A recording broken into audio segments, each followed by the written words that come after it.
Emotions that I can't explain. It's so fun. Emotions never felt this way. I wonder if I can. Alright, let me turn this down just a bit. See how loud that is. Like, this is serious, bro. My guy. Come on, bro. Let's get it. Is this the highest? All right, Chuloki logging in with the Mai as well.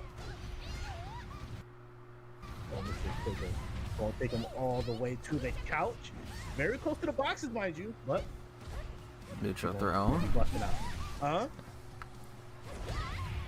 Oh, he's getting nice spacing there. Oh, you want to move away from the And you know, to talk a little bit about the specific matchup here, it's, you know, Kasumi, and that's going to be a round close. That's tough. Nice throw, high that position being for Chuloki. You know, one thing about this matchup is that Kasumi and Mai actually share the same trait with their speed of attacks. Kasumi and Mai both have that 11-frame mid, very, very strong counter hit poking tool, and they also have that 9-frame jab, so that's really going to come into play. Nice break hold there by Chuloki, putting him back into the corner. Oh, but jump back into the corner himself. But able to get out and get the citizen assist. Looks like we can. Sit down? Citizen assist. Oh, no. I guess to maybe. Shout out to Rabies on the citizen assist. Yup. Beautiful mid kick hold by Loki. And what did I tell you? Hello, everyone. Hi. I'm telling you right now. Loki is not somebody you can I haven't. Okay, so I've seen this much, right? 40 minutes of it, and I wanted to watch the whole. Like I know who won. I didn't watch all of it though. And I thought that it would make some pretty good content, right? I wanted to talk about things as they happen, maybe talk about things that either Emery or the other caster might have missed. There's very few things. It's like you have to keep up with what's going on, so you can't linger on certain topics for too long. But I kind of want to. I did want to just watch it. This was so okay. I know I don't want to keep pausing and stuff. Oh, he dropped that. But like, this is very exciting to me. The return of DOA tournaments is what I care about, and the fact that DOA is in TNS of all things. Now, if DOA6 last round becomes like a staple in TNS, and we get like regular, how do I say, players, that would make me the happiest. All right, another tournament, holy. You Stellar Blade, yes, Stellar Blade is so fun. You seen this? Yeah. I haven't seen it. I've been so busy and I had like other things going on, so I watched it incrementally on my own, but I wanted to just watch it with everybody. Like I said, I know who won, but I want to see the matches and how they play out. Oh, advanced mid-kick hold, the call out. Also, there are a couple things I do want to talk about, like the DOA Twitter drama situation again, because I'm on Rakudo's side. Fucking some people just make the whole game seem unappealing, right? DOA struggles as it is, but that's a whole separate topic. Will you take your game off of quickly? Listen, I was gonna let y'all know. The Tamaki situation, people saying she's too strong, but that's. I also feel. Hold on. Sorry, I'm talking about. But I also feel a little vindicated about how I felt about Momiji and her place in the game. It's not just Quiggle's tier list, not Quiggle, Excalibur's tier list. There are plenty of other people's tier lists who put Momiji at the very bottom, and I was just like, now I didn't think she was that terrible, but I did think she was lacking, and she just didn't feel that strong in this game. And seeing that everyone else kind of said the same thing, it's just like, wow, yeah. All right, but anyways, we'll talk about all those things after. Maybe I'll find the tier list. Who's gonna take it? The underdog Loki, the champion Quibble. What we got going on here? I know they're a little, like, a lot of characters or a lot of players are a little like unpracticed. Like they're letting their natural ability just carry them, right? Prime Quiggle would be probably like 3-0 or 3-1 at least. I don't want to say Chuloki doesn't have any chance. Just gonna throw out the launcher throw yet again. Citizen assist. Moon is very underrated player. Black Moon Rising or Black Moon is he's always been pretty good though. Shout outs to him because we played Overwatch way back when Overwatch first came out. The breakball, Luigi's big. That's so is so big. fire. I love Loki her. can still make a comeback. He's got a Does he couple have music wall movement? Nah. Man, okay. Her So, like it would be one thing I nice. want to point out, as you can see, Loki had Yeah, actually, that wouldn't make her too crazy, right? With 3 bars of meter, There's the Twitter drama is so stupid, but because he got grabbed out of it. As you guys know, if you don't know, I'll wait till after the tournament to talk about it. However, it does lose to lows and it does lose to grabs Is a as player well. just named And you Moon? saw Quigley Oh, got Moon. break Oh, I ball. know. He The got was it stuck the on Rachel player? Loki got the situation recently, however, he didn't Very capitalize underrated because Elliot. he got Just knocked wished him down. happy birthday a couple Couldn't days be ago. later in time. Oh, You wanna come who am I and thinking do that of? move if you They can. play Rachel? Or am I thinking of a different player? That's cool. Alright, But it was also game really 2 cool here. seeing all the like players come back just to play this. Quiggle trying to throw. Wanna get the wall. Back and hit that space. So looking in that space, but we get mashed on. Check Yeah. himself. Oh, high counter launch throw. This is why. So I do want to talk about this for a second. This is why rollback to me is very important. All right. Obviously, rollback can't replicate being in person, but something like this, right? If you're playing delay based, you have to react as soon as you see the move. You cannot react like when it comes out, but you have to preemptively do it when it's peer to peer. And it fucking sucks because situations like this, I mean, they will still catch people, all right? Don't get me wrong. It's not, and I probably wouldn't say this this move specifically, but there are plenty of strings that characters have that are, how do I say, they're too fast for delay based netcode for you to just react to, but slow enough in the right setting that you can see it properly and react accordingly. Like you wouldn't hold it, you'd probably mash instead if you're like probably not with this string. Check yourself. And while it's not super obvious in this like scenario, I can assure you that there are many players who can react to many different things but can't because it's delay based. Like you can't, it's just not rollback. Listen, one of the best. One of the best in the world. One of the best in the community. Quiggle is not somebody. They play who's Rachel gonna Elliott? come Okay. I'm telling you, he's got great defense. What's up? And you know, Oh. no slouch. That's all. alright. He's a very, very talented player. I'm surprised we're not seeing the Momiji switch. Maybe you know something you don't. All right, mind, that but was it's just not looking like it was a good trade-off at this point. Well, Mai is better than Momiji, but it's like a great. There's a Quiggle already. you gotta like one is still Quiggle, but the other thing is like And as you can see, you know, Quiggle's doing a really good job of using that stance 3 P+K. he's got to get like Loki just got to get something started, get his offense going. Advantage on block depending on where you use it, so it's really good. It's generally safe. So, dude, there's that wall tech into the combo. Beautiful 25-30% combo. Oh, we by can't. Quiggle. No punish on the ace. Dude, Kasumi is so fucking good, bro. Do I play Kasumi? Let's see if he can make it. If they don't do any changes to Momiji, I do want to pick up another character though. I still want to do Tamaki, but Look at the patience coming in from Quiggle. I think I go back to one of the ninjas. One Challenge? could do it for Loki. This is not good. That's He tough. has That's to tough. That's do tough. it. Man, and you know, as you can see towards the end of the game there, Quiggle was kind of just doing that thing when he was standing there. As talented as Loki is, man, you're dealing with players of this caliber. Yeah, like that. they're trying It's to not get on him. Like I guarantee against like any other character or other player, they would.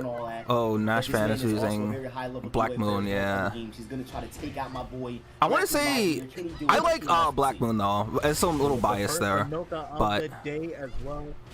The Swiss Army knife character, she can do it all. Mixed damage. The only thing she got is she got some T-Rex limbs. Yeah. Already putting. You know, I was thinking to myself, I gotta play. I gotta get back on my ranked. But like, I was thinking to myself, what are situations where you want to press on Honoka, and what situations do you find yourself getting hit? I have to review my own replays and stuff, but Honoka has, I guess because she can free cancel, right? So you'd have to interrupt something at some point, otherwise she's just gonna have her way with you, right? I understand how strong Black Moon Rise is. Like, Black Moon is so if good. this isn't a testament to that, then I don't know what is. Like he's just very good. Like it's the way he operates like thing.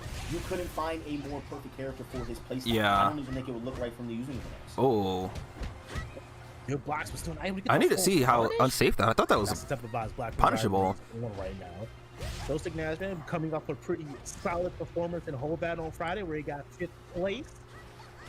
Okay, good with punish. He can make another top 8, but Black Moon Rise is still giving him a run for his money right now. Immediately go into the launcher. See, and there's something about the hit confirms, because I wouldn't be able to confirm that I even hit somebody at all with that.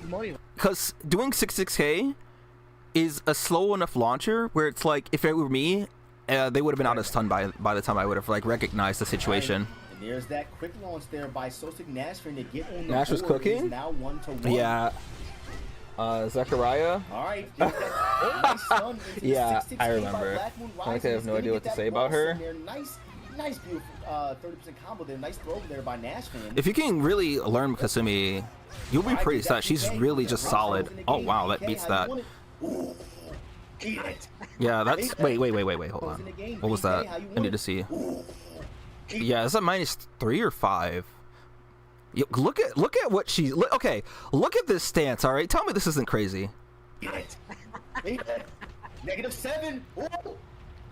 Oh, I'm not gonna lie. All right, people will say dragon kicks are like a reaction check, but up in your face dragon kicks are the fucking scariest things ever, bro. Sometimes you would expect it, but to just simply react to it, because like from a distance, from a solid enough distance, there's time to react and you can just see it coming, right? But up in your face, the hitbox is so close that by the time you see that it's happening, you're already hit by it. And don't let players like if you're not hoodless, or if you're anyone named hoodless, if you're not anyone named hoodless, I don't want to hear how it's like super easy to react to up close at least. The button, because as you guys know, if you don't, Lei Feng is one of the safest characters in the game. With yes, she is. And crushes and parries. So oh, you could have gotten a lot more for that. Fighting a male Bayman without a tank she's very so I do want to talk about that right there. This is why Lei Feng is scary, because she has fast offensive throws in situations where you would expect that, right? So she goes for the sweep, right? The sweep doesn't guarantee you anything, but because she can just throw you after you recover, or offensive throw you after you recover, you have to pick something. And that's why Nash got hit here. Because if you expect an offensive throw, then you throw, or you duck. Or if you want to, dodge a throw, then you duck, right? So ducking means you get hit by mids like this, and there's that PKK into the stun. It allows her to keep her offense. Tying it 2-2. Who is gonna take it? I want to see some votes in the chat. Sosik Nash fan or Black Moon Rising here at TNS. Usually, the way I deal with Lei Feng as Neo Tengu, you go for moves that can't be. Okay, so I'm sorry. Okay, sorry, I'm pausing all the time, but I have to explain everything so I can keep up with what's happening. Usually, the way I deal with Lei Fengs with Neo Tengu is that typically Tsubakis will only cover punch options, and in Lei Feng's case, if you were trying to parry things, you're typically gonna go for mids, right? So for Neo Tengu, while slow, standing kick is a good option. 2PP is an okay option. You can go for offensive throws if you really expect that, or if you know it's coming, you could just do your quarter circle throw. Nice throw, doesn't finish but it's gonna vary on the characters. Oh yeah, you gotta. Break hold gets baited, when in doubt, do it again. Now Nash fan has no meter. Ooh, nice PK. Trying to go for the bound there, I see. That's unsafe, yeah. He's got to grab that. Nice what do you do? Interesting. He's something now with the lip on. Give me the tin. What are you gonna do? Oh, yeah, delayed attacks. You're not dead. Oh, see, that's what I mean. Like, that's usually what the play is. Characters with offensive throws when you're on your last legs. It is the best possible option that you can go for. So, like, that makes sense. Hey, yo, big man. There's no way he just did a whole sorry, I'm trying to read the comments and like look at what's happening on the screen. You think she's better in 5? I actually disagree. Neo Tengu. Honoka in 6, because she has a lot more options. She's safer, she's faster. She gets a grappler throw. That's what I mean by faster. So she's able to punish a lot more things. The range still sucks, but because she has a low launcher too in this game, she becomes much more versatile than she was in 5. You could probably say that her stun game is a little better. I don't even think that's true, but I think Honoka in 6 just has so many more options available to her, and because of the way that the system works with like break holds and break blows and fatal stun to fatal rushes, because her fatal rush, or not fatal rush, her fatal stun rigs like overhead chop is safe in this game, whereas Riggs is like negative 13. Let's see. I knew his peak up there with Ninja CW. No, he didn't get to live. Man. Yeah, I think about him often, actually. I watch old tournaments, not with just Ninja CW, but Nok Tengu too. Wait, no, not who was the other Tengu player? There's a couple of them. Was it Ninja CW played on only? I've only seen the one tournament with him. I'm honored that you think that, but I don't think I'm that good. I think though, what I'm really excited to see about the return of like DOA6 is Codemaster playing again. Codemaster was playing in one of Rakuto's lobbies before, and I gotta watch that stream again. But my goodness, I was learning. I was like, oh yeah. Anyone who knows I'm learning so many things from veterans in the chat. If you guys know this game, you know how ridiculous that was. That wasn't even a forward grab. He did a down forward grab. So talking about what Emery's talking about, yeah, it's because he knew like what the late thing, like the ideal situation to use an offensive throw was that particular against the wall. You low on life. It's still risky, right? But someone like Nash fan would know. That's just like that's like the most typical or expected situation. The Nasher. I didn't know you can delay that also. That's a good option to do on Wake Up too. Oh my God, eat it Ooh. again. Eat it for breakfast. Leifeng could. Oh wait. So something I didn't even realize in 6, the way that this move stuns. I gotta see how plus that is. But you notice actually that didn't even combo. So okay, so you just basically delayed it though. So you get a guaranteed. Wait, if he gets yeah, you better. Yeah, you. The crush. Okay, Holy so shit. One thing about that Leifeng 7K, I need to hear it. It used to be better because it used to guard break and it was safer. Yeah. However, in this game, it's really bad on block, but it still has some of the same crushing properties. So that's why we see him thrown out on loud block because he'll just fall to the floor. I mean, to be fair, in Black Moon's situation, it's do or die, right? You have to do something. Oh, did you see the? Did you eat it? That's all right. That's all right. Go next. Go next. Next round. Oh, Let's see. You cited that Venus is playing Marie Rose again. You just think about Codemaster. I haven't heard that name in years. It's so good. I remember his pie. Yeah, Codemaster. He was in Rakuto's. You gotta find the stream. I gotta find it myself because I gotta watch it. He was literally just running over his whole Rakuto's whole. He had a bunch of players in there. I think he was like an F or D rank or something. And I was like, this is top 48. I've been waiting for this. I've been waiting for this. it was kind of it was like, man. Yeah, but basically watching all the old heads come back, that shit is so nice to see. I gotta see. So her missing that throw is crazy. She's quicker with the throws. Yeah, that's what I'm talking about. Challenge him on the wing in. Yep, might as well do it. Fuck it, right? Send it. Oh my God, how do you like your BT Sensei was also demon. Wasn't he in this tournament? I saw him play Rig, right? Black Moon rising up 2-1. He's trying earlier. To get board here. Yeah, seeing the return of BT Sensei, man. They give us the more beautiful DOA action, baby. That was crazy. I saw his Twitter too. That pressure no more? Reset throw. What's up? Yep, just go for the launcher. Oh, give me that 7K. Yeah. That's crazy for all that effort. You didn't get a whole lot of damage, but Leifeng still has the advantage here. Yeah, tracking. Go for the launcher. All right, that's that. No need to cancel. Get your guaranteed damage, and that's going to do it. Alrighty. Hell of a rig, yeah. 1-1. Listen, I just want to let you know, Nash fan is playing actually really good, but if that doesn't show you how good Black doesn't Nash fan play Tina? You saw how the momentum was definitely in Nash fan's favor. You gotta play Tina. Hey, sticking with Hanukkah, man. As we look at the second match, I feel like Tina is so good against Hanukkah, against Leifeng though, right? By the way, yo, this could be bad, equally bad for both players. Yeah. Yeah. This could be bad. Oh my God, he's gonna punch him in the face. Vince, he's gonna punch him in the face. Oh my God. Yeah, just go for. Listen, this stage is really bad. I gotta wonder, is going for offensive throws really terrible in stun situations? Yeah. Wait, P plus K. Yeah. He's gotta hold that. I want to tell you something about. He was in tournament. He was cooking. Yeah. Old heads is crazy. Listen, I was there. I'm old head too now. That was 10 years ago, 10 plus years ago, bro. I'm not fresh in college anymore.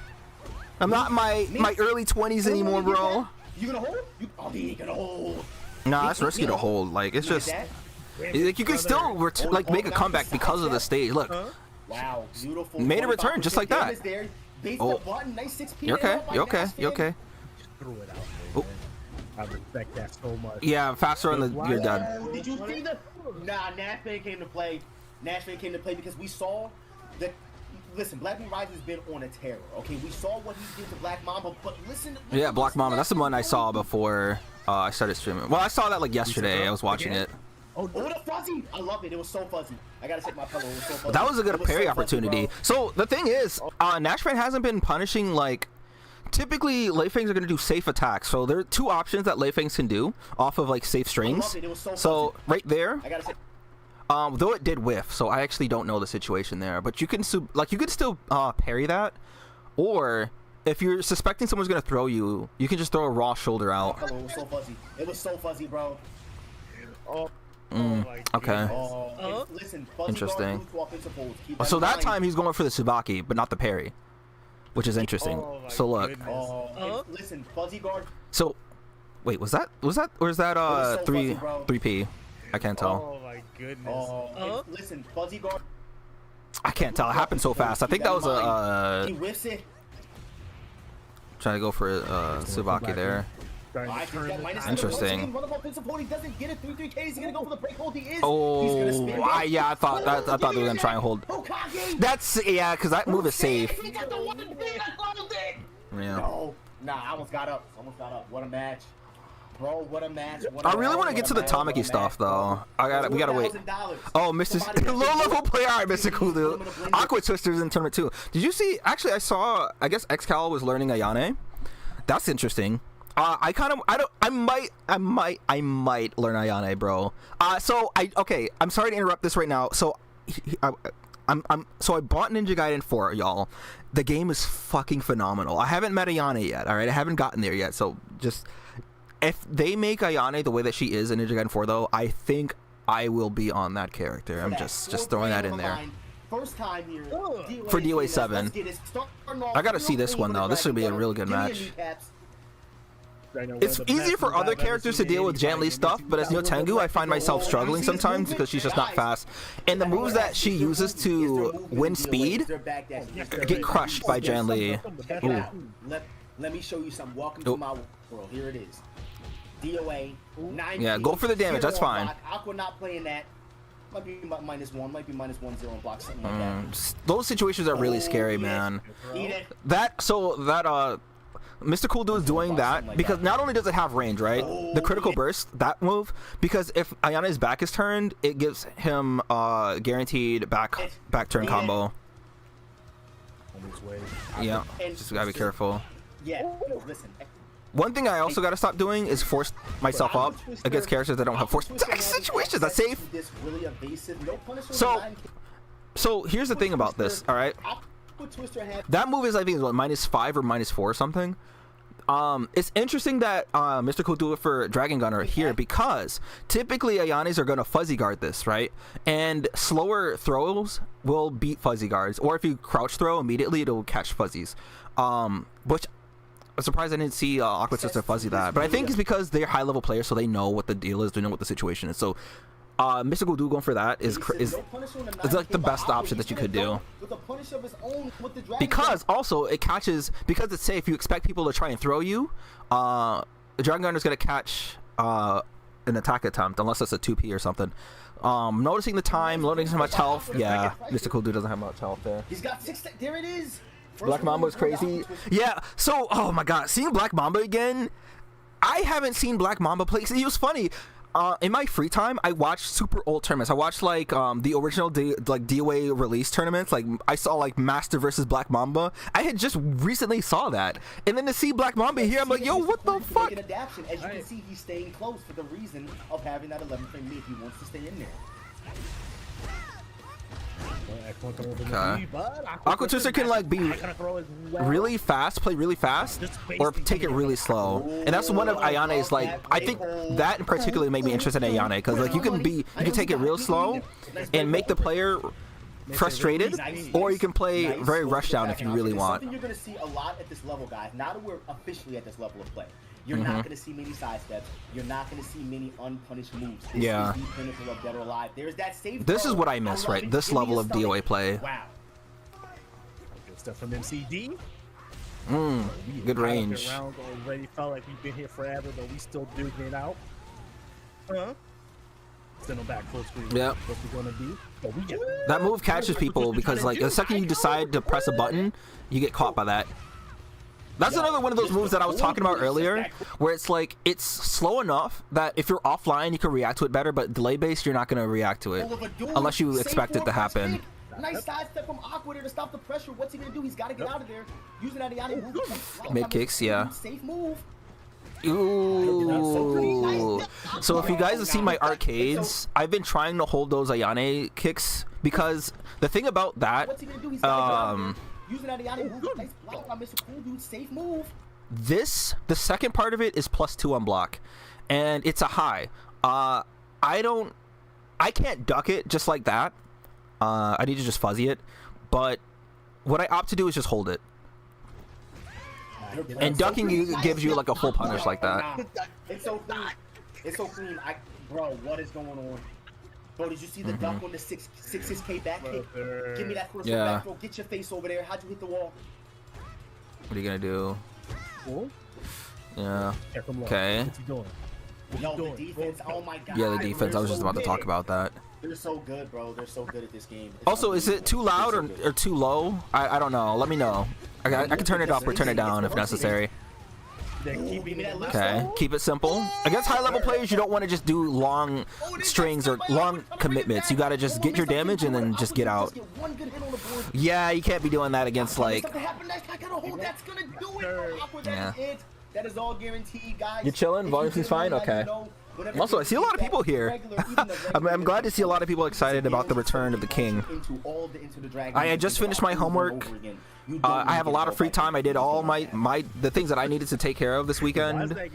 I have to get ready for Grand Blue. Grand Blue is this week.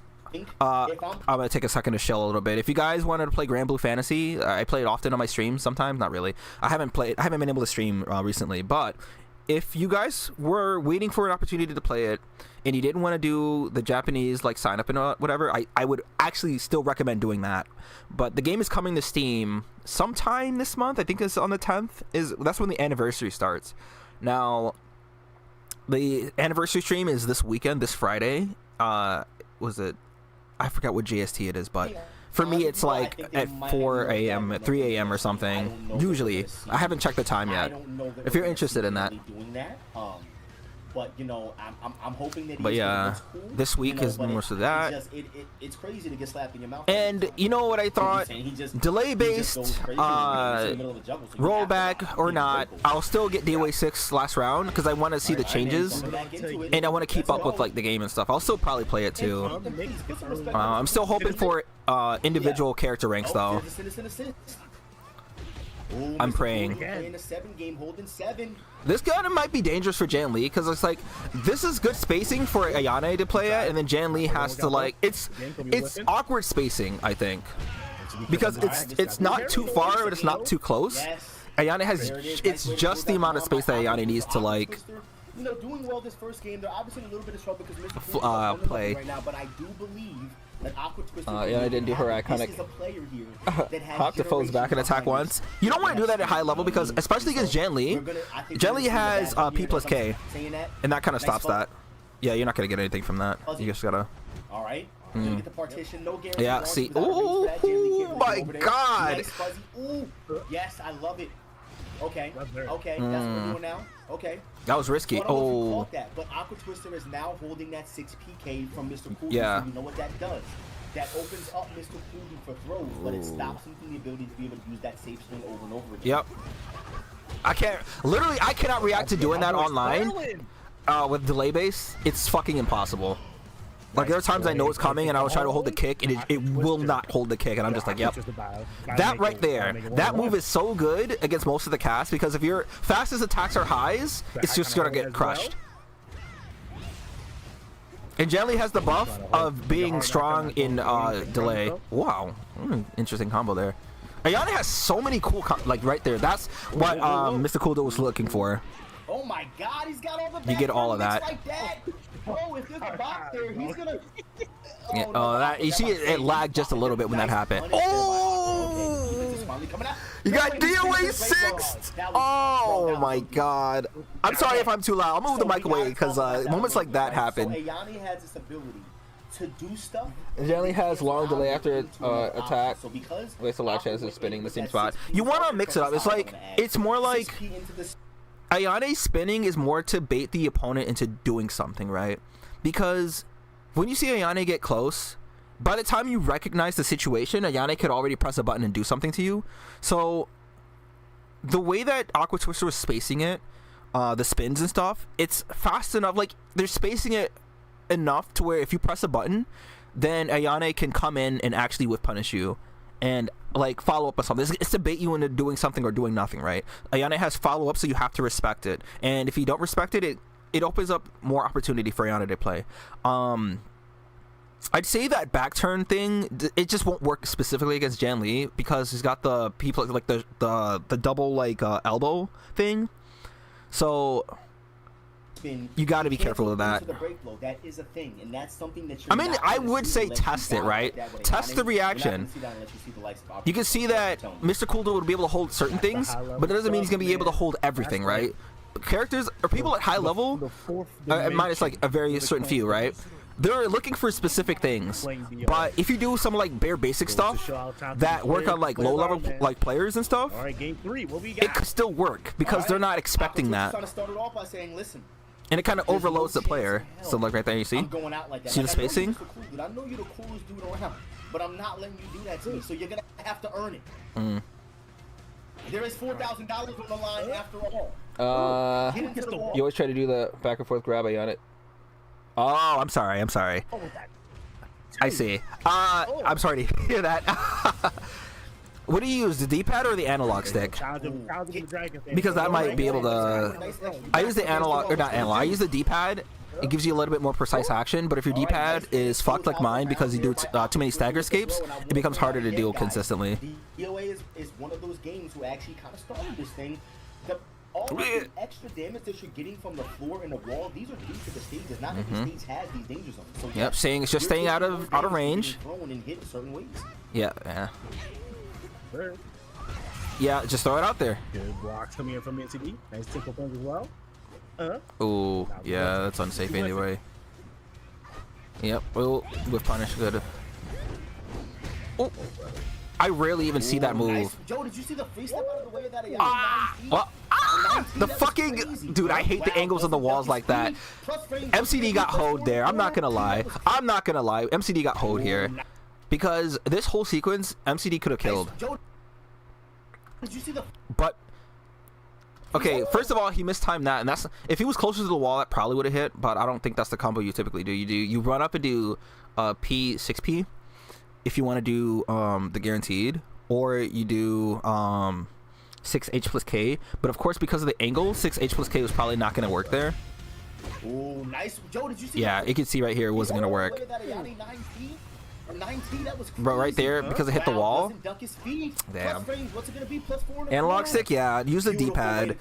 I would highly recommend using the D-pad over the analog stick for fighting games because you get a lot more precision. So in that situation, you really can only fuzzy. Did you see the reaction? Let me see what Emery was talking about here. The thing that Aqua did right there that's really smart. Whenever you do your break like the opponent in the corner, you're like +4. Yeah. So in that situation, you really can only fuzzy. Did you see the reaction? Okay. Yeah. The dragon kicking reaction. That situation is so scary. Nice. Gets the back turn throw. No, yeah, Aqua's definitely starting to warm up for sure. Mr. Kudu's in trouble. You see Aqua really playing that spacing game and making Mr. Kudu have to really work to get in. That's always tough. Yes, that's gonna do big damage. You can just back off. Like you just wait for it. Aqua trying to make something You're dead. That's safe on block. Yeah. When you have a life lead like this, it's up to Aqua Twister to come to you. So I mean, you probably want to carry the momentum, but with the health that you have, that you probably just don't want to commit. Yes. Yep. What Finally an saw that move for option. once? Aqua's Yeah. going to close out the set and send Mr. Cool Dude down to loser's bracket. We got a whole Boom, there you go. Against Nash fan. Celtic Nash fan sticking with the Hanoka as well. It was cool because I was seeing a lot of people on Twitter talk about their tournament experiences. The one guy who was it the Phase 4 or Ayane player? It was Ayane, right? That went against the Moon's Rachel. They were saying that they landed a very cool combo that even Emery and everybody else was surprised to see. Yes, sir. Some tech. The Ayane player knew what they were doing. Just All right. So listen, this matchup here is super interesting. Because it is super interesting, you don't actually. really know who's really going to win this one. Both of I these feel like characters Elliot are wins this, pretty though. high-tier characters, and both of these players Elliot are just very has- high-tier players. So this one, when I tell you can go anyway, this is one of those ones that could literally go anywhere. Tracking. No tracking move there, rather. Ooh, what punish? Oh, I would have just went for the break blow, because I would have been too scared to like, but that's me, because I would have just wasted resources. But like, Moon got it. first game. Ooh, okay, I wouldn't go for I wouldn't be stunting on them just yet. Celtic Nash fan trying to create a little bit of space. Hanoka does suffer, you know, not the most range. Elliot has plenty of ways to just get in there. Like, just I think because they're a high level player that you're expecting them to react and do something. But Nash fan is playing patient. Oh, what? I didn't think that was a misplay. A little bit of a misplay. Yeah, Elliot still has advantage. Oh, boy. I think staggering your strings like Good stun game coming in from Celtic Nash. what is going on? Beautiful wall splash. I mean, I Nice guess. Hokage there by Nash fan, getting the pressure started again there. Yeah, like Elliot's just too strong for that. Oh, beautiful way to close it out by Moon. You gave up Again, on Elliot? if you guys don't know, No. we did see Moon earlier in the tournament. He was playing I have to reinstall 6. Moon is I a- uninstalled. I have another one of those Monster Hunter players in who right can use a now. bunch of characters. I'm having fun with that, but I'm playing Ninja Gaiden, and I don't have the space. I have to. Veteran player, he knows the Elliot matchup. This is just a testament to how strong Moon is. That man good. Celtic Nash fan partner Whiff punishment. Elliot just has too many good tools against Honoka in particular, because Honoka's T-Rex arms, and Elliot doesn't have to commit as hard. It's going to step back. I don't gotta take the risk if I don't gotta. Yeah. But Yep. clip low. Hold the mix. Yeah. trying to press the Oh, game. yeah. No, I would have did that too. Quick launch. And that should do it. What is Celtic your Nash problem? fan. What is your Comeback struggle with starting out. Elliot? Is it the hold 3P, like the relaunch? Oh, that's All right, unsafe. there's that move is actually negative on hits. So with Elliot, I guess one of the Elliot things is that's really tough to cool like about really him do is that online we talked too. about those parries Especially with earlier. the way parries shoulder. work in Dead or Alive, and this is really important. Elliot has a parry that stops not just mid punches but mid kicks at the same time. He Yep. also has access to the high one as well. You're dead. But for the most part, you're really going to be seeing that mid, that mid parry. Most of the time, you're gonna see mid, yeah, because people are gonna go for mids because they want to stun. Take that first game over Highs Celtic Nash fan. don't guarantee Now you we did see favorable Celtic Nash fan, very situations, Similar situation earlier today. but it also resets Was neutral down in most cases. outward, Only ran it back. You think can we do it Because twice in like one day? you don't get the stuns. We're gonna find You're out. actually negative if you free cancel I'm high telling you, attacks. we are at High that level of high player attack that strings look at the top of the screen, are top 20 more. leagues. How do I say? I'm also We got the telling same you how stage many again. you might see High in attack top strings leagues are that more. don't look like we might see a smaller game. How do I but say? This is not a joke. Like these players are like that in this game. We ain't been out in a minute. Not bro. Look at this reactable. combo. Look at this close hit. But- This is gonna feel good. Like yeah, that's what I mean. What a hold! Yeah, there you go. There you go. Now you've got Nash conditioned a bit, so now you can start doing stuff like that. Damn. That was a disrespectful hold. Listen, Nash fan, he's got to do But the something thing is, you're gonna go for the guard because Honoka doesn't have options. So like, this is what I'm talking about. So, like now I want to expand upon what I was just talking about because why you don't want to do high attacks and you typically go for mids. That's why Elliot typically, and any character with a parry is gonna parry mids because high attacks you're only going to have very few options of what you're able to do unless you're Kasumi, right? Honoka only has the punch or the kick. She has the low, but the low is always expected, right? So in that situation, you're gonna go for the guard break. The guard break is a mid kick. All the Elliot stuff. Yeah. Are knocked down, stand up, or look a throw. All right, and that Hanoka throw, Ooh. as I talked about earlier, she Yeah, is a more grappler side steps. character. That means she has access to faster throws than most of the characters in the game. You're gonna see a lot of that bear hug, and as I say that, Moon is gonna answer back with a combo of his own, 25%.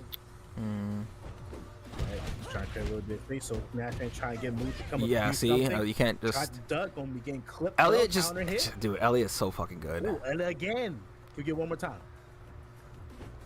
Uno más. And Elliot can still do the backflip kick too. Ooh, yeah. Play with. Uh-oh. Ooh, counter hit. Oh no, it's not looking good. Oh, you hate to see it. Eat it. And by the way, guys, you do not want to get hit on a back turn high counter throw like that. It's gonna do massive damages to your life bar. Oh, you could have gone for the throw there, but of course, could have, would have, should have. To stop the pressure by Moon into the 3-3K. What's it gonna be? Nice little 20% combo there. His stance is prerequisite before high. Nash ain't gonna have to make something happen. He's currently Yeah, down in the pretty set much. right now, but he's This match was lit. Let's see if he can You can with him in 5, gotta practice combos in 6. Yeah. Oh. The KO. Oh. Horika's KO? Ooh, plus frames. No, it was a good option. Has the life for you, but I still feel Because like in that situation, you're reset. And believe it or not, from even though it So looks like you Mocha has some deceptive range, she really doesn't. This matchup is really hard. Yeah, really hard that's what I'm trying to say. Like, and Elliot can whip punish. Elliot can get in real quick. Definitely feeling the matchup. He can't even get close. Tina would be a little better. Oh. I know they want to ride with Hanukkah, but like, if you're trying to win, oh my god, that crushed. What the fuck? Good. Oh, you can do punch kick there. Yep, plus frames. Plus frames. There's that reset grab. Oh wow, you had all day for that. Wow, hold on. I rarely throw this out, but I do this sometimes. But when it stuns and you get this, because it's a crumple stun, and because look at, usually by this point, because of the distance and because of how far Elliot has fallen, normally your combo would drop here. But I'm surprised that caught Elliot right there. Oh, beautiful combo, Nash. Wow. Yeah, hold on. Yeah, we're still in this. Oh, you crouched it for too long there. Yeah, you. Nice break hold from Nash to stop the pressure. Still on a half a bar there. Yep. Oh, you can't delay it like that because it becomes obvious at that point. Yep, bound. I've never seen that combo. Yeah, you can do that. Oh, you guys, you already. Yeah, he can't. Yeah, like you. That's hard. That's hard. Brad Wall move, yeah. We're gonna see Nash again for sure, but man. Nah, that's hard. Oh, Neil Tengu, wait a minute. I didn't get spoiled against Quiggle. Bro, I don't know. How's this gonna go? Don't tell me, of course, but I rarely see high-level Neil Tengus like this. Okay, I'm very excited. In your own house, right? What's gonna happen here? Good option. See what's gonna happen. You know what I'm saying? We got me, I'm a legend over here, Mr. Quiggle. Oh, that's me, I'm a legend. What the fuck? Let's get some citizen assist in. My God, you were really bringing out the OGs for this. Holy shit. Back up against the wall. Yeah. Yeah. You're plus 6. Oh, we're gonna get the option select. Yep. Yeah, into the oh, you missed it. That should have been done. Oh, wow. And hold. We got the holes. We got the holes. Mima's cooking. Oh boy.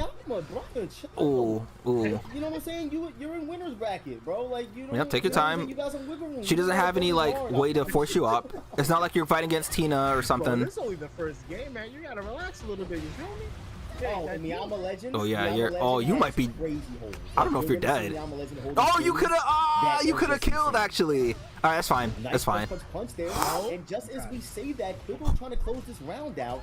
Gets caught hitting the button on that 6 PK by Neo Tingle into the gut stun as we talked about. Yeah, it's tough. It's tough. What do you do? Got clipped. Nice. Yeah. If nice. You couldn't back up there. Fuzzy. 1-1 here. Both players fighting each Walk other. around? No. Okay, didn't need it. Neutral throw, reset. Here's the break hold. Plus interesting. Into the big throw. That's a whole yeah, you gotta do that. You can't even fuzzy right there. You gotta eat that if you fuzzy. Yep, if you fuzzy that, the throw is slow enough, it'll still catch you. Ooh, good throw or good hold. That Neo Tengu's backflip kick catches wake up kicks. I gotta start doing that myself, but I'm too scared to. Good whip. That's a good. Oh, this. Oh my fucking god! That right there is what drives me insane. So this combo is Neo Tengu's highest damage that she can do from this starter. My problem with doing it online is because any sort of like delay or lag or anything, this whole combo gets fucked. And that's exactly what happened. If I don't Look, have to, you gotta come to me. because he wanted to fly up higher at the after the second one. That bothers me, but yeah, that move is a solid. It's like one of Neil Tengu's best with punishing moves because you get a good. That's so unfortunate. That's just the lag right there. And that's why we need rollback.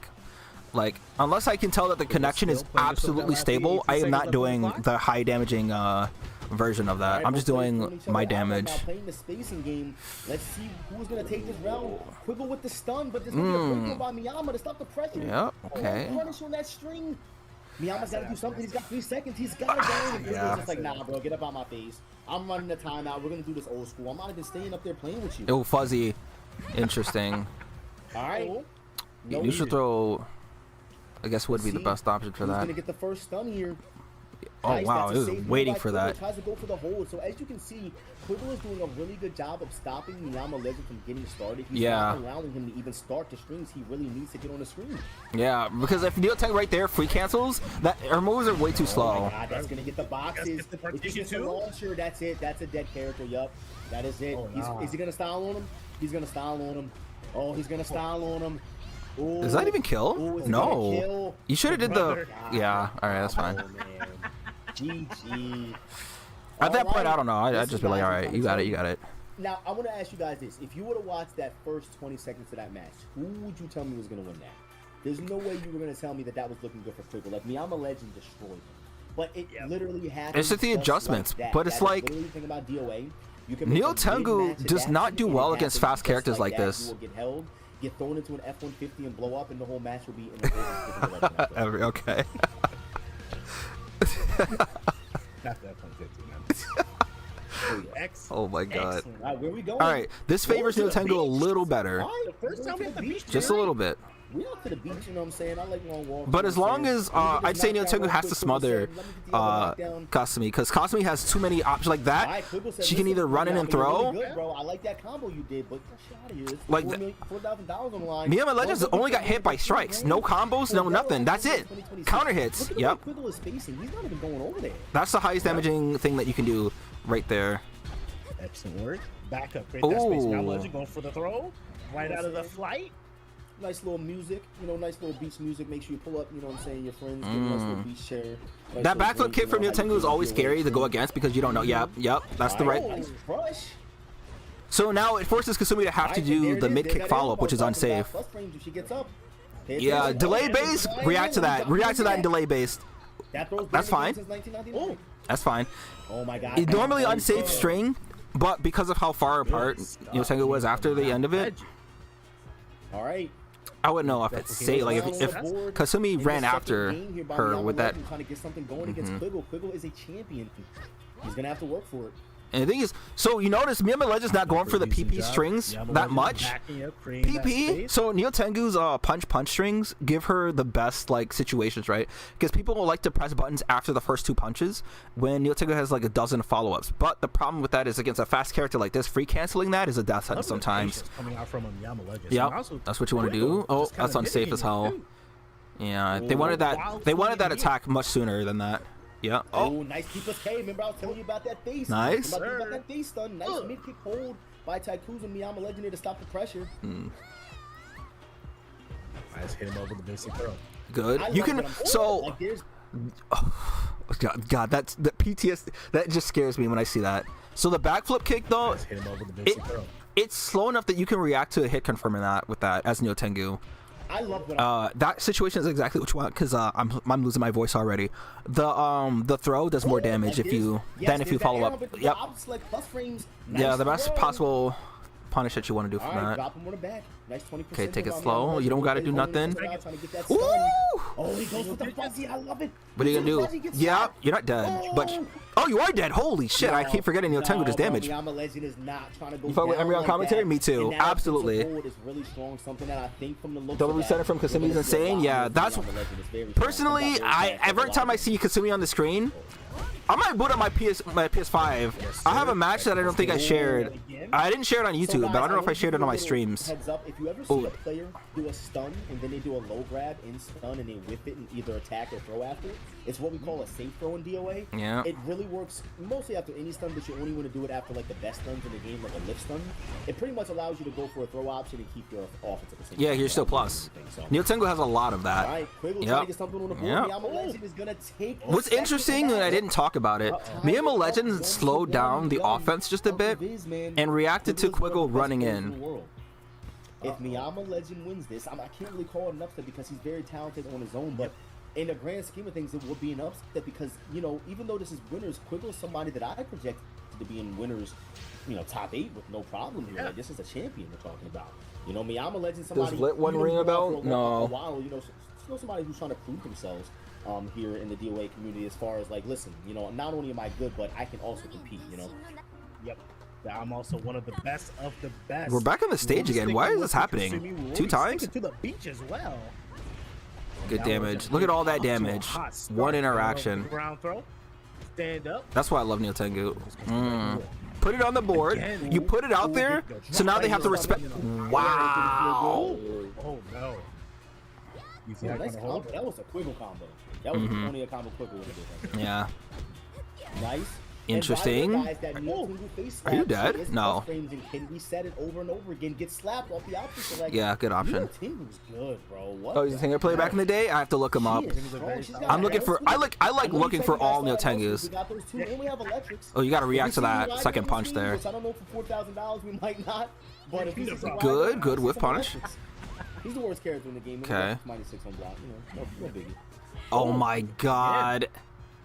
Please. Jesus Christ, that was scary. Watching the lag like that just fucking terrifies. That was looking kind of chunky. Yeah. Okay, I mean, like, you know, either way, we're back into the fight. There was a little bit of a lag spike there, but you know, either way, both players are still boxing out. There's that K for the quick launch. Yeah. So, we're gonna see a lot from Miyama Legend. If this set continues, that's gonna. Oh man, I gotta start throwing that out there myself more. Listen, against that situation, because I usually go for throws. A huge upset. I need to just stop doing that. What I was expecting to see. Hold on, it's not over. It's still Quiggle. Hold on. Trying to go against a straight up Titan here. I would have tried to throw. So far as workout in his favorite, Quiggle still not out of it yet though. Yep. You still. Oh, that's unsafe. That's minus like 10 or something. You should be dead. Please just go for them. Oh no. Okay. Neo Tengu can make a comeback. There are dolphins over there, guys. If they hit that, there will be a dolphin. Yeah. That's what you should do. Yeah, that makes sense. You and I both know Quiggle needed that, bro. He is struggling right now. You know, Miyama Legend is working him. Why did that 6-6K? Oh my God, that's why he's Quiggle, bro. That's why he's the GOAT. My God. Just knowing that that's the option you're gonna want to go for as Neo Tengu. Yep. So, I don't think Miyama Legend is going for that on purpose. I feel like they're going for the 3P plus K or the 4P. No, not yeah, 3P plus K. Yeah, see, that's what I'm saying. It's still Quiggle. It's still Quiggle. He cannot mess this up. Nice way to close that out. I respect. So now you gotta think about what's happening. Yep. It's hard to get that there, but nonetheless, Miyama Legend fighting back with a combo of his own 25% off the wall. Beautiful 6PK to get the quick launch there, or 4PK. Ooh, run up and throw. It's tough. It's tough. That's a Neo Tengu player. That's tough. Who's gonna take it? Make him whiff. Walk up. Back up. We do have an 80% projection on Quiggle right now. Respect the follow up. Yeah, you got it, because you don't know what could be coming there. With the break holds. This is scary. As Neo Tengu, you do not have the advantage in this situation, it feels. Yes. Nice break hold again. Quiggle. Wow. I'm not letting you stun me. There's that flying grab. Oh, if you did that a little sooner, but you don't want to do that because if you whiff, that's bad for Neo Tengu. Oh, you can only run away for so long. Yeah. Ooh, you knew that was coming. You gotta come in. You gotta do something. Okay. Go. Yes. Back up. Back up. Just back. This could be it. He can sink the Yo. Oh my God. That's crazy. Bro, what was the sequence of attacks? What was that? Just a raw 3P plus K? Yeah, so what did Quiggle do there? Single digits. Yeah, and they were all highs too, so. Right now, by the way. No. Ooh, the option select. He's gonna smack him. Yeah, Jesus. Oh my god. No way. Bro, what an upset. Dog. Nah, that's a solid play. You already knew I was gonna like that name. That name's fine. That's something I would name myself. Oh boy, we got a match here. Sensei, someone we haven't seen in a couple of hours. However, someone who we saw do very well at the very beginning of the tournament. And I'm expecting him to do Neutral very well in throw, this I match, guess. but that was crazy to grab him after that. Negative like 3 or something. The crazy steady. Oh, nice down kick punch. We're gonna see a lot of optimization from Killy. And also, Killy. That's what it is. Yeah, We're yeah. not seeing the Helena this time. We're seeing the Kokoro. Just one of many of Killy's many characters. That is so stupid. Oh, he missed the 9P, so this could be bad. Yeah. I don't know if BT Sensei knows he's got to throw that 9P in that You combo, have but to. that's not the combo, and you can't Now drop it's not combos looking- against Killy against Samurai Mind. I'm telling you, he's got a Samurai Mind. Oh my goodness. I just want because getting robbed like that. Oh, okay. I would just feel bad just getting robbed like that. That was almost bad. Also, I want to say Killy taking advantage of every opportunity, going and using all of their resources as soon as they're able to. Not afraid to use that meter when they have it. Good. Make it cold. He's in the back. Yeah. Mixed. Is that PP? Oh, nice. That is pretty good on block. 0 Interesting. On block, +1, I believe. Ooh, raw. Oh, he's gonna let it rip. And did he get the tanker too? Because it doesn't get it doesn't get scaled when you do it like that. Taking it 2-0 actually. Wait a Hold minute, on. are we Yeah. gonna see- Look. Okay. Nice hold from Killy there to stop that 2KK. We're gonna have to see Killy hold that 2KK. Yeah. Hold on a minute. BT Sensei That's came out minus here 5, "Bro, I know that's it's safe. Killy, but really be real here. I'm not going Yeah, out you like still- that into the wall. no, Like, yeah, Killy is okay. in trouble. BT Sensei just gotta slow it down. Just oh no. You could be dead if you use meter, but you want to save it, yeah. No tanker. He's gonna leave him with about 5%. Oh yeah, okay. Nice There you go. way Press to close the round. Yes. Can we win it? My boy's still You- alive. that Killy needed fucking that, bro. move Killy is needed so- that. He's going through it right now. Tries to go for the option select with the safe throw there. Doesn't get it. Plus frames from a rig. What's it gonna be? Oh, plus frames. I'm noticing that Kokoro's not There it is, back kick sidestepping. throw. Tried to That's a good sidestep game. right there. And Rig just doing a good job of mixing Killy up right now. What's the mix? What's the mix? Because God. what's crazy is that people are going to be holding people are going to be holding Kokoro's mid punch hold because it's a true thing now. Oh, why are you doing that from all the way over there? We hit him with that. Killy in trouble. That's one of those things that aren't Oh my people God, haven't BT adjusted Sensei to needs one well. more hit. Because with Kokoro, you'd expect the high launch or the mid kick launch. That's that. Did you see it? Bro, only at this level will you see a whip punish such as that. Did you see that? Oh, try to go for the 10 frame there, or 12 frame, right? For the wrist stun, I love it. Oh. Now they get All right, more what are we space. gonna do here? Oh, the fucking lag spike, bro. That is so sad. I don't know what's going on here, but No, that BT was the Sensei lag trying to spike, find a that's way why. back. Ooh, nice into Yeah, that force Dinding, tech, yep. Express K. Nice, beautiful throw by BT Sensei. Oh, I thought they were gonna do for He's tracking getting right mixed. That's a safe on block. Yep. Yeah, don't try to throw Ooh, Kokoro. this is not In most good. cases, Yes, she's really safe. No. You have to Killy's do looking good. something One more there. mix that could Just do it. go No, for he it. doesn't go for the Nah, whole when beat. you Stay on the whole when you have block. health bar that low, Wait a minute. this BT close. Sensei's trying to Oh close it my out. god. That so I want to talk about this situation. In this situation, BT Sensei does not have to hold, because the thing is, whether you die from the combo that they do afterward or not, like that's okay, right? Like you do have to hold something, but like this life, it's just not worth it. Kokoro from this doesn't have access to anything that could kill from that in the first place. But in that situation, you might as well just throw all the damage that you can at that point. If you make them waste the meter, you resets everyone to neutral, you just play neutral. Wait a minute, BT Sensei's trying to close it out. And there it is.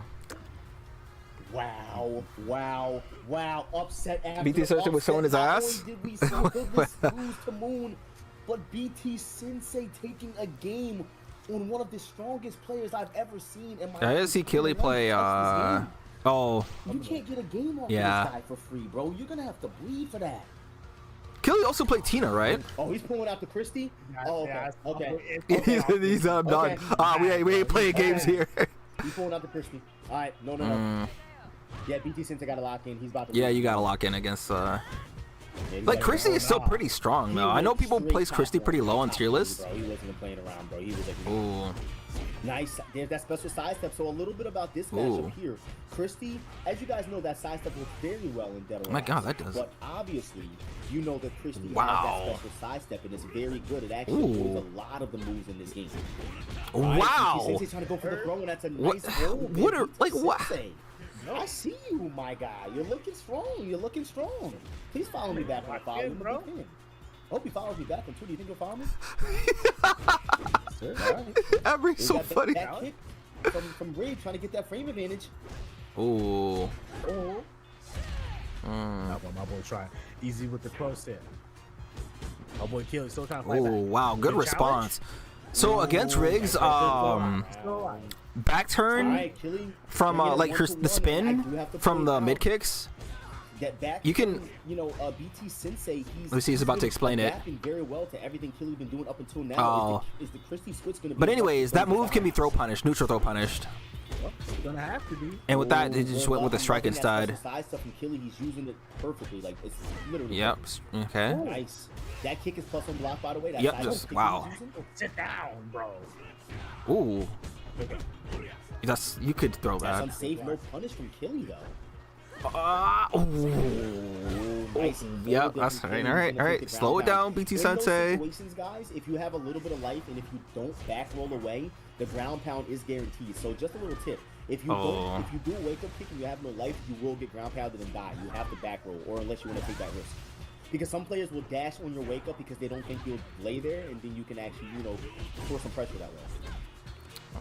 Ooh, Interesting. drops him out of the air with that 2H plus K. That should not work that way, but it does for some reason. sidestep. Yep. Okay. Oh.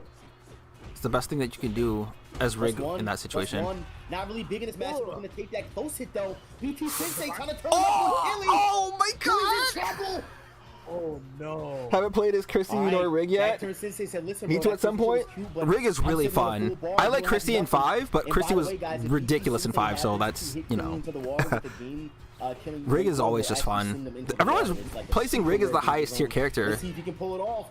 Killy's getting You hit. get free damage, you get free damage. Oh, you He's didn't want to go getting for hit. the, okay. Saving for it when it kills. Oh, that is not, that's not wait a the, minute, Killy trying to fight back. He's got some that's heat not now. the He's got a game. break Okay. on. Oh, nice. Oh. Oh, that's unsafe. Then he's got to do something, man. You're not dead, No but just, it does a lot of damage. No way. Killy's in trouble. There's one Get- more chance here, man. Oh, He's going to go to lose his back in, and that's it. That is it. Backturn Sensei is going to send. Rig, you're the most interested in trying Killy out. to lose his back in Rig here. It's has a taking lot over of Steve safe for the safe first moves. He can time. maintain offense. He puts her in resets. Oh no, is this Moon versus? Oh boy. Oh, I gotta see this. I gotta see this. I gotta see this. In winners semifinals here for Tampa. I think Elliot has the advantage in this because they both. So the thing is, both Neo Tengu and Elliot have the 9 frame, or Elliot's is 9 frames, right? Or is it 10? Elliot has that palm strike to your face. Neo Tengu has the smack to your head, right, to your temple. So they're the same speed, I think, unless Elliot's is 9 frames. If Elliot's is 9 frames, then Elliot's wins, right? So that advantage is kind of out. I'm gonna let him pull it off. Let's see. Elliot has stronger stuns that doesn't require like look at the damage. It's just an Elliot thing. Like it's not even just like Neo Tengu being worse than Elliot. It's more that Elliot is just Elliot. Like look at all of that. Yep. Okay. All right. You can get some. Guys, like, well, you can't get the tiles here. If you guys were in top 8 right now, would you be dropping combos? Would you be missing punishes? The answer is no. Did you see that punish? He just punished 8. Nah. Oh my god. Yeah. Just go for the launch. Unless the player shows me that they are able to like hold that. Oh, I don't like that attack. It's so bad in this game. Moon. I don't like that that's even a thing in this game. Nobody uses that attack on purpose. Whiffing, bro. Anytime you whiff that attack as Neo Tengu 66k, you know what I think about that hydrogen, like the nuclear bomb baby. You know the, you know the flash of light and their arms are in their hands are in the air and they fucking disappear into the night. Bro, whenever I see it, I see Neo Tengu's whiff 66k like that, bro, oh my god, you gotta understand, you cannot whiff that attack. That shit is fucking terrifying, though. That it's one error, right? One mistake like that These players are fighting for something right costs now. you This is crazy. everything. All right, both players. That's unsafe. Playing the spacing game at that mid range. Miyama Legend trying to. You're trying to press a button. Oh, you. Dice. Oh, let it rip. Get the longs. When I say Xeno, I'm referring to Moon. You know, he used to go by Xeno, so I'm still trying to transition out of that. Ah, the leg! That PP, and I don't know if you guys. Ooh, there we go. Punch, punch, punch. Like full screen, so. Yeah, that's why you use PPP. Step one, real quick, get into the wall. Oh, you. That's the thing about Elliot. You have to hold it, or you don't hold it. You're just fucking dead. It's a. It is. It's so good. Hold right there, guys. You gotta hold. You have to hold, or you can't. Like you can't react to that. Oh. Okay, Jesus, you got 10 seconds. You can't be fucking right. You gotta do something. Dude, it's. I'm seeing from Moon right now. That boy was like, listen. Yeah, you have to come to me, Elliot. I'm saying in your face, but I'm trying to pay my rent. My mom's rent this month. Maybe to take her out to eat. Like, bro, I'm not letting. Against that strain, Neo Tengu should do 3P plus K because it'll crush Elliot's options there. Oh, just. We are playing for a more. Yep, attack. Notice what they're doing. Yep, okay. High counter hold. You can still have a time. You still have time. As Neo Tengu, that's because as any character actually. So let me talk about this real quick. This right here, you see they tried to hold, which I didn't even know you can get a hold that immediately comes out after that. You have enough time if you want to delay something or you're trying to bait anything. You have a lot of frames to work with. So they could have did 3P right here. They could have did, there's Neo Tengu has a bunch of options, and if you don't want to fuck with any of those, then you use a break hold, right? And that's what they were expecting immediately because Neo Tengu's even the punch over that gives you a ridiculous amount of advantage too. They'll jump over and do that with throw. So you see how players are jumping over and getting throw. If you do that, you can sidestep keep the advantage, and it's a really strong. Yeah, but they didn't do anything there. If you guys watching at home, you jump over that wall. Hit that neutral throw, keep that advantage, and then you can keep attacking. Or you can just I gotta see how much more advantage it is. Miyama. Oh my God! What the fuck just happened? It's because of the flight grab. That should have hit though, because it's a flying state. It doesn't mean that you're not able to get hit. You don't have invuln. That's wait, hold on. What the fuck? You know they're gonna just stand there. So. Because all this does is means that you're not able to be attacked low. The inconsistencies with this is it needs to be studied because let a character do a random low attack, it would have knocked Neo Tengu out of the sky. That's effective block. No pun. Break flow. It's just dangerous in 6. Elliot is ridiculous in 6. Yeah. Miyama Legend's still alive, man. Miyama Legend's still alive, man. Trying to say like, listen, bro, I'm one of the best Neo Tengus. I'm not going out like that. Does Miyama Legend have a YouTube channel? Do they still play? That spacing. You see how no one said anything yeah. For a second? That's that DOA movement right there, man. Who's gonna get hit?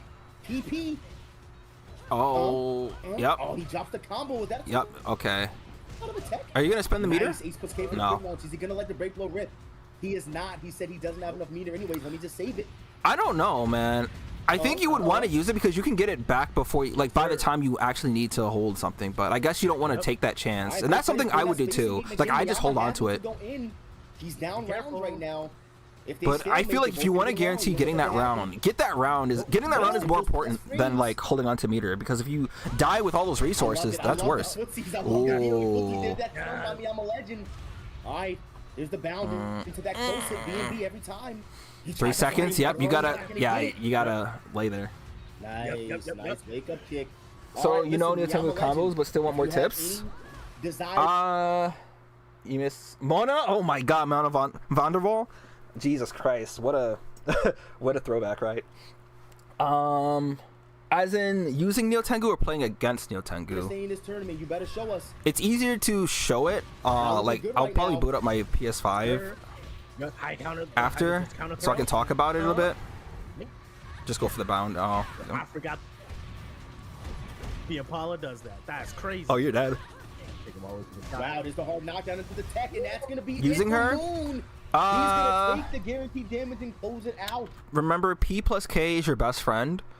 3P plus K is I have to boot up my console, and then we'll. Nothing here. Winner semifinals, man. I don't have DOA6 installed, but I can just talk about the moves as if they were 6. And Elliot being one of those characters that I do think is very strong. Yeah, man. Elliot being... I guess general tips.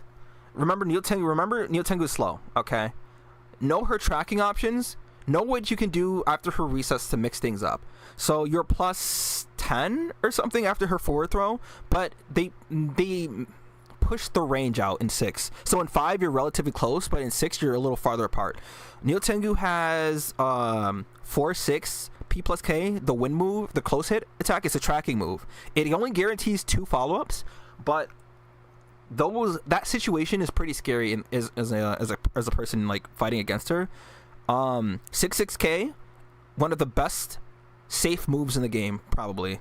I'm thinking at least top 3, because it's only -2 on block. All right, so that's why I'm saying like 6-6K when you whiff it is a fucking nightmare, but when you hit somebody, a lot of people will try to throw punish because they don't know that move is only -2, and it's the same with Zack's P plus K. Zack's move where he uses his knees and his elbow, his knee and elbow at the same time. That move is only -1. So those moves are deceptive, right? After that, unless the opponent knows, you can do P plus K. If the opponent is going to continue to block, you can just throw because they're expecting a follow-up. You can do 3P plus K. After that, you can you can do an offensive throw after that. If people are crouching, you can do 4-punch kick. Like, Neo Tengu has a bunch of shit. The most important thing for Neo Tengu that you want to learn are her safe throws or her option selects and stuff, right? Because Neo Tengu is very slow, you have to maintain the momentum, right? In 6 especially, she does more damage if they lay on the ground, right? So she'll do more damage doing a ground throw rather than like finishing a combo. So like the biggest example I can give is like the backflip kick into the punch, which is like the charge where she jumps back, she flies back and then charges forward. Rather than finishing that string, if they lay on the ground after the kick, you just do the ground throw and that does more damage, but you're still plus if they get off the ground. I'm pretty sure. I gotta remember that one specifically. I don't use that one too often. I understand all of her stuns they're deep stuns, so people are more inclined to hold because they know that a launch is guaranteed, right? So faster characters have small, they don't stun as deep, right? They do little gnat stuns, right?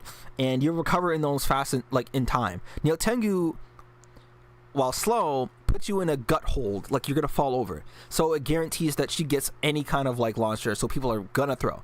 Remember to use her core circle throw most of the time. Condition them to throw or hold. The mid kick launcher, her H plus K, is the one that literally everybody is gonna hold no matter what. I remember that there was a match that I fought against somebody, and I did not use the H plus K launcher not a single time in the entire match except one time after I was beating them. So I beat them like 3-0 the first round, and it was like I was at my second to last round, and I was gonna launch them for the final kill. And I decided to use H plus K that time, and they were just holding mid kick the entire game. They didn't give a fuck about what other launcher. Neo Tengu, all of her launchers can launch every single weight class, so you can always get max damage on anybody, right? Just know your options, right? Make sure to mix up between all of the launchers. Don't always rely on H plus K because that's the easy. It's the easy button because not only does it give you the highest damage potential, but it's the one that you don't have to slide your fingers over. You don't have to do any weird things with your hands. Like, you can immediately launch with that, and it's quick, right? It's fast. Think about was it quarterback P into the launch. Do that one more often if the people aren't low holding. If they are low holding, watch out for that because her one is it H plus K? Is that throws? The one hold, like throw button, the crouching one. Like, I'm saying one hold, not like her one hold button, but I'm saying like one H plus K, like the input for that. That does a ridiculous amount of damage if they're crouch holding. Don't abuse that, but use it whenever you see somebody doing that. There's a lot more that I can say, but I have to actually like boot the game really strong in the meta right now. To talk about. Only in some departments because he's got access to a 9-frame punch. And you know that's really risky to even throw out in this matchup because Neo Tengu has access to a really fast high punch of her own. So really Elliot's is stronger and faster though. Or I think there's the same strength, but Elliot's is faster. So Miyama Legend have to come to him. Oh yeah, you gotta hold. People don't hold that online either. Yep. Safe throw, you can go for a guaranteed. Depending on how you do that. A lot of upsets happen on the beat, by the way. Oh, that's unsafe. Will we see another one? Oh. Nice. They stand against max damage. God, life boss. Nice. Yeah, that was tough. So that's something you'll see a lot of DOA players do. They'll bait out the wake-up kick. They'll actually whiff an attack and make it look like they're not going to block your wake-up kick, and then they'll go for the low throw. Nice plus K for that max height launch by me. I'm a legend. I do that sometimes. I haven't been doing that recently. Yeah. The flying throw depends on the range, but Again. the thing is, Neo Tengu does have a sidestep. I wish that. Yeah, Oh, jeez. No, he's just dropping him on his neck over and over again. Yeah. Force the opponent to respect that. He's just really trying to do that one move. Because now, if you fly, and she can just do the kick. Let me see if Miyama does the kick now. Oh, no, just fuck it. Send it. Oh my God. That combo? Yeah. Yo, you got choke slam 5 That's times unsafe if you block it, but they didn't block it. That's also unsafe, but it's fast. We just found out that Aqua Twister eliminated Black Moon Rising from the tournament, guys. No way! Another That wasn't guy on going stream. down just like No. Oh, that's why that move fucking sucks. All right, Miyama's trying to make it work. It's not working, bro. Please pack it up. Pack it up. That move sucks. I have not seen a single good application by any Tengu of that move that wasn't in pressure. Like you can't just throw that move out. You dead? Oh, you're dead if you beat her. Baby. I don't know. I wouldn't. Yeah, Honestly, that's unsafe. Every time Elliot does that little relaunching punch, that is a full crouch while standing punch attack. So like, there's execution there too. Elliot's got some. Elliot's probably high, definitely high execution in this game. Call those the Cheerios. Unsafe. And you got Cheerios or Struggalos. The Cheerios, yeah. That's the move. That's what it's called. You don't do Cheerios, you just do 3-3-P, and you're not really an Elliot player, but those are real Cheerios. Yep, quick launch. Those are not knockoff brand Cheerios. Those are real ones. What? Jesus. Okay. That's a great value. Dollar store version. Oh my God, it's so silly. That was a real Cheerio, bro. It's straight in the box. And he's Again, a lot of. That move is. I wonder if this grab is landing because it's hard to duck online, or because it's that. No, good. I think it's because it's online. That move is just. Oh, yep. It's risky if they tuck up. But notice, Moon always tucks up from that. So that's something that Miyama should keep in. Oh, you cannot whiff against Elliot. You're probably dead. Unfortunately. Shout out to Black Moon for playing. What do you do? Offensive throw. Oh, wow. So, speaking of offensive throw, you know how I said offensive throw, but you notice what happened here? Elliot ducks. Look, he's crouching. He's getting ready to crouch. That's why he got hit by that. Miyama legend with the break hold there, and he's going to catch him ducking. Yep. All right, guys. 4-punch kick works. If I'm going to do something like that, I do 4-punch kick because against the wall, you can get the back turn. Both players having no meter, that's going to play a big role in what happens. Yeah, just launch right here. That's what I'm talking about. Works against every weight class except because I was an incline, it dropped. Yeah, because I was on an incline, that's why it dropped. Michael Jordan. Great value. Oh! That catches people, yeah, because people expect you to stop the string after punch. Oh my goodness. Yeah, because you gotta expect the follow up. So you gotta. Like, bro, I'm getting up out of here. There's that getting full Moon is like, bro, I'm not letting you run away from me no more. You're gonna get hit by one. I don't know. Miyama's scaring me the way that they're playing. Yep. I don't know why. I feel like he's gonna. You gotta throw people. Wait. Oh shit! That catches. Wait a minute. No. Yeah. The thing about that move, I've started using that myself. So here's the thing about this move that's great. Wait. Can he get it? When you're backing up, you're not blocking. And the amount of people I've run into that straight up runs away like this. There's a Kasumi match that I want to share on stream specifically where somebody they run in, do a few hits, and just back off, right? And as a Neo Tengu, I'm like, okay, I can't beat her at range, I can't beat her this way, what is my best option? And then I think I threw that out one game before or something, and just had an anime flashback. And then I kept doing it that entire match, and I just pretty much won off of it. Wait a minute. No. That move is good. Remember, y'all, there is a dedicated block button. When you're backing away like that, and you're playing lame, you are not blocking. That move works so well on characters like Ayane, it works on Kasumi, it works on like any character that can just backflip kick away or back off. On the line. $4,000. This is a come up for anybody. I don't even care if you got bread like that. $4 grand, bro. Anybody's gonna look back at $4 grand and be like, Yeah, but like that's $4,000. Like I ain't just gonna leave it. This is a lot of money, bro. It is. I'll keep saying this. Somebody will take your kneecap up, but bro, $4,000. Come on, bro. Imagine you owe somebody $4,000, bro. Like, All right, bro. All right, man. All right, let's get it. Yep. See, now you can start throwing those in. Yep, because you're expecting that the throw. Moon is trying to. You gotta hold that. Oh. Deal with these grabs. Not dead, but that does a lot of damage. What are you gonna do? Okay. That's not the max damage Neo Tengu can get. That's a safe. Oh. Oh, nice way to punish that. Oh. All right, Moon is gonna get that damage there. Nice little 25% counter. Go for the follow-up. Yep. Wake up kick by Miyama Legend. Nice punish there on the sidestep to close it out. Beautiful. Interesting. If you're gonna do something, you gotta do 3P plus K there. That 3P 2K. Moon, yes. Moon catching. Oh, I probably would have gone for a force tech situation. Hard knockdown is Elliot. But I guess they want to just max damage. Like you'd probably only do it for max damage unless, like, if they are, going on soon, I believe, is gonna fight quick. if you're close to a wall or something. Quiggle's mad too, so best of luck to you, my friend. Oh yeah, Quiggle's not happy. Angry Quiggle. All right, is he gonna go for the meter? All right. He's not. He's gonna try to. Yeah. Listen, I guess you gotta try it out still, see if it still works. Never mind, bro. Let me go ahead and just save my meter and just go into this next round with it. Let me get that get from shoulder again. Yeah. Oh, because so that's the thing I mentioned the last couple matches. Moon always tacked up after that, so the one time they don't, they got hit by that. God, that it's just Elliot's just good whip punish. Yep, you can go for it. Yeah, just do it. As soon as you see their legs fly over like that, that means it didn't force tack. There's a tight window to force tack from that. Yep. Make that check. All right, man. Both players spacing each other out. I do want to point out, Miyama Legend can definitely get in here, but this is Elliot's playing ground. When you're at she doesn't range, need to get in. Like this is Elliot. It's all yep, him. you're still fine. I just wouldn't. I don't know, man. Don't risk it. You have the life lead. Just. Oh, okay. It's not over. Elliot can still do one thing. Bro, I got it. Oh yeah. No, bro.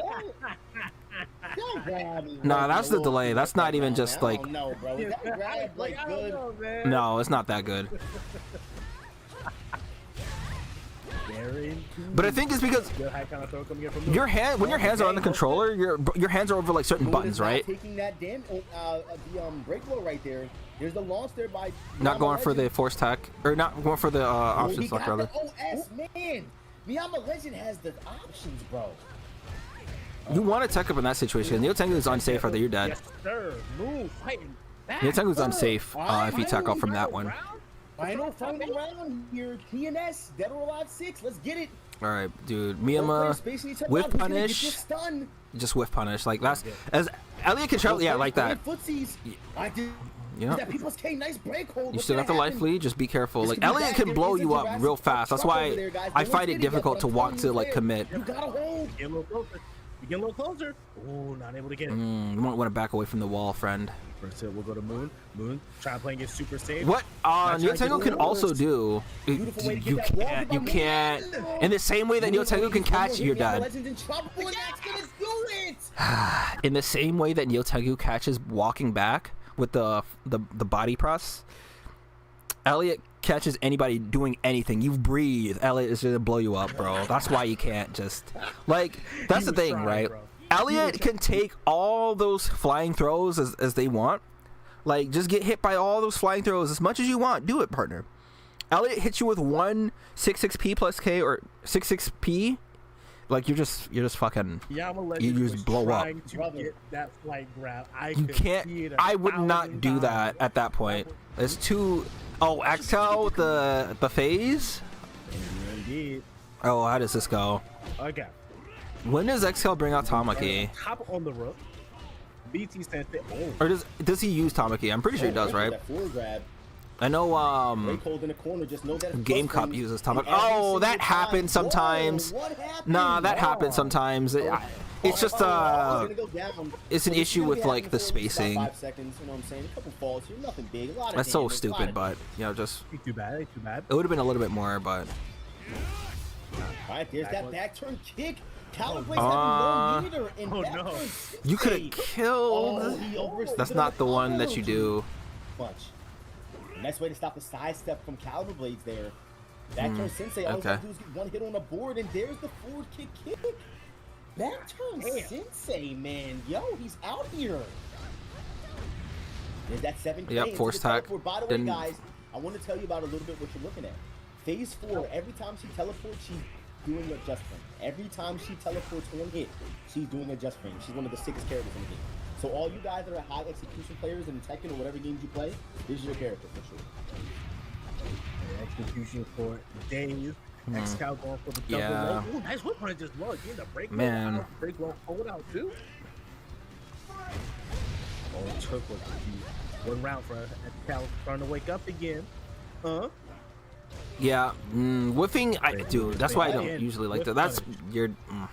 Very good option from Caliber Blades jumping in with Not that your turn. punch that we talked about earlier. Got a little nerf, but it's still very good. Yeah, it used to be stronger. Isn't that Nice crazy? way to He's jump still over pretty the strong. Raker kick. Yo, BT Sensei's rig is really good. Like, this Yes, dude it is. Nice for sure. Oh, you're dead. Yo!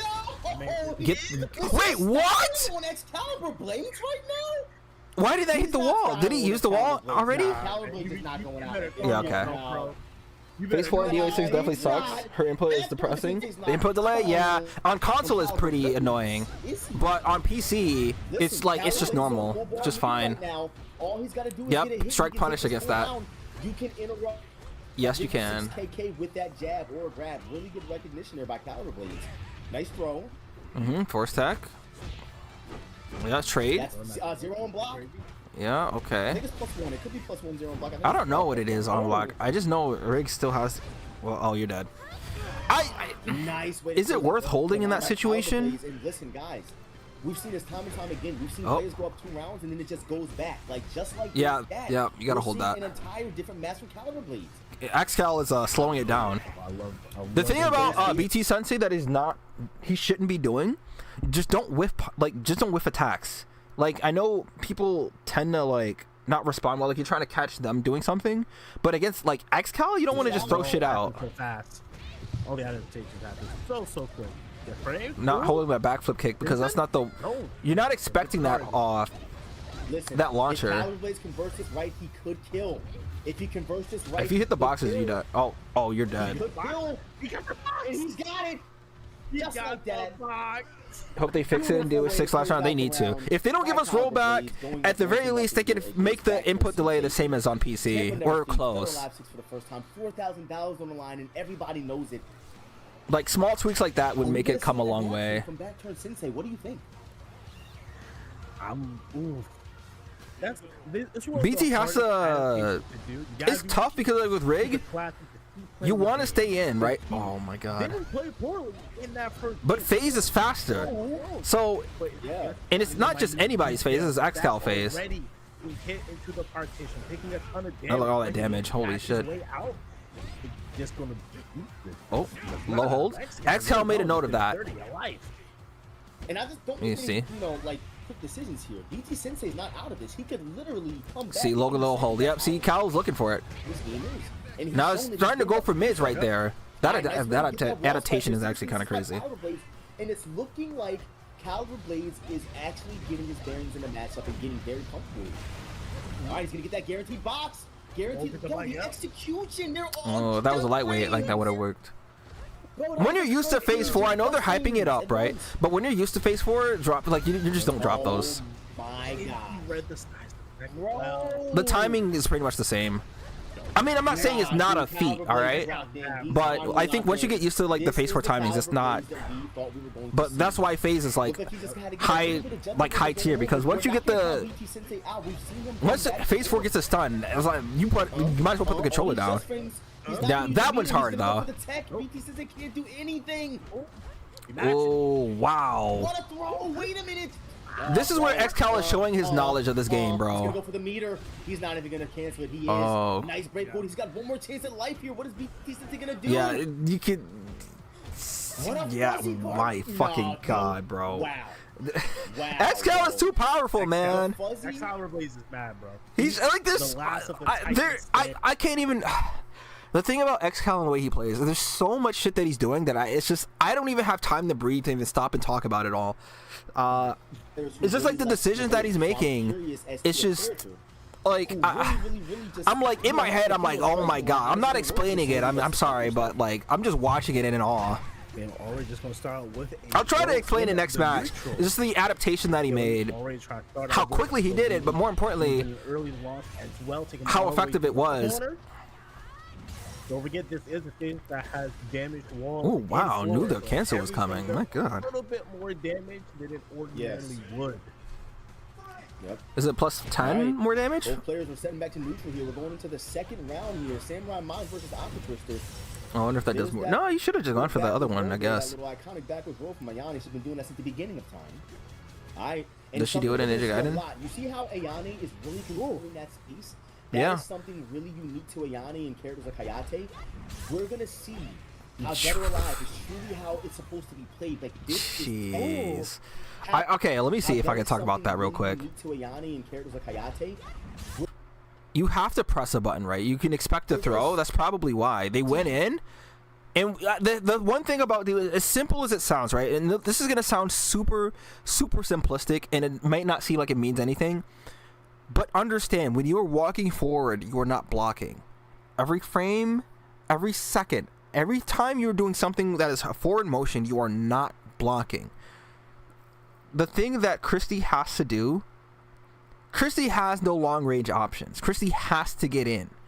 And unfortunately, Aqua Twister's like 5 steps ahead. You press a button, like at that point, especially with the health that you have, it's unsafe on block, but like what you take a throw? Okay. Aqua Twister is locked into how you play Ayane right now. Yeah.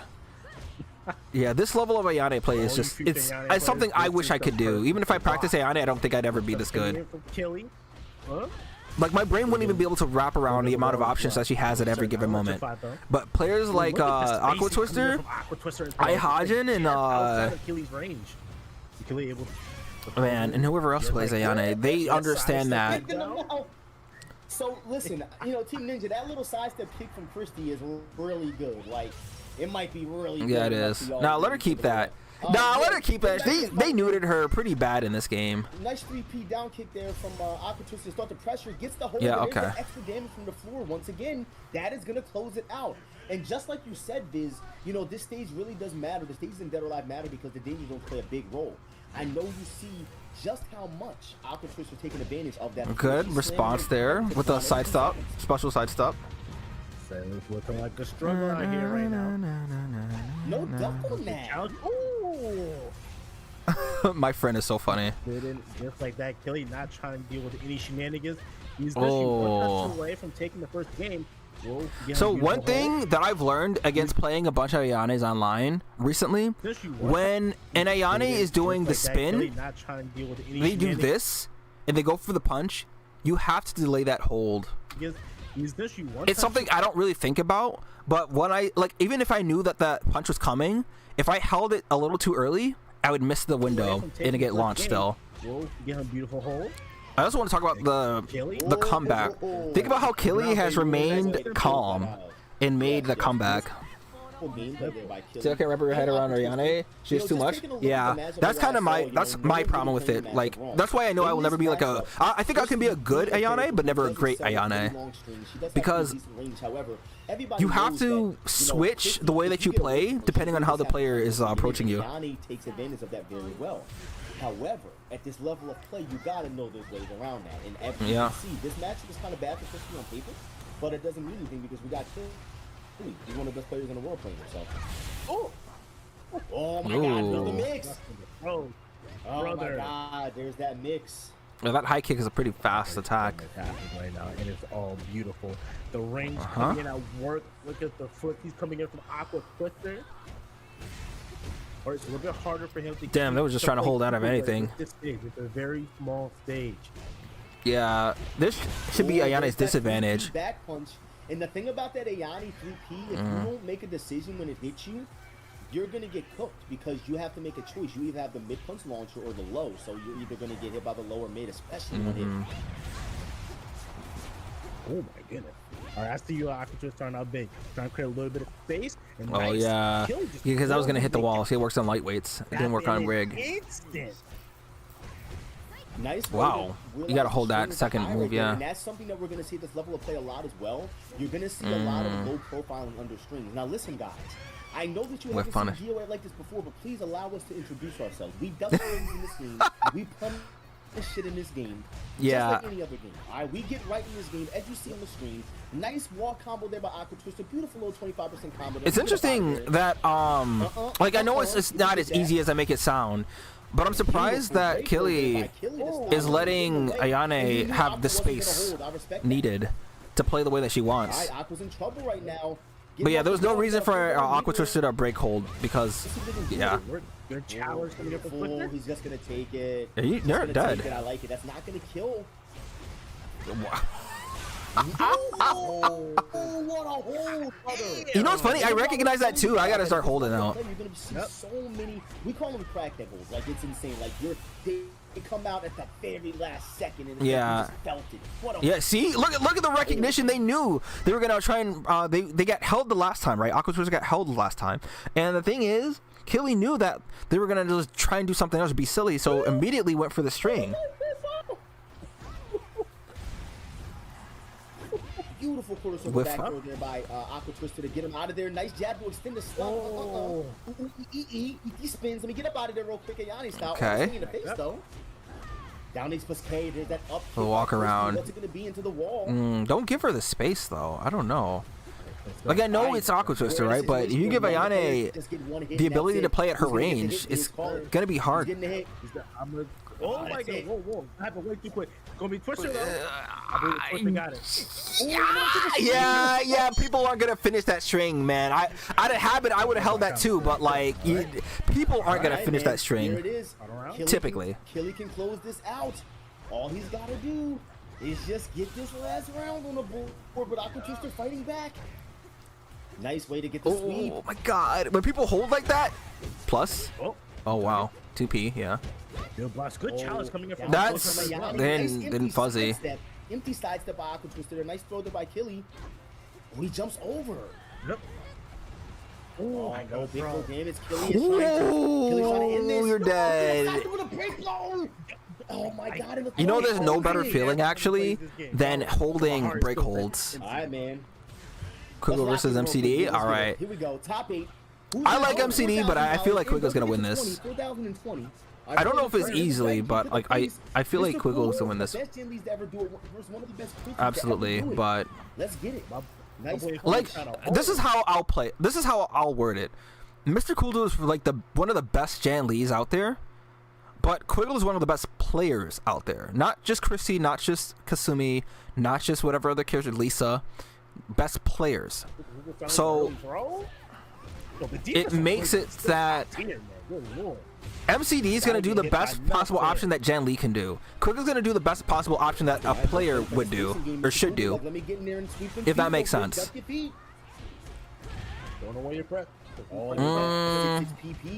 Oh, you gotta punish that. Yeah, you're still alive. You don't know because it's going to be a low, high. Like you just don't know. Beautiful. All right, they're scrapping. I want to talk a little bit real quick. Jan Lee's got that 11 frame mid. Christy can only beat it with a jab. Yeah. That's gonna come. But a jab is all you need. Christy has options from her jabs. Get punched in the face. Telegraph was the word I was trying to use the last time, but I completely forgot. But he goes for the throw anyway. Sometimes you gotta throw on a safe move. Sometimes you gotta throw a safe move. Yeah. Let people know. Because like typically on safe moves, and it's something you want to keep in mind. Typically on safe moves, because people know that the move should not be throw punish, right? Because typically they're gonna follow up by keep attacking afterwards, or fuzzy, or just doing whatever. But in most cases, because people are gonna respect, they're gonna think that you're gonna respect that their options, right? Just because it's unsafe doesn't mean my turn is over, right? Christy still can sidestep and do whatever, but do a safe move. Yeah, I can still throw you.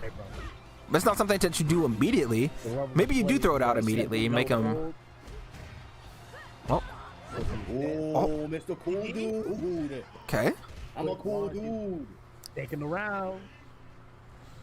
Mr. Cool Dude. Getting on the board 1-1. I gotta see you play like how do I say it? Character loyal players play other characters. I want to see. Let me see the MCD Neo Tengu, please. Oh. Ooh, he still got clip on that. Oh yeah, that you can't. People hit me with that all the time. As Neo Tengu can't be doing P plus K. Can't be doing anything else. You guys know, if you guys play this game, you know what it feels like to get hit by that jam. Yep. 3P plus K. It hurts. That shit fucking sucks. Wow. What a hole. Oh my god. Nice. There's that lip stun from Quibble. He's gonna get that wall. What's the mix? How much plus are you from that? All right, plus frames. Trying to go for the back turn or the back turn combo. This is textbook Quibble Christie play. He's been doing that for 10 years. Yeah, like that's what I mean. Like this stuff right here. No one can stop him. Oh, fuzzy this time. You see? Is one of his best moves, but it is unsafe. Oh, he's mixing them up, guys. Quibble's mixing them up. MCD can't do anything about it. That's minus. What the hell's going on? Nice, nice. Cool dudes, you gotta get back in the fight, my guy. Is that Dragon Gunner? If he can do it, it's gonna be now. What a move from Quiggle. Oh, man, Quiggle's looking good right now. Okay, wait. All right, is that Dragon Gunner? He has one chance. Mr. Kudo's got one chance. Oh yeah, wait a minute, dude. I spoke too soon. Another break hold. Yo, if he gets hit, he's dead, guys. If he gets hit, he's dead. Yeah. Wow. Yeah, like, what do you do, man? What do you do? That's why, man.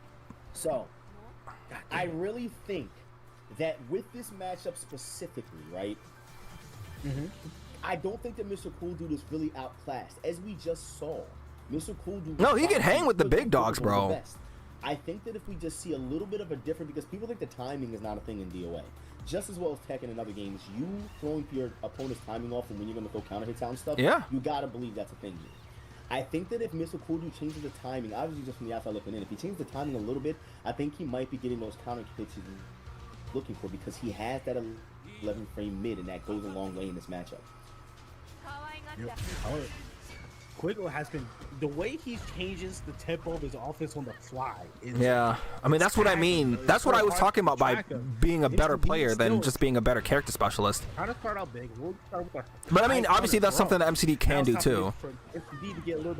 But you kind of get more insight by playing a bunch of characters, learning like what are things that people overall have trouble with.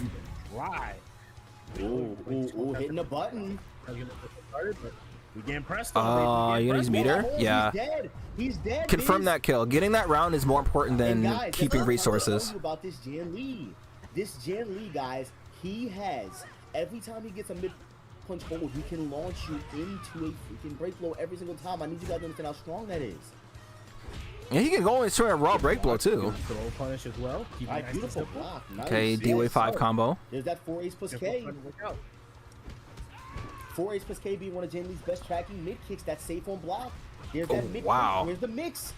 You can kind of back off now. Like that, man. I love that alive, bro. I love this game. You can't do this shit and no wow, that patience right there. Now you see he's making the adjustments too. Bam and run and punch from block with Dragon off. It's like, no, I'm gonna counter that and break your arm off and send you into a tree. I love this game. I love it. Fatal Rush, what's it gonna be? All right, what are you gonna do? You gotta get away from the wall. It's a good grip of damage. That's cool. Oh, that's the left stun. Quiggle. Nice down ace plus K for the low profile. I love that by Quiggle. Okay. Quiggle trying to get on the board in this game. Let's see what happens. Mr. Cool Dude trying to get that stun plus frames. It's nothing to do with it though. Goes for the grab. Tracking. Both of them are tracking moves. CD. Oh yeah. Nah, you saw how we delayed it a bit there. Will get the high counter strike. Quiggle staying alive, man. Ooh, KP into that back. Look at the damage, man. Beautiful. What's for Breck? You know, Quiggle's not holding that. This nice. There's that mid kick block, negative frames. But I guess there's not really a reason to, right? Yep. Ooh, forward punch into the Dragon Gunner mix. Yep. Okay, you can just kind of chill. Don't. Oh my God! Quiggle could come back. That's what I mean. Like, if I was just gently, you just gotta chill, bro. Wait a minute. I mean, it's easier said than done. Easier said than done. Let me. Like, Quiggle can do that though. Christy can do that. Nice punish. That is a low throw. Brother, create that space. I wonder if we're gonna get any new I think he's characters for gonna get the first DOA6 stun, last Biz. round. That's really gonna decide a lot here. Who's gonna get that first stun on the screen? As you can see, Mr. Cool Dude fishing with that 3K. Ooh, that kick to the mouth. The thing about the dragon kick is, yeah, you can react to it, but the thing is, unless the person throws it out on the screen, you don't ever think about worrying about it. Oh, wait a minute. What are you gonna Oh do? my God, Mr. Cool Dude's in trouble. He's getting hit. Yep, force tech. Oh, he goes for the tech. Oh, quickly with some new tech. That's interesting. Every time, so I want to talk about this. Every time MCD goes for this move, he has been using the follow-up. And for some reason, every time Quiggle has been pressing a button. So the one time he doesn't do it, he's still pressing a button. Like you see, immediately follow up. He could have hit him. Oh, okay. I'm getting anxiety. Oh! You can do H plus K as Jet Li if you're expecting the low. Wait a minute, just a knockdown. One more hit could do it. Mr. Cool Dude, one hit away from getting that Quiggle break. has life lead. Okay, please. No. It's tough. It's tough. Oh my It's tough. God, there's no way. Yeah, nah. The thing is, MCD, he played really well there, but it's just like Quiggle made those adjustments, man. And it's easier talking from the stands, okay? It's so much easier talking from the stands about what needs to be done than when you're in the moment. When you're in the moment, there's so many different things going through your mind that sometimes you just can't think about what's happening in front of you. So, you know, MCD played very fucking well there. There is no better Oh time. boy, I We gotta got see this 2 games match. coming now, baby. Come on, let's get it. I'm gonna lock in. Interesting. I don't fight Christy. I don't think I fought Christy all that much, like a high level Christy. I think I fought like 1 or 2, like in recent years when I reinstalled DOA6 and started playing it again.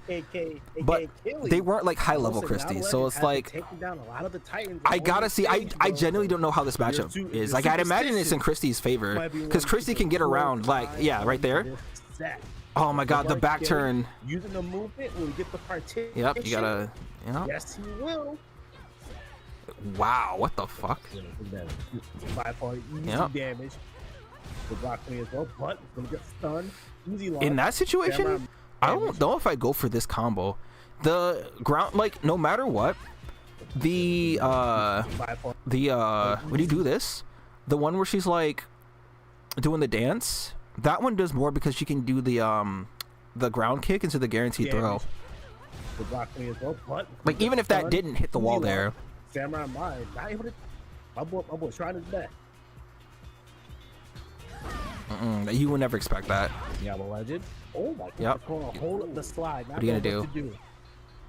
Killy back up against the You wall. notice actually. You got have it. to overcommit. And I do want to point out, You don't have to. Killy knows this matchup. Oh no. Ooh, the 7 KP to close it. Oh gosh. Oh my God. Yeah, that one right there. That combo you can do from 3P against every weight class. So it's like you should do that when you can because that does more damage. Okay.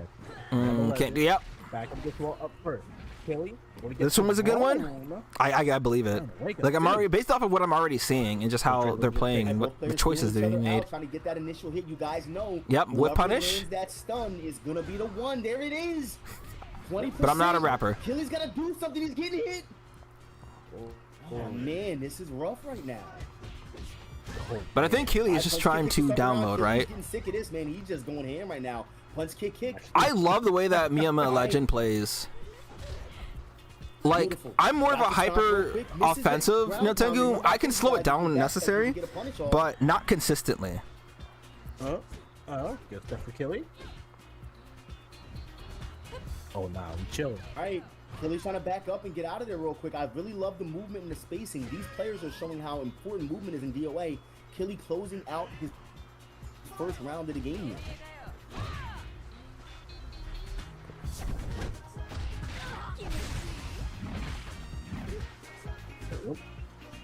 Alright.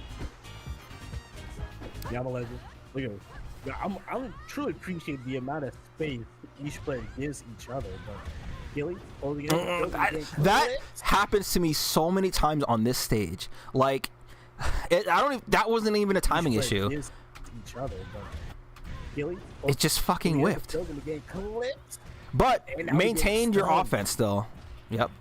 So times where your hand is on the like your button, you want to press something, and you want to punish something like that, because usually players online, especially when they do a move that's unsafe like this, but like if you're not on top of it, like right here with the forward throw, it's just best to do a neutral throw, because at the very least you know it's unsafe. They're gonna block because they know it's unsafe too. I would have just let them do it, but I guess that's still the right decision. That's why they're max rank, and that's why I'm not, right? Achilles tight, man. Listen, if Miyama gets a hit, oh, interesting. I'm surprised people are letting Nyotengu do that. That's a high attack. But I guess because people don't really use that move too often, you don't think about it. For a second, let's kind of look at what happened. All right, first and foremost, I just want to shout out all these players for making it this far. Right, like we're at the point in this tournament where you didn't make it this far being a scrub. Like there was over 150 people, guys. You don't even know about the path these players took to get here. Okay, I'm really curious about how Killy's going to adapt. And when I tell you it's a sure thing, Killy's going to adapt. This is a good stage for Nyotengu. When I'm saying Killy, guys, I'm referring to Samurai Mind. Samurai Mind is Killy. He is going to adapt. There is no doubt in my mind. He's going to have to. Oh, yeah. 100%.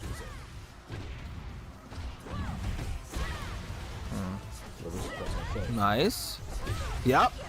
Oh, wow. What's crazy is because Miyama Legend has been doing 3P a lot of this and has not shown any other launcher.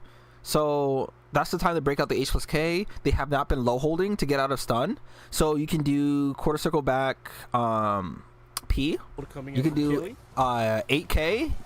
Gotta keep an eye for the citizen assist. So Miyama Legend has to be careful. Yeah. Much better. Dropping that. Oh, it feels bad. Yeah, Lucas, this is much better. Oh, yeah. Okay, back to the fight here. Work on something there in the back. Miyama Legend has to be very careful how they approach. Yeah, I would have expected them to do something there. That stun. If you got 19 seconds, you got to make something work. Then if you're gonna, you're dead. Goes for the save. That's gonna do massive damage. It's gonna kill. Just back up. Back up. Why do players do this when they have no HP, bro? Oh my god. Ain't no way. There was how much time was left on the clock? 10 seconds. Oh, get up. Never let yourself get discouraged. You're that guy. Ain't no way. Everyone can use that kind of inspiration. And by the way, guys, I want to point out that Nyotengu 6PK. That 6PK tracks, and it will stop quickly special sidestep on command. So that's really good to use here. Exactly. That's beautiful hold. Good throw. Oh, just went for it. Oh, don't. That's so unsafe, but that was delayed reaction anyways. And that's something that you'll see a lot. You'll see players throwing moves that are kind of... Well, that's unsafe, though. Okay, you are guaranteed... So, after this move against the wall, you're guaranteed P plus K. Now, it worked out in the end, but I got so anxious when they didn't do it. So sometimes when you're unsure about the distance, you can do 6K here, or you can do 2 PP. You can do whatever else you want. But that's a good option. Just because of that. And as I said, Miyama Legend getting a point on the board himself here, tying it up against Killy. Mid punch? Yeah. See, if I would have mid held there, it would have gotten it. Oh, no. Didn't go for the high damage one, but I think you got to be safe with that. Sometimes the frame advantage just is not in your favor. Oh, Killy is back up against the wall, so he has to be careful. Interesting. It would have busted out just like that. Can we get the boxes? Oh, yes, he's gonna get the boxes. Yes. Ooh. Is he gonna go for the full thing? He's not. Quarter circle forward punch. Okay, Miyama Legend. This is Nyotengu. Nyotengu can still come back from this. The thing is, Killy has not held after that. You have to... Killy, you know what's funny? Killy just refuses to get held because Killy knows that Nyotengu throws you. It just does... Oh! Okay, Miyama Legend has thrown Killy sometimes, but... Yeah, just take it. There you go. Yep, safe throw. Oh my God. It's interesting that Miyama Legend. So I'd be too scared to go for P plus K here. So that string by Christie is safe. All right, it's -5 or something. And usually, what you can do after this is her special sidestep. Now, if Christie went for the special sidestep, P plus K would not connect here. Now that's the thing, right? Because it's safe. Typically, people will still press buttons. So P plus K would have been is the right move if Christy doesn't do special side stuff. But like I said, I would have been too scared to do that. A is getting him so far. I told you guys. Keeping him on it. Gonna take the close hit. Maybe I should start using that 8 PPP because like I'm not seeing, like I guess high level players are different from like most random players, but like PK and that seeing how successful that move has been, except for the one person who held low, that gives you a lot of information. Away from eliminating Killy from this tournament. That's safe. That's safe. Oh my God, didn't do P plus K. But I guess against Christy, you don't want to risk anything because Christy's still gonna just beat you because that's -5 on block. You gotta fight back, my guy. I don't let it happen like this. Mima, take your time. Take your time. Come on, Killy. After I saw that, I'd have been like, all right, bro. This is DOA6. Get me up. Nice throw by Killy. Both players playing the spacing game. Who's gonna get that stun? 3K, no dice. There we go. You got him. Killy. Oh, trying to get as close to the wall as possible. Oh, you're not. Oh, you're not. What are you gonna do? Take. And Killy goes for the stop and then wins it. That's 7K. Plus frames. Oh my God, please. I'm a legend. Yeah, I'm a legend. Safe. It's safe. Hold on. Not the throw of the century. You got touched. Oh my God. Brother. I did not know what was going to happen right there. That shit was going crazy. Did you see that? Yes, sir. For those I've never seen so many crushes in my God life, fucking bro. damn it, bro. Like high school. Fuck. Not. Oh. Hold on. How much health did that could have been a comeback. That unfortunate thing about It's gonna take this one almost. One more hit. And Killy goes for the stop and then whiffs it. That's 7K plus frames. the unfortunate thing about I'm a legend. this, because nothing that Neo Tengu could do from this range and her stance could actually connect here. Even if she went for like 2K, it just wouldn't.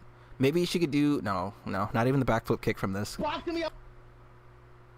Like that's just unfortunate. What is Yama doing? Hold on. Not the throw of the century. Like I don't know. Yeah, I mean you'd expect the low, but like if Neo Tengu did the backflip kick here, then it would have beaten it out. But it's just it's like it's one of those things like you did it successfully 2 times in a row. It's just not gonna work. You don't think it's gonna work the 3rd time. Look, high school. Sorry for not responding or something. You playing DO6? No, that's all right. That's all right. As long as we're experiencing this tier at the same time together. Yeah, seeing that it's funny that he starts the round with that because I bet he's thinking in his mind, if I had just did that, I could have stayed alive. Coming into it back again. But you just got to turn it around this game. That was unsafe. There you go. Oh. Killy in his back now. It's starting to really turn. The thing about Neo Tengu, especially myself who do this, we preemptively hit that 3P plus K with the expectation, like off of a free cancel or a whipped attack or anything, but because Killy finished the string. Killy in his back now. It's starting to really turn up the heat on Miyama Legends. Because Miyama has to be tilted. There's no way he's not tilted. But you can tell by the way that they play because the backflip kick was the first thing that they did. We trying to back it up. Like I said, create that space, man. We need it. Okay, good with punish. Good stuff coming up from Miyama Legend. Oh, okay. Okay, yeah, that's good break. Oh, you're not dead, but it's just really close. I know you were so upset. I did with not know punish. You were so upset. Yeah, I don't know. I wouldn't have risked it either. Like you're still alive. You have. Yeah. Okay. Okay. I said he needed at least 2 more hits, and he ain't going to get either one. Sometimes it be like that, man. You can't win them all, you know. Yep. Can't win them all. Okay. Miyama Legend probably needs to start doing the backflip kick on wake up kicks. Chrissy's too fast for that. Again from Miyama Legend doesn't do anything with it, and Killy getting that bound into the close. He doesn't go for the close hit, but take your time. Yep. Chrissy can't do anything to force you out from that range, so you can just take your time. Waste of time. What are you gonna do? That's unsafe. Yo, Killy is doing the. Oh, is it unsafe actually? The way that Chrissy was kept pressing. Miyama Legend is getting inked. Yeah. I told you guys if anyone can do it, it's Killy. He's not Killy absolutely like can. Even if it isn't the best connection for both. Just launch, bro. When that happens, you gotta just launch. Side stop. Legend, that's guaranteed. That is guaranteed. That is guaranteed from that guard break. Oh, that's good at catching that. Break hold gonna whip. If you breathe, just breathe. This you can still win. You can still win. It is Neo Tengu. Yep. Delay your strings. Yep. Oh, Christy's too fast for that. Okay. You're not out. Not out yet. Just gotta take your time. You have 20 seconds. You have enough time. DOA6 one hit can do it for both players. It's tough. Backflip kick, 3P plus K could have worked there, but you know, in hindsight, right? What do you do against somebody who's running at you? You don't have too much time to think about it. Because he just doesn't want to go out like this, man. He needs to get this. Let's just keep it 100. Killy needs to win this. It's $4,000 in line. This is the first time DOA has been a TNS. He doesn't want to go out like this, man. I'm a legend with the air hump option select. Let's get it. Oh, he's got a hold. He's not going to though. You gotta be careful. 35%. Yeah. Oh, you're dead. Damn. Honestly, Miyamo was a bit nervous at that point, but I think both players were. Miyamo absolutely could have won the last game, but I think the nerves from the last game and what happened kind of were brought over to this one. That is it.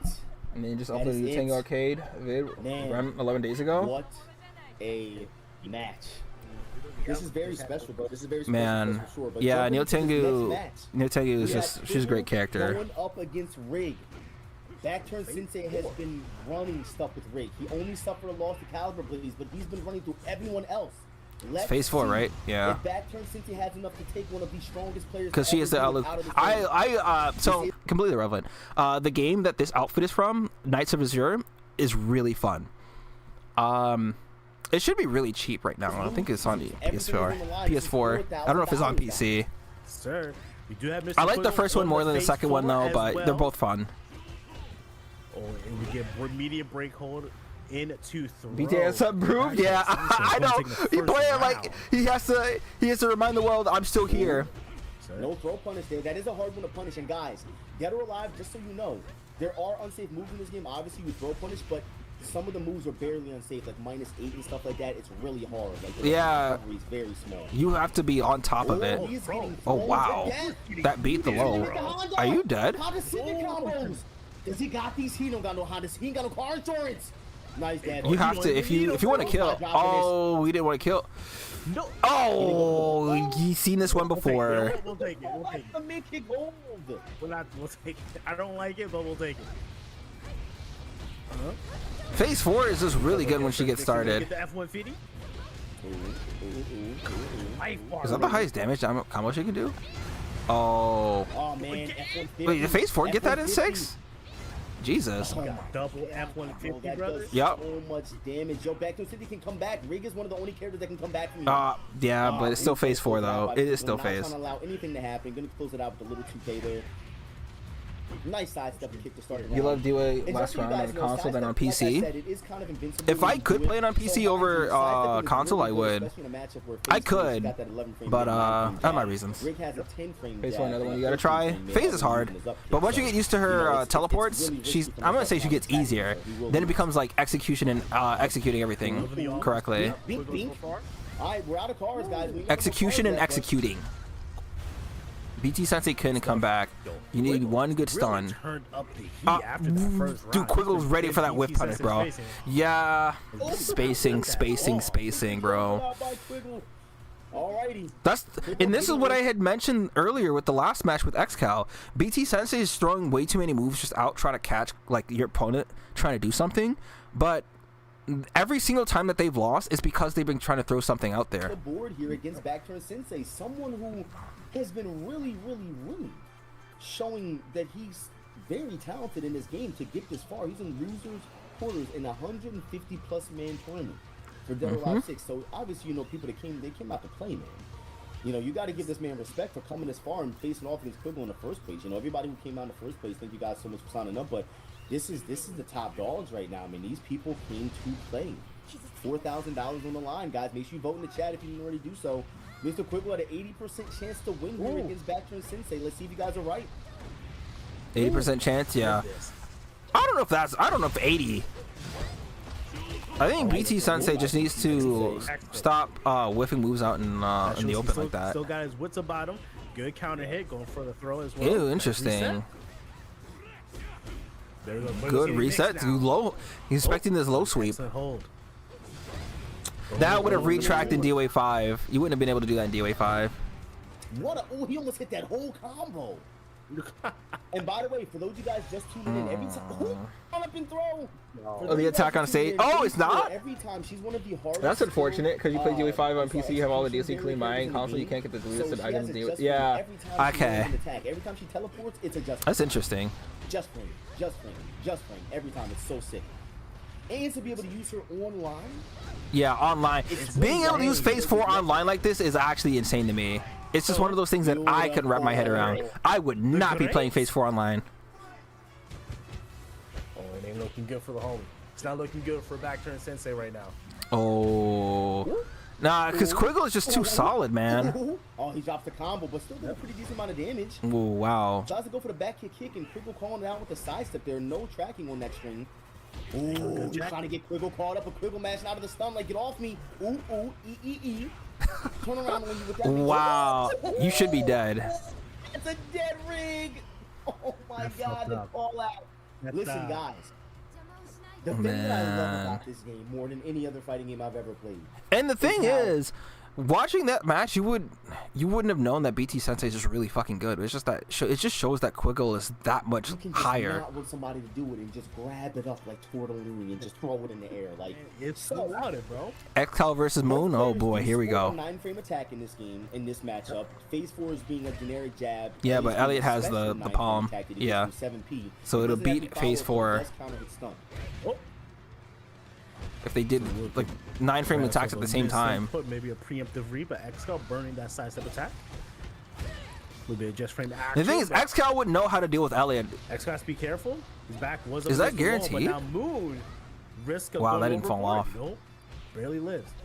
And by the way, guys, I do want to remind you, we are in the winners finals portion of the tournament, so these sets are first to 3.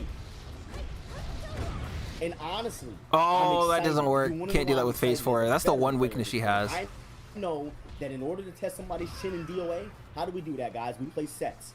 You might be able to win a first to 2, but can you win a first to 3? Can you win a first to 5? Let's find out if Zeno.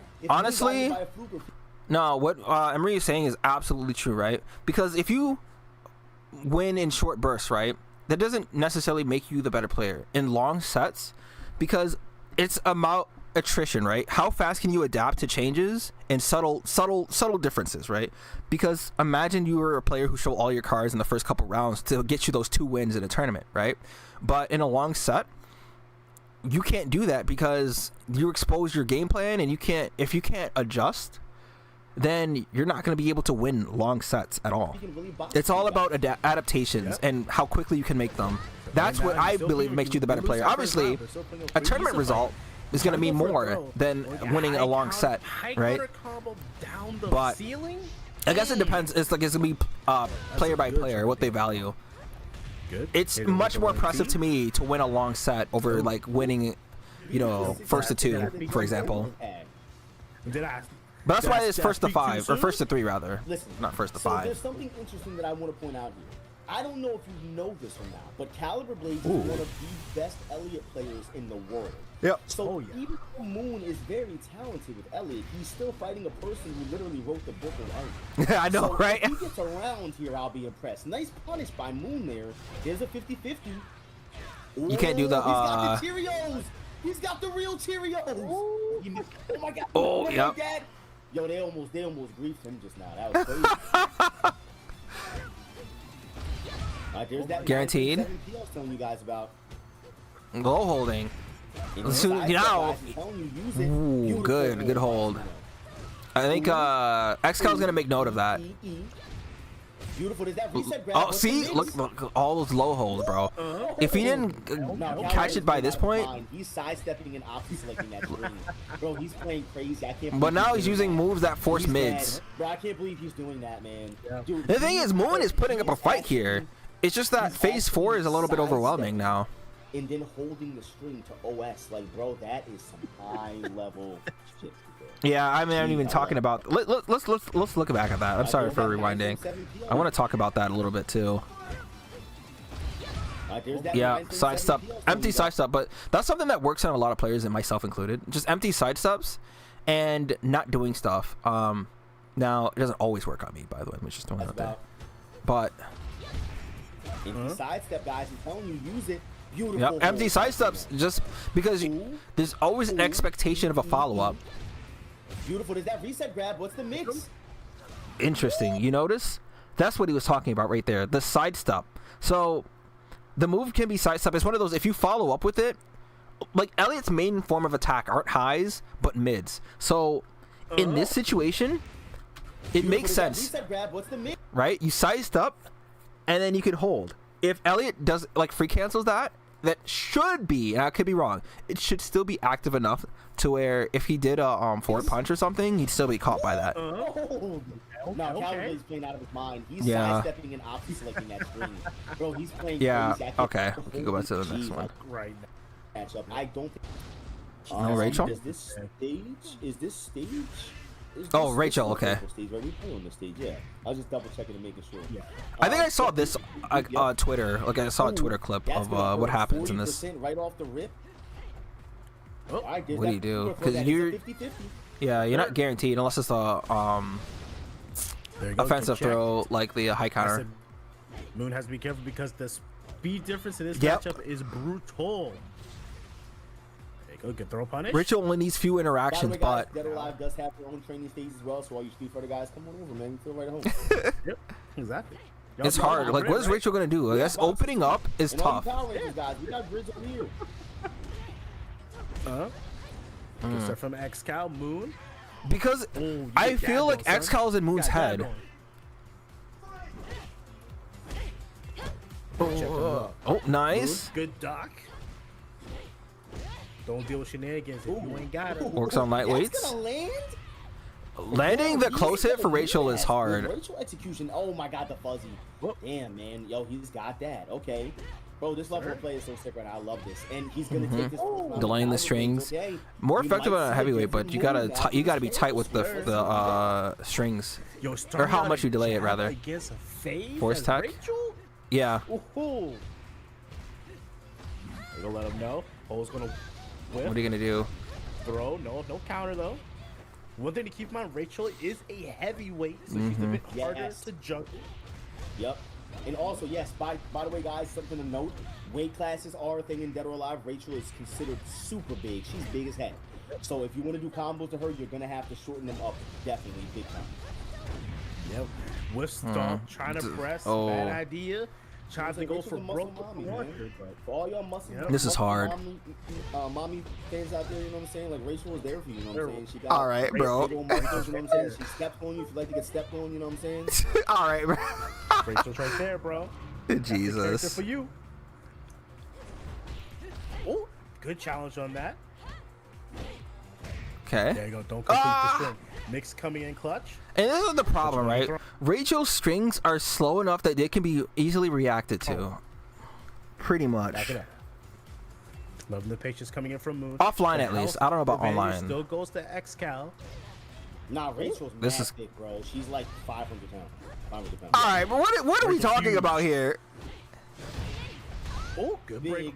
Same like with Neil Tengu. You just don't want to be thrown by Rachel. If he didn't break hold, it'd be over. Seriously, it'd be it. You're not dead. Oh, you are dead. Oh my god. For caliber blades. So that was hard, bro. XCal has some crazy defense and was holding all of the strings that Moon wanted to put out there, and it's tough, especially when you have to switch to a character that's slower. And while they don't lead as much like interactions as like say Elliot does. Well, I mean, it's Elliot, but like, it's hard because Phase 4 is just fast, and not just fast, she's oppressive. So, like, it's one thing if you're fighting like Kasumi or like Christy or any other 9-frame jabbers that are quick, but they're not like overwhelming in the same sense that Phase 4 is. It becomes hard because obviously Elliot wasn't working. Believe it or not, on normal, it actually does a lot more damage than you would think. not all throws in this game scale to the same damage on normal hit. So Oh, you're still gonna that stick would with it, actually do huh? more damage than your typical like standing forward throw or something like that. Like they Yeah. hurt, man. It depends on the grab you do. I don't know. All right, we're sticking with. I the don't Rachel. know. Yes, sir. And just to talk a little bit about the stage, They guys, had there more are success with stage hacks. Elliott. If you guys notice, you're gonna see a lot of normal hitting lows land, and there's gonna be. Yep, trips let's land. go- That go for is the a launch. hazard part of the stage. That's been a part of DOA for forever. Yep. Definitely something to keep in mind. You better watch your toes on this stage because Yep. just like that, everything Delay leads strings. to a slip stun. Oh, bad position. Oh, wow, went for the jab immediately. Yeah. Oh, that would have hurt. Nice Are you punch, dead? guys, you Good know. throw punch, you're dead. No, no, It's no. almost gonna be it. About 1 more % there to Yep, close it out. okay. Zeno with the Again. punch grab to send him again. Okay, okay. Hey, let's get No, trying to get that slip stun. lock in TNS 2026 DOA for the first time. All the options that Rachel has can be sidestep right there. So I don't know if you guys have noticed, XCal has been sidestepping at every instance of like Rachel doing the free cancel or follow-ups. So at the end of 6PK, whether it be the kick or the punch, they can both be sidestepped. And XCal has been preemptively sidestepping both One of options. the greatest players to ever touch this game. Viz, what can he do? Is he gonna hit the tanker? He's gonna hit the tanker. Yes, he's Damn, gonna get bro, the they're tanker. doing him. He is getting Yeah. video. You could probably do a And 10 she's frame not a or. heavyweight. Not like Oh my goodness. Beautiful high counter hold. Oh, it's not looking too. Oh, Good hold. Oh, coming in. It's from not low. over? You just gotta keep stuff like that up. yeah, because you. Ooh. I need to get much more of that. Oh Just my check the God, speed bro! difference is coming in. Break hold. Dude, Moon, And good whip punch so coming in from close. Excalibur blades. Ooh, nice fuzzy. The gameplay Oh, nice and both simple. characters. Ooh, beautiful fuzzy from Caliber Blades. Nice. Oh, can't be dropping those. That's a sidestep tracking move. Good blocking, yes sir. We get the throw. Me? Bring him back into the corner. What's the tech? Stand Oh, up, he said. oh, Side that's gonna step. do a lot of Didn't damage. see Oh it. my That's God. a lot of damage. Man, Mink. Grab- Yo, y'all can't tell me, Rachel is out here stomping on me. Like, this is crazy. Oh my Mink, goodness. Yo, the quarter circle Do I forward pick up punches Rachel, on the y'all? wall. Listen, Do I pick up Rachel? Moon is like, I know. Rachel's that similar Caliber enough Blades to is who he is, but I'm not Neil supposed to Tengu, be so letting maybe I people fool me shouldn't like do this. I it gotta because get around on the you board. typically use characters that can fulfill bro. different matchups in a ways that your main characters can't. Good check coming in from Nice jab. Nice I just need a jab. character that's Caliber fast Blades enough. forward So punch like kick whether it be launcher there. Ayane or Tamaki, who I still really want to learn. Nice Back back throw. throw there.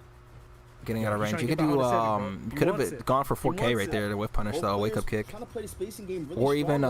Let's see quarter who circle can get back the first P. hit. It's all about this first hit. Oh, There's that jab. are you plus after that? I don't Caliber know. wiggles out of the stun with the jab of his own. If he gets that, oh, not gonna do it.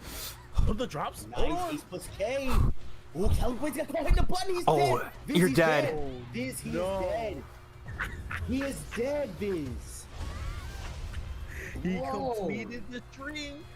Moon decided to complete the string and caught him slipping. Yep. Brother. You have to hold like I I cannot believe no one is that he holding these actually- strings. So, I think the they're thing just about not Dead or warmed up Alive to the is that game if is you get all. hit on normal hit by moves that put you into a stun state, you still have to make a choice, even if the stun is not that deep. So when Caliber Blades got hit by that Rachel H plus K or 3 plus K, whatever you want to call it, he had no choice but to make a choice. Yeah, you had Essentially. Like, do something. He had to do something. He couldn't Yeah. just mash out. He had to mash or commit to a full crouch. He was too negative. So Moon gonna get on the board. Let's see if it's enough for him to adapt to Caliber Blades and get another game on the board. And this stage heavily favors Phase 4. Yeah, The I was gonna reason say, being too. is because Phase 4 has a ceiling throw and she can toss Well, not you even up just and seal it bounce you though. off the roof and Phase get 4 is to the back. faster. You're in tighter quarters, so you don't get the freedom to like move around and position yourself in a way that's favorable for yourself. Excellent with the As Rachel, Oh, especially no, against only FaZe. just frames. Man, that works on her. I'm surprised.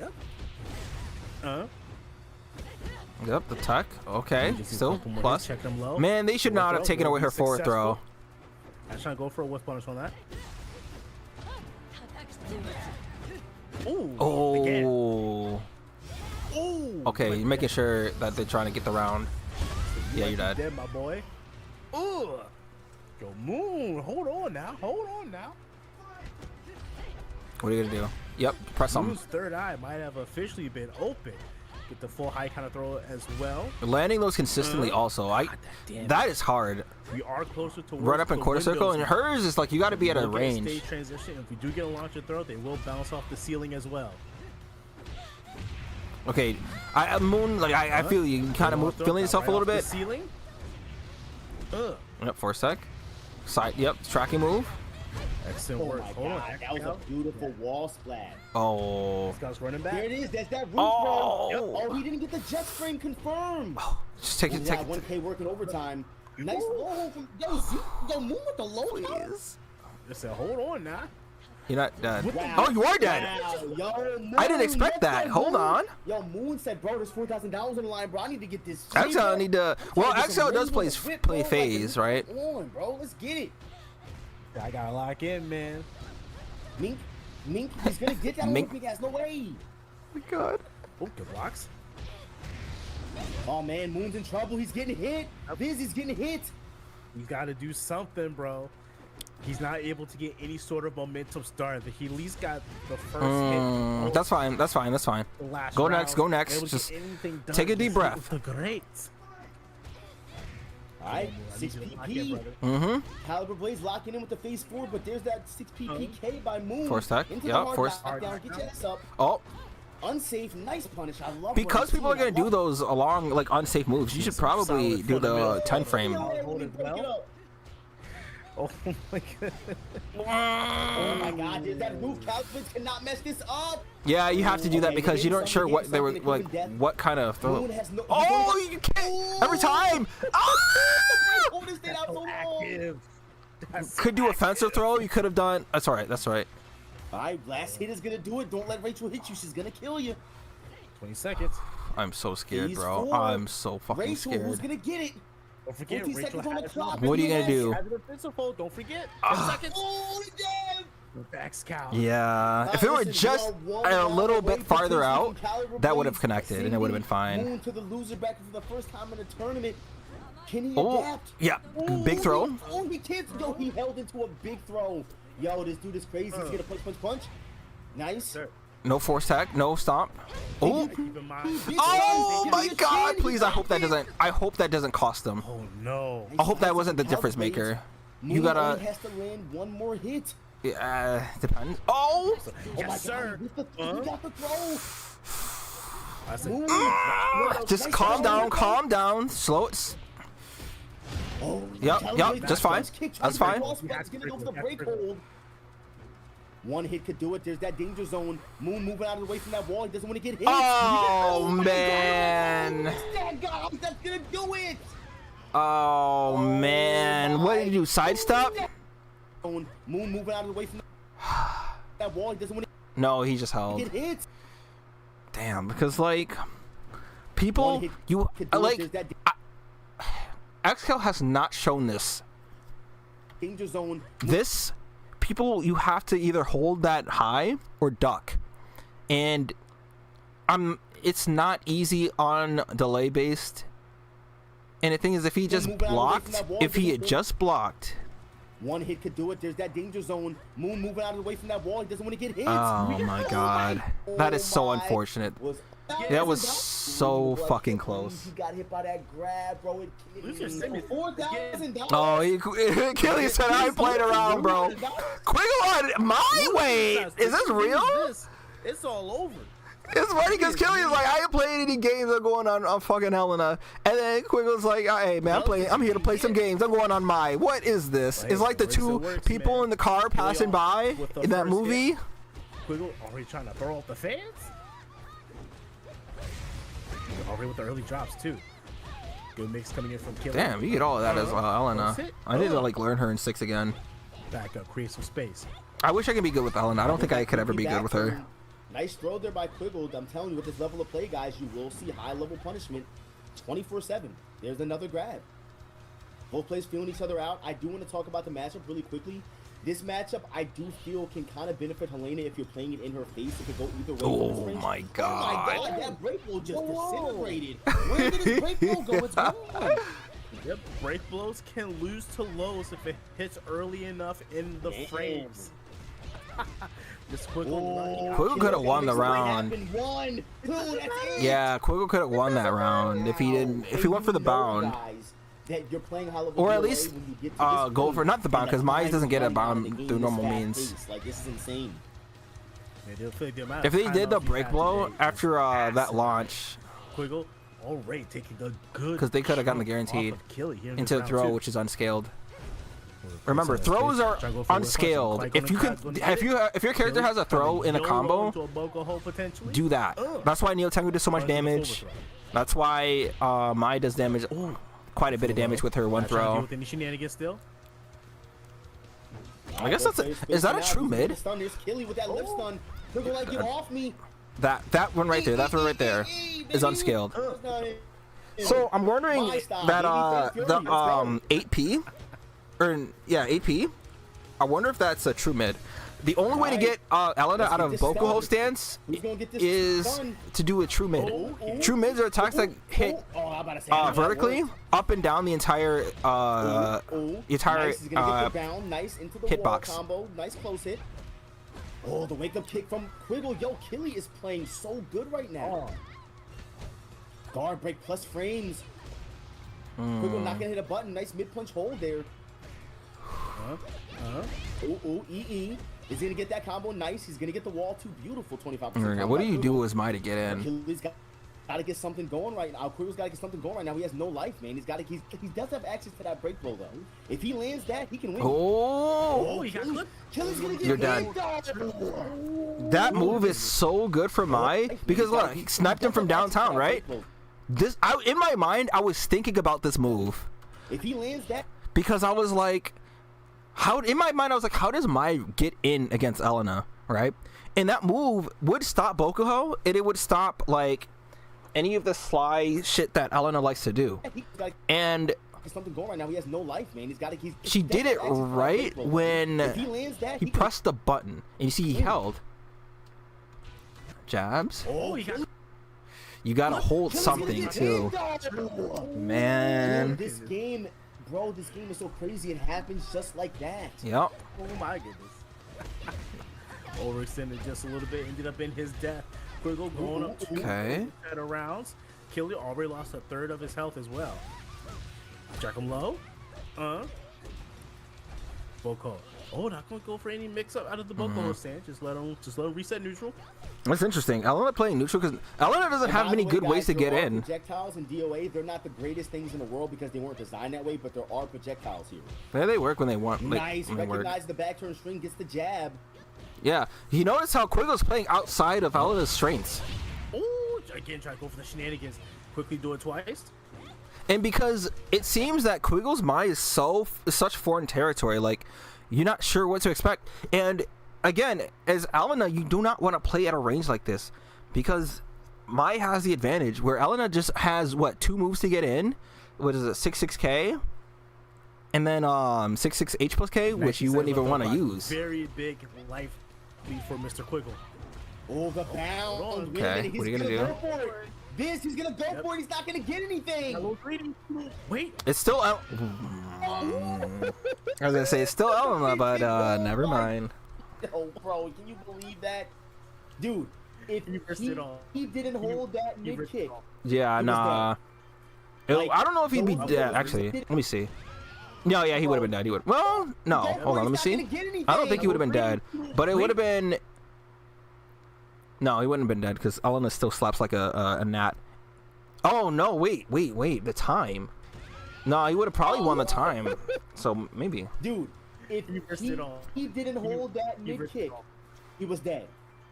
Like those are those seriously, bro. Those are those risk it all holds. You're either gonna hold and you're gonna either hold or not, bro. And that was one of those situations. He said, "All right, bro." He had to hold, and all right, man. Paid off. He could have easily canceled. But the thing is, Chrissy still doesn't have the crazy advantage still. Now she does fare better against Mai than Elena, but like, that's the immediate swap into especially the way that Quiggle is playing. All right, Quiggle going up 1-0 here. But against Mai does have a lot of things that can get Elena out of Bokuho's stance. He's gonna get the flip over, no tech. He's gonna take his space, throwing fans, good old 2D style. That stops people from running in too. That 8P My boy's getting clipped. from my. Killy, I tell you, with Killy's Christie, you see him, he sits back full screen. Next thing you know, he's in your face. Ooh. I'm trying to get that car. Nice. He tried to get that little Honda over there, but couldn't get it. Ooh. Damn, still negative on hit. Into the sidestep punch, lift stun. She's trying to get that car. He's trying to get it. Trying to get the Honda too. You're not dead. Mike can still win this too, because Mike can carry Christie across the state. Never mind. Right in the mouth. I wonder how JC Akira and Terra Rock are doing. Terra Rock, I wonder too. Terra Rock just did not like Lei Fang in 6. Oh my god. JC Akira was probably not going to play because Akira is not in the game. But I wonder if JC Akira would still be a stronger player if he picked any other character. I have absolute reason to believe so, but like, I want to see it, man. I want to witness it. Specifically, both of these characters share the same traits with their speed of their attacks. Yep, both 9-frame jabbers. They both are sitting on that 11-frame mid and that 9-frame jab, so that's literally why they're boxing back and forth like this. That works at midweights. I didn't know that though. Wait. Literally why they're boxing back and forth like this. I'm trying to get the wall because the wall would have done more damage, but I wonder if the throw would have done more too. Right, Quiggle again. Trying to get the space. Yep. Big life lead. You're plus. You're not. You don't get anything guaranteed from that. Safe in this game. That is safe in this game. Ah, right. I've been punishing it in 5 because it's unsafe in 5, but it's safe in 6, and I kept forgetting which game it's safe in. Weird. Because they swapped it from DOA5. That one was unsafe in DOA5, and the kick was safe, but they changed them. Super weird. Keep them on their toes. Keep them on their toes, man. Yeah. I did see Terra Rock tweet something. Actually, it's been a bit, and I forgot what it was. Good challenge. It was somewhat recently, though. Gets the slip stun as well. That worked consistently now in this game. I wonder. I've not used Maya a whole lot myself in 6. I use her more in 5. Recreate the space. Boom. He's gonna get maybe Quill was thinking because the licenses are going to be removed. Oh yeah. He's gonna hit a button.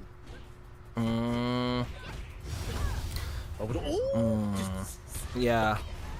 Just gonna throw it out there like that, letting them know. That's how you know when the player is mad. When the raw super comes out, just tossing out just like that. And he almost got that, actually. That would have been insane. Could you get the... Oh, you can. He's gonna hit that 150. He's gonna get it. Oh, my goodness. No. He's not gonna get the wall from that, but they switch sides. All he's gotta do is get the stun, and there's a high hole from Killy. What a hole, man. Been going for that mid kick the whole time. They're actually holding. Oh. Yeah, the move is still good.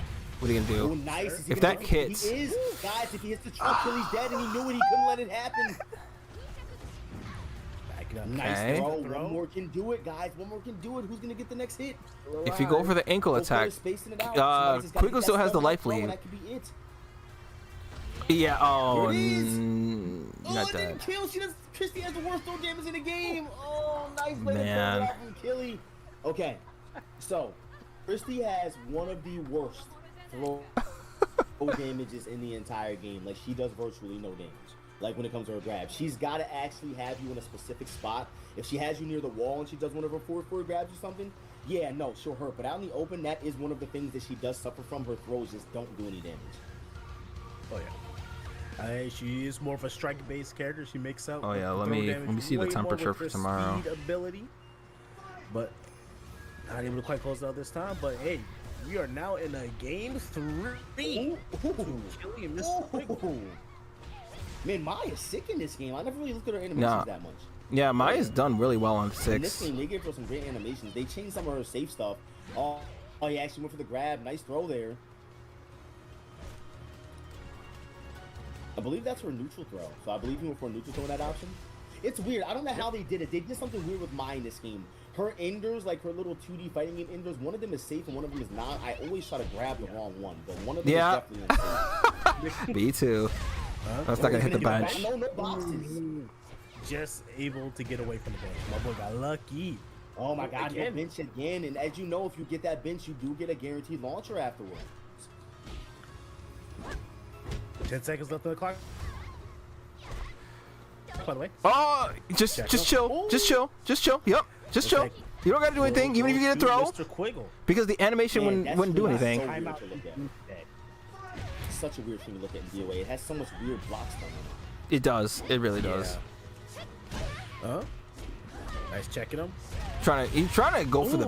I don't know if he's trying to go for the benches or trying to knock out, because I know he's gonna knock him off regardless. Good check of damage going on from Mr. Quiggle. Nice. Check him low. You're a plus, but you don't get a lot of. When she crouches to the ground, it looks like it's a horrible move, but it's actually really good. Yeah, it is. Everything. Nice. I like doing that move. Nice way to close around out there by Quiggle. That's gonna hit the wall. Yeah. Oh, you tried to do the kick that goes back. Nice. Oh, retracts. Oh, he gets the roll around throw. Oh my God, that's guaranteed. There's no way that works right there. Oh, I was gonna say if he wanted to really stun on him, then he would have used the break blow. Oh yeah, that move is good still. Kicked him in the mouth again. There it is. Man, dude, Killy trying his best to go up here against Quiggle. As you can see, Killy's getting those stuns and walking around Quiggle, and that's something that's really, you'll only really see at this level of play, because what they're doing is they're trying to get their opponent to bait out a hold or get them to mash a button. Yep. And it's really daunting to have a person just in your face walking around you and stun. It just makes you want to do something. Oh yes. Yeah, because the options are like you don't know what they're gonna do. Watching how fast Killy takes space is truly awe-inspiring, man. Look, he's already inside. He's gonna get held though. Again, sitting back, waiting for his time to step forward. There it is. Now you're not dead, but you're gonna have to make a decision. No, it's not it. He's not dead yet. He's got one more hit. One more hit. No wall. Yeah. And that's it. All right, is Quiggle gonna stay on my? If he goes Kasumi or Elisa, I gotta see Elisa. Pretty convincingly, I'd say, in terms of how he's adapting. You know, go ahead, get the free game. Oh wait, that was it. I'd say in terms of how he's adapting. You know, that was it. Oh shit. All right, Moon versus who? Oh, Killy. Okay. Killy's not playing games. Watch how confident Killy's gonna play into this. Two of the baddest people in here. We already started out big. We're already in the close quarter with double launch throws, by the way. So the ceiling will play a big Is Moon role. respecting Killy too much, or is it because it's an Elena thing? And Killy will get a stage transition, a little bit extra damage tacked onto that. I feel like the Elena matchup is way too uncomfortable. I need a character who can fight Elena comfortably. Neil Tengu, I just can't fight Elena comfortably at all. Like, Elena would beat my ass 9 times out of 10. Killy setting the tone for how he really wants this to go. Yeah. Closing out that first round against this very strong player with a perfect. Hold on. Moon is awake now. That lift stun. You don't have to, even with Elliot, you don't have to do combos. You don't have to do launchers. As long as you do strikes and keep your opponent in a blender, this stage is very you have the advantage. You hit at that window, what's going to take you for a ride in the 35-40%.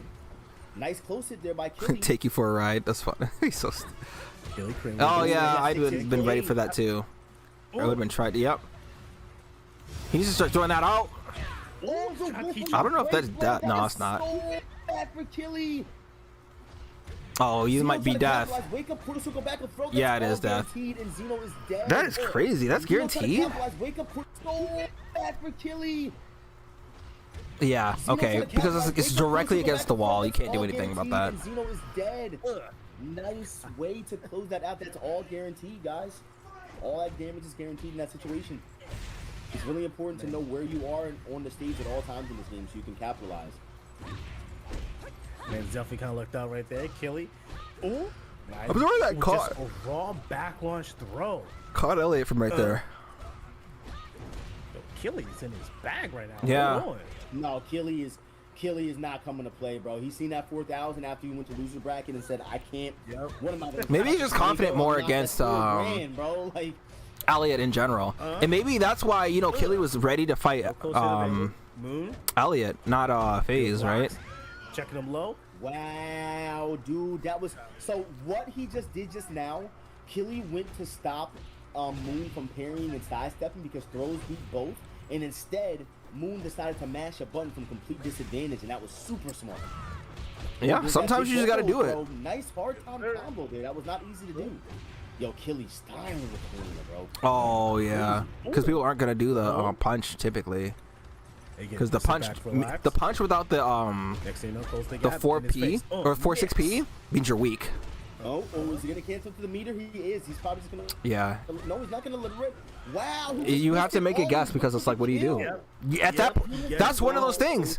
That's one of those games. Like, To do and guess wrong. no, that you're just in just that dead. situation, you know, Moon could have just simply used the meter that he had and went for the break hold to get out of that. You could have, but However, like, I don't think that he believed it- in Achilles' it just- like desire to want to just finish the game like that, and it costed him big. So I know I said what I said earlier about not using meter at that point, but it's like, damned if you do, damned if you don't. Like, what? It's all a gamble. There's no wrong answer, wrong decision. Coming out from Moon. Hey, I'm just saying, you called it in our very first match. Everyone has a pocket Rachel. Oh, She's bro. that solid of a character. Yes. And it's crazy, bro, because like this set, Oh. as wild as it is, we have a wild That is such a good attack attack there too. It doesn't get, you don't get many times to like use it. Understand that. Like this man is chilling, relaxing right now. All right. Oh, damn. Get that stun. Nice patience. Nice low profile there by Killy to stop that 6 BP. It is mid high. Ooh, Damn, I look, caught look, look, them. look. In that work. You're dead. Uh-huh. Oh, I thought it would hit the car. In a dream. Good blocks. Oh yeah. Try to go for a sidestep attack, but the tracking will connect. This is why it's so hard. Like fighting against Elena as like a heavyweight character is just fucking, Hold. or a slow character specifically. It's just, nice KBD it's there, brutal. Ryan. Not something we've seen a whole bunch during this tournament, but just know there is a KBD in this game, guys, and it is very good. Nice low. Yeah, Korean backdash, if you're not Zeno. sure what he's talking about. Yeah. Ooh, quarter circle forward punch, Oh, get over it. damn, Nice he was still move. holding something Oh, too. by Killy. Especially after he did the Bro, offensive he throw. rolled that mid punch from back turn. Did he counter that mid punch from It's back turn? like- Okay, Killy's definitely warmed up right now. No, he's Elena's stuff doing like that. things That's crazy. before like Moon gets a chance to think about what they want to do. And that's why it's like characters like Elena is just so good. Like they're able to like run at you. And Killy's not going to go for the meter. He wants to go for the reset there. What's Killy going to do? Goes into Bokoho. Yeah, just block. He's playing with his food right now. He's going for the mix-up on block. That's what Helena does the best. Zeno's in Oh trouble. my He's gotta god, do my something. headset. All right, my headset did a weird He got Zeno thing. scared. Zeno doesn't even want to Yeah, because like, what do you do? The second you press a button, you're just dead. He's really got to work for this guy. That's so hard, man. Killy. Like a really good Elena is just gonna beat your ass, bro. Has one more You need to opportunity play a do fast something. character. Killy Like, plays Rachel at I such think a high level, and that's literally what you we're have seeing to here. play. You cannot play Rachel against that. Oh, that was that losers finals. We're gonna be running first. Back, what, playing DOA6? Yeah. Yep, first As to in, three. like, First to three. This is the first of 3. Your hands are First sweaty. of 3. Well, that's good. It's a show I am curious of to see hard who work. he's gonna pick. I don't really see him going back to Elliot because I think he knows that Killy just has too much experience with the Elliot. matchup. Both He fights matchups are all rough. the time, you know The what I thing mean? So, about it is that look at you, at the Seth. very least, you need a character who he's gonna can go back to who can Elliot. fight. I mean, you know, I think that maybe he has a better. Elliot has a better only chance, because even Killy if doesn't play Killy Elliot, he plays is Rachel. very So he experienced knows against that matchup even better, you know? Elliot. So let's see. He's gonna go out with his guns. You I just- always tell everyone, competitive-wise, guys, go out with your guns. Go out swinging. You might as well go out with your best, even if it's a bad matchup. Yeah, Ooh, ooh, ooh. Ooh, I would ooh. imagine Elliot's still a better matchup than Rachel though, because Rachel can't even. There you go. Good check. Yep, Coming in, take your from time. Moon. That check alone is a good sign because still says that Moon is still alive. Gets Yep. a full launch throw as well. Because Can go Moon to hasn't been able to rotation. actually No, he fight. cannot. With Rachel, aside from like the Okay, first now. round. Oh, just you gotta just launch. Okay, that's fine. That's fine. Okay, okay, Moon. Okay, there you go. How many more matches we got? We got like what? One after this was it Excal versus Killy? I'm assuming. What a hold he held it? Okay. Does he use Tamaki then? Back it up a little bit. Is this the create a little Tamaki bit of space, situation try we're to thinking figure of? out A game plan real I want fast. Moon to be able to fight though. Both Like players playing the spacing game, trying to get that stun. Nice this is move like grab, Elena nice specifically by Moon, is a but reason why I need to learn by other Killy characters. alone. Like I definitely feel more confident with Ayane or Nice something 7 over points by Killy fucking from Neo doing his Tengu. thing. And then there's that Bokoho duck. That But I just gotta super watch. basic Bokoho duck by Killy. Nice. What I'm Goes hoping to the see forward is throw by Moon. we need a Yeah. high level channels. Let me get Like that. you know What's it how gonna be? most fighting games these days, like Street Fighter, Grand Blue, Guilty Gear, all these games, they all have high level replay channels. Is he gonna go for the I'm tag? hoping He's that not. with He's gonna DOA6 do last it. round that we'll get that for DOA. Beautiful back punch by Moon. I need to see okay. like how people Moon's play starting to certain wake up now, matchups. too. Wait a second. Damn Elliot Savage. That was a Love really Ayane. nice I too love Ayane. knockdown. Look at her Ninja Gaiden 4. Look at her Ninja Gaiden 4 design if you haven't yet. I haven't seen her yet in the game, but I've seen the design. I'm very excited to get to that. And with a close hit. I did want to upload one of the fights that I had in Ninja Gaiden 4. It was the Kitsune boss. I just parried her the entire time, and then I just won. I was like, oh, okay. Nice. Remember a guy named... Yeah, Olympic Gaming used to do that. But I think Olympic Gaming had given up. I think he stopped because he was like, I guess the community wasn't... And Xeno playing very good despite being against one of the scariest players. Nice high kick hold there by Xeno. I guess cordial with them or something. I don't remember what happened. And then the other person who did the replay channel said passed away. He's gonna go for the full thing. There's that close hit. Oh, Xeno gonna get clipped there by that Boko 16 in. Oh, back punch into the setup. That's plus frames. What's Xeno gonna do? If Xeno hits him with a break blow, he could take it. Oh, it's just hard. Yeah, that's gonna kill him. Nice. All right, guys. Killy has the potential to send Moon not just out of the tournament, but is lost until the next TNS. It's so hard, man. Water, by the way, something to keep in mind. Maybe I just need to play Elena. Start doing some stuff like this. Knockdown. Misses up the Oki. Like, what kind of high must you feel when it's always your turn? For Xeno to dash up and do full crouch 3-2 right there, man, that's so talented. There's that break hold to stop it. Moon's got one more chance. He's got to stop Killy from getting started. He's got one more chance. Wait a minute, Killy. Launch, please! You're dead. He just took it. He just should have launched. I know he wanted to do that, but... Dude, like, it's crazy, man. Do you want to know what's crazy about that whole thing? Is that Killy actually lost his break blow. I'm so happy. All right. I ain't never been more excited to see. This is the final game, final round. Well, final game, final. Let's get it. We got the taunts at the beginning. These guys are really good friends. This is gonna be awesome to see. It doesn't get much better than this, guys. There's that sidestep from Killy, setting the tone. We are on one of the best Dead or Alive stages. It has a mix of a bunch of DOA stages into one. This is called Unforgettable. It's unforgettable for a reason, baby. Starting out big. Sidestep attack ain't gonna do a whole lot here. We'll get a high counter throw. Not able to get the sandbag, so no wall transition just yet. Bring back over to the S. Be careful. The tank assist is there. Be careful of the tank because it actually puts it. Oh wow, the free step. Did he just walk around one of the best players in the world at neutral and That's just crazy. Back at neutral? Okay, that's the kind of game we're playing. All right, Listen, Elena replays, all right. DOA5 Elena is gonna be different. I have DOA5 installed still, and I have a Alpha 152 replay to upload that I've just been procrastinating for some reason. Nope, just shy of it. I dropped 2 combos in it, and I was like, do I even really want to upload this? Or do I just make a new one? But I'm gonna upload that one. All right. Back against the wall. I was thinking we get it one more time. Doesn't matter because Killy taking 2 rounds just like that. Let me say something, Viz. How long has it been since we've seen Caliber Blaze play? It's been about 20-30 minutes now. Killy has been. You know who XHell is? You subscribed? Yeah, XHell is one of the most talented DOA players of all time. Been waiting in Grand Thunders for a minute now. Killy is just got done playing against Moon, sweating his ass off. He's ready for this. So he's going for Tamaki after this. That must be what happens. Now listen.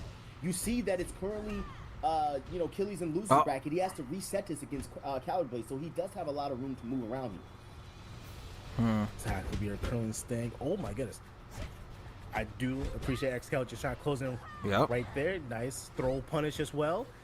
Killy, again, still looking pretty worn up, still looking pretty dominant. XCal needs to find something. Unfortunately, he ain't going to get a darn thing. And Killy, low-key, washes XCal in that game 1. Listen, man. That's a nice fit for Christie. Don't count that game, but we have so much Dead or Alive that we're about to watch. Yeah. Because the thing is, I'm not saying I'm predicting a reset. Okay. Does he have Tina as his picture? Because we're just playing at that level. Killy really wants this money, and I'm betting that he's going to be playing the best that he's probably ever played. And the reason being... Oh, shit. Here we go. I don't care if you like online or not. Here we go. I'm sorry, $5,000 is $5,000. All right, let's see the Tamaki incident. You know what somebody would do to you for that? You don't want to know. That's how much money it is. All right, $5,000 for a Dead or Alive 6 tournament in 2026. I wonder how practiced he is on Tamaki. Pull the Tamaki out. Oh yeah. That's what I'm saying. Like, how practiced is he to just do this? What you cooking, bro? Nah, his Tamaki is fucking crazy, bro. Cause you got me so curious right now. You guys gotta understand how Tamaki is. And unfortunately, Tamaki just has really bad backwards movement. But outside of that, I think she's a very underrated character. Look at her. Absolutely. Yo, I see the movement. I see the little footsies over there. There you go. It looks like Tamaki. This is what I like watching Tamaki for. Oh my god. That running throw is getting so much mileage right now. It's so good. Oh, he just free stepped that a little bit. Free stepped that to the left and throw it. What the fuck? He just free stepped that entire thing, by the way. Okay. That is crazy. Y'all are really nasty. And see, here's the situation with Tamaki. Because she's a newer character, that makes this very difficult to deal with, right? Okay, all right. The sweep. She's plus. Typically, you'd expect the offensive throw. So you have to either duck or throw yourself. That's what makes the follow-ups and what she does is just scary. I was doing that shit, but y'all nasty. I didn't know you could do that. Also, I do want to say, be careful of who you're listening to online about how to deal with Tamaki's offensive throw. Because the thing that people aren't telling you, the advice that people keep saying is crouch or low throw. Yeah, those do work against that alone, but that's not the only option Tamaki has. I think who was it? It was Zachary who had the best advice for it. You got to read his tweet. But all the advice that I've seen around dealing with her slide offensive throw were half correct and half incorrect, right? I mean that's what half correct is, but it's like I have to emphasize that because low throwing or crouching only deals with the offensive throw. Tamaki has a number of options that she can do to condition you. If you're spending your entire match being scared of that and you low throw or crouch the entire game, she gets a free mid punch, she gets a free mid kick, she gets a free just free damage because she sets you up to be scared of that. And Zachary, all right, what Zachary has suggested is if you have a character that has like a launching something where you're like hop stepping or back flipping or doing something like that, like, you know, think about Zach's like 7KK or Neil Tengu's 7P P, or you think of like not Elliot's because Elliot's is still grounded. Any character that has some sort of like backflip, because Hayabusa's can get enough range because her forward kick or forward punch won't reach, and it still stops the slide because you're not on the ground. So things like that, if your character has stuff like that, I think Momichi's backflip kick might work. Maybe Kasumi's might work. I don't know. You gotta test that. Watch his recent video. Who, Xcal or Zachary? There you go. Nice little jab check. I'm gonna get anything from it. Hole's gonna whiff though. Ooh, no wall. He's gonna get that beautiful 35-40% damage there. That's safe, right? Nice fuzzy guard there by Calorie Blades. Calorie Blades using Tamaki, not having access to a traditional parry. Nice throw there. High. Yep. See, she keeps you on your toes. Guys. Oh, he can do it's easier said than done. Those lows, Tamaki's lows are so fucking good too. They give you just enough frame advantage to make people scared because you do put them in a situation where you can offensive throw them or continue to do low attacks. 1P tries to get him with the 1K, but Killy not playing. You got dead. Oh my god, what a combo extension. Take your time. Killy trying to stay in his Wow. Oh, baby. I love DOA. Let's go. Me too. Hey, man. Me too. Man. Oh yeah, that one right there. Okay. That's the one you have to be scared of because Tamaki has many ways to just put the fear of God in you. I think that tracks, right? Jacko. Xcal. Get you in the corner. Putting in work. Free Yeah, launcher. that move right there. It doesn't. The reason, the use for that move is because it's strong. It's a strong attack. It's not fast, but it's powerful. So if you try to do an attack on the same frames or less, you will get beaten out because it's a stronger move, and it gets you a pretty good stun. I don't remember if it's safe or not though. I don't really remember Tamaki's frame data all that much. He's gonna take his back. He's gonna take his back. Oop, eep. Trying to get him as far close to the wall as possible. Chop him up and throw with the wake up kick. Oh no. Yep. That. And here's the other thing about this, man. Tamaki only came out at the very dead end of DOA6's life cycle. So players have not built up an immunity against how to fight this character. So the options that everyone has against her they're just not prevalent. Just as I was telling you guys about that Tamaki offensive hold, man. Like you see? It just like she can maintain offense because you're constantly thinking about what she has to do. Now, see, that works too. Did she whiff or did she side? I guess you can't really sidestep a tracking move, right? He's doing his best not to let Caliber get started, but Edge. Oh, nice 9K hold there. Oh my god. Not to let Caliber get oh, dude, that is fucking crazy. Oh, did you see that? Nah. Okay, I see the vision. I've been trying to, dude. Okay, I don't think I was saying that she was a strong character, but I knew she was a really good character. All right, like when she released and I saw the way that XCal had played her, it was just the way that she is, the way that she's designed. I'm like, yo, this character is so. But no, we never got the chance to see it. Bro, did you see the P plus K into the delay throw? Oh my god. I didn't know you can delay it that much. No way. It's fucking crazy because what? You're not wake up kicking. The worst that you lose if you don't connect that. A wake up kick? Okay. You're not gonna be able to crouch on time to punish that, maybe. I think depending on how the move is delayed. On the last possible frame. Yeah. That was so disrespectful, bro, on so many different levels. That was so sick. We got I'm hoping. I don't know if Tamaki needs any buffs for 6. Like, she's fine as is. If there were changes that I wish she had, I don't remember. I gotta play her some more to kind of think about it. Yep. See, and here's the thing. This is exactly what I was talking about, the lack of experience that people have against this character, because your instincts were telling you if a character is running at you, unless they're Hayabusa, unless they're John Hayabusa, your first thought is to sidestep. Because what are they going to do? A one big slow attack that happens when they run. Right? Tina, Momiji, I think, yeah, any character with a dragon kick, Hanukkah, characters like that have like one singular big move. Your first instinct is to sidestep. What? Hold on. Great finals, nonetheless. You see, you try to walk around it, and that caught the follow up. By the way, let me just break this down really slow. Okay, he caught the follow up.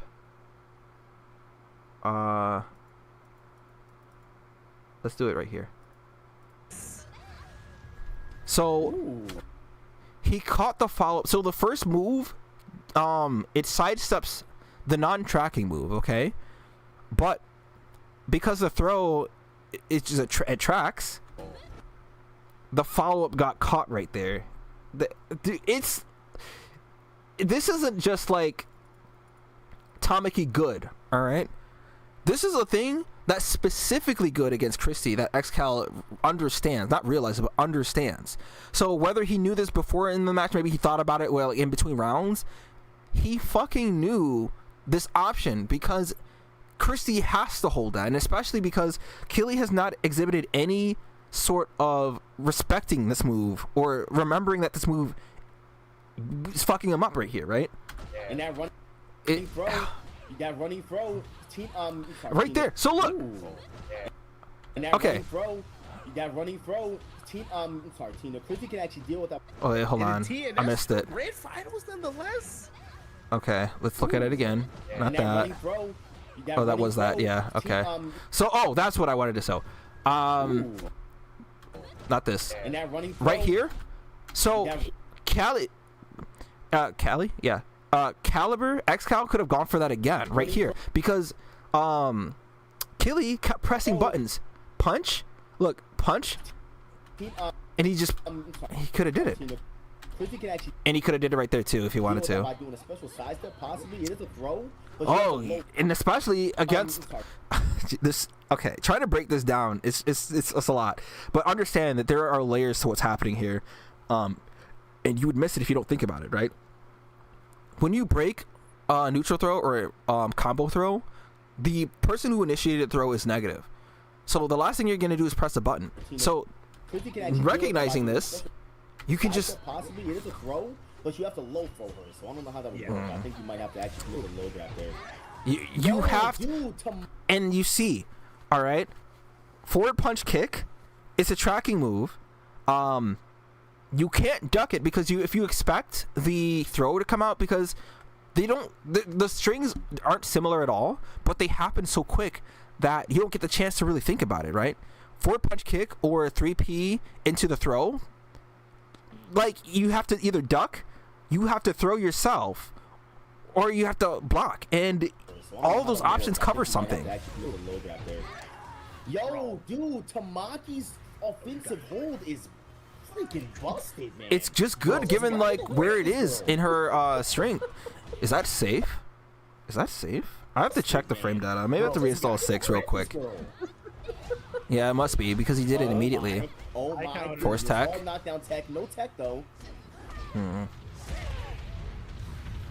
What is the grab?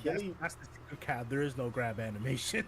No, right. There is no. Something because I want to remind you. And what's funny is when this character came out, you guys have to understand the bravado, the ego that a lot of players have when they said, "Oh, just low throw, just react. It's easy." They were saying this like it's a gospel. You have the highest level. Now, granted, no rollback online. Those things are still kept in mind, but you have the highest level caliber of players still getting caught by this move consistently. This move has not been stopped a single time. Even though not once. Once. Just as that. That's for the first time for the tournament. We've seen someone actually punish that. That's what I'm saying. The first time. It stops everything that. It stops everything that Christie's doing. There's that offensive hold again.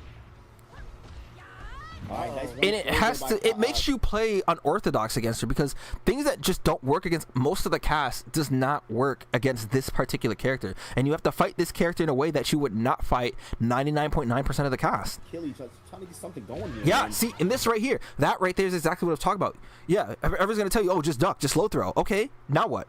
You got hit because you're expecting the slide, but you see what happened.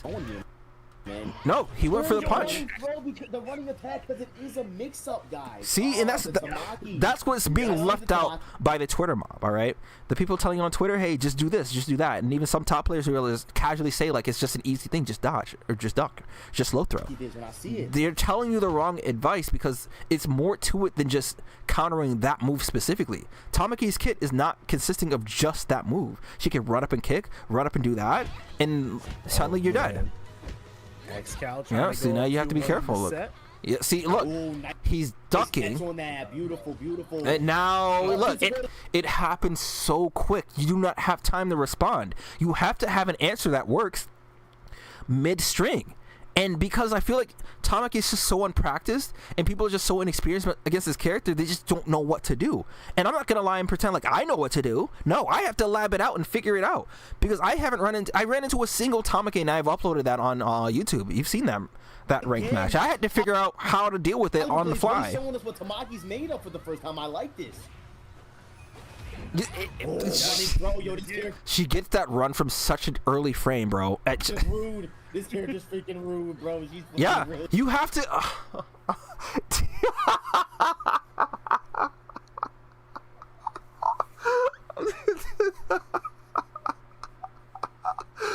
Oh my god.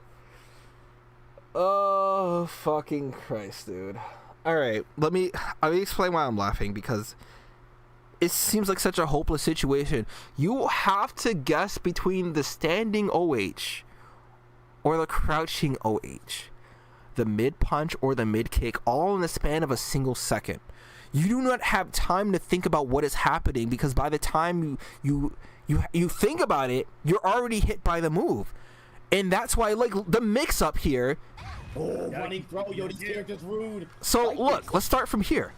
Run up, just do that. You don't have time to think. Your character, if you're Killy, you're thinking about how am I getting in, what am I going to do to start my offense, and how do I avoid the problem that is Tamaki running in and doing that. So like, you see him just crouching there for a second there. He's attacking. He's backing off.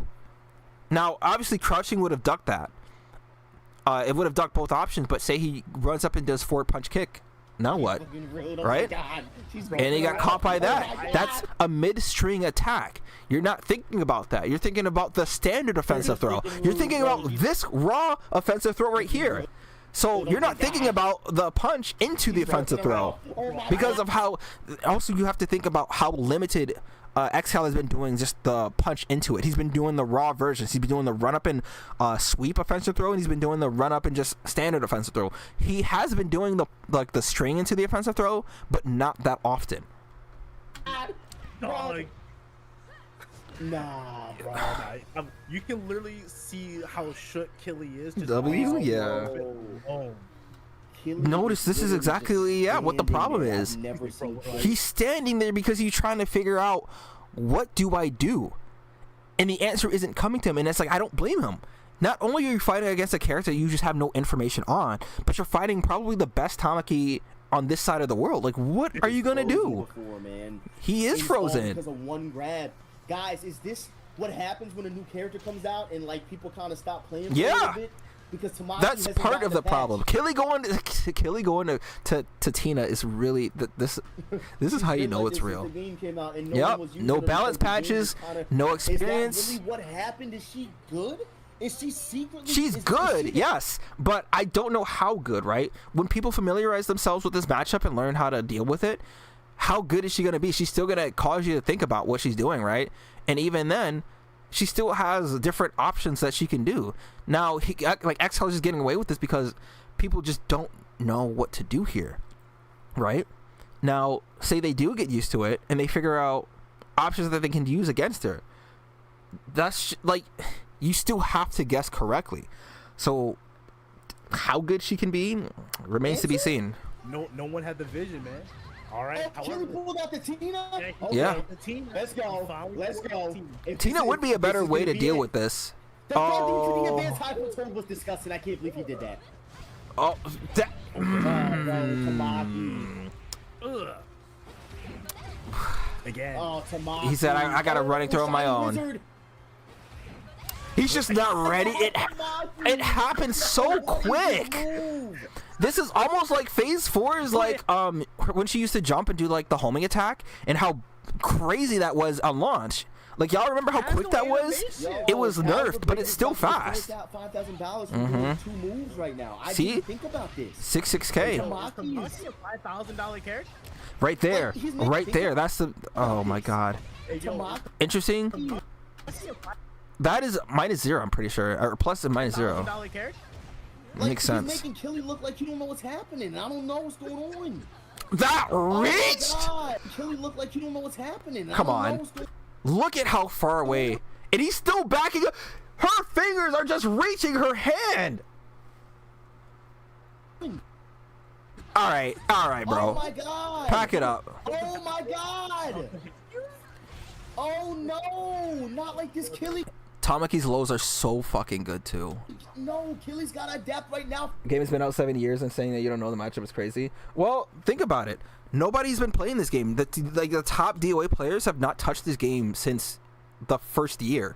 And when Tamaki came out, fanfare for this game, everything, like hype around this game is at an all-time low. Everyone who truly matters in this game had stopped playing by the time Tamaki came out. And the only people who were still playing this game, Ninth Ward, XCal, Hoodless was still playing, like, you know, Emery was still playing, but like, that's only like what 0.2% of the DOA community, and of the top percent of the players, that's like even less. So when you have, how do I say, the best players who are capable of figuring out the matchup or like collectively stop playing, nobody knows except for the people who play these characters. XCal probably understands better than anyone what her weaknesses are and how to deal with her air quote strengths, right? People who played XCal consistently probably know how to deal with Tamaki. Doesn't mean that they don't win the matchup all the time, but they probably have an insider idea of what to do. When you have Killy, who hasn't played for a long time, E-Man, now I'm thinking about, you know, Hodge and Shinobi, you know them, and you have like Master who plays, but I don't think I've seen him play against a Tamaki at all. Emery, like, you've got a bunch of players who haven't played since the last. When did it came out? 2019, right? When did Tamaki come? I'm gonna look it up real quick. When did Tamaki come out?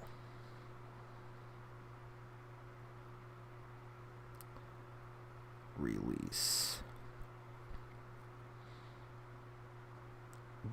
Okay, that's March 10th, 2020. So about a year after the game came out, because what did DOA6 originally come out in February 9th, sometime in February in 2019.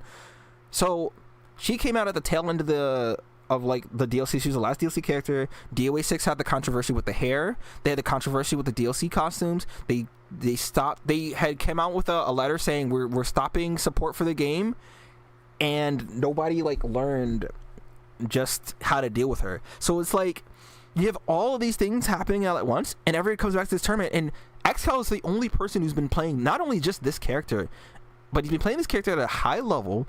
He grinded this character out a lot. Like, I've seen all the Tamaki videos he uploaded, and they were long sets, right? And they weren't just against the jobbers, right? They were against real high level players. So, and the thing is, whenever I watch Rock-Ons play, he runs into Tamakis who have the highest rank, and they beat him pretty consistently too. So it's like this character is so unexplored. And this is the last thing you want to see about a character in this position, because there's no balance changes, no experience. Oh, that works sometimes. The thing is, I don't know if Tamaki needs to be nerfed. She doesn't. One more chance. There it is, Killy. If anyone can do it, it's him, guys. She has clear weaknesses. She has range weaknesses too. Like that running thing. She has range attacks. Yeah, you had to guess. You had to guess. That is fucking crazy. Wow. That's why everybody was calling for her to be nerfed.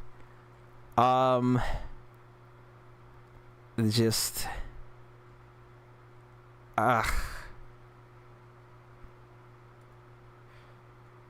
Whew, man. Jesus. Oh, this. Okay. Okay, give me a second. I don't want to stream for too long, as I have things I want to do. But I do want to talk just very briefly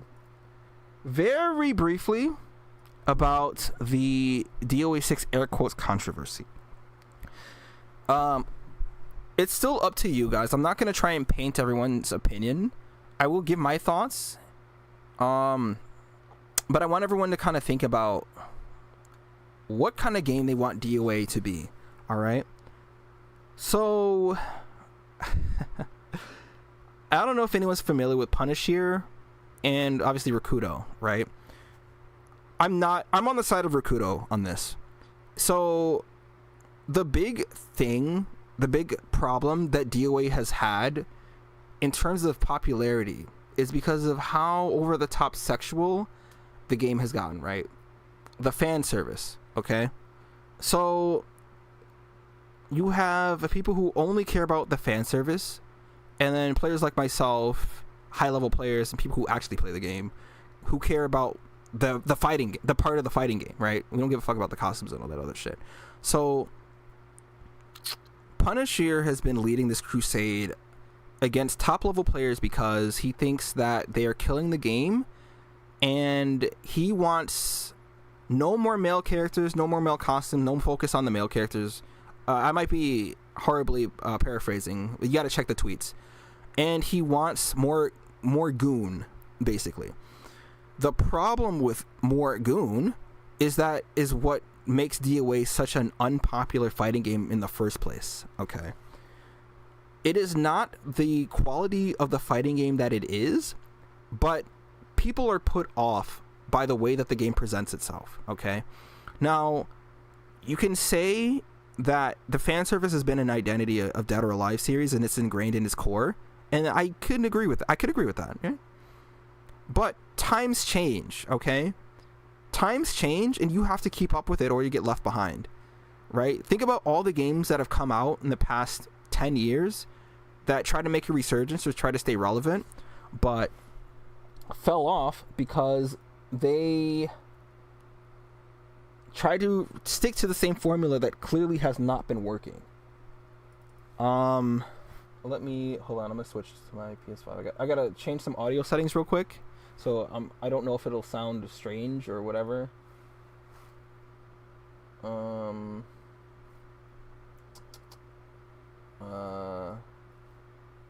trying to find a specific sticky note that has the information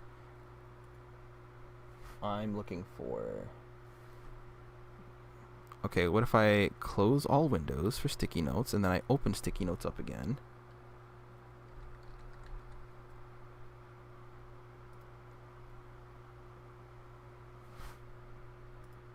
Oh my god. Why does this happen? Oh my god, I have to open up. Okay, give me a second.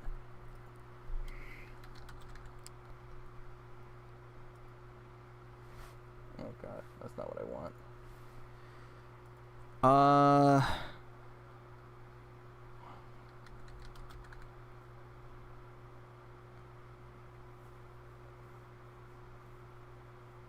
Let's see. Give me a second to figure this out. Oh my god. Where is... I need all my sticky notes. Oh, Jesus Christ. Oh, let me read the comments actually. What's happening? Actually, I gotta finish saying what I'm saying before I lose my place.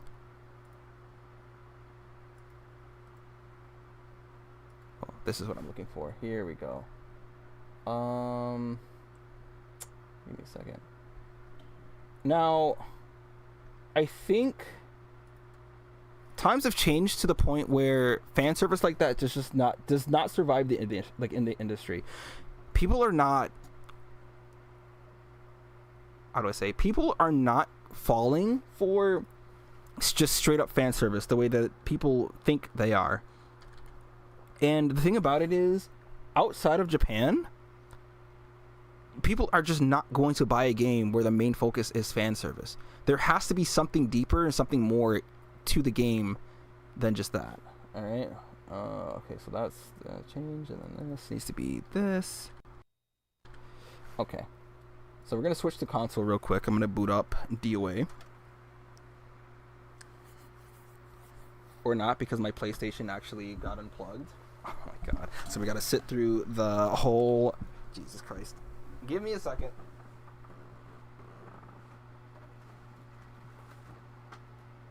Ah. Hold on.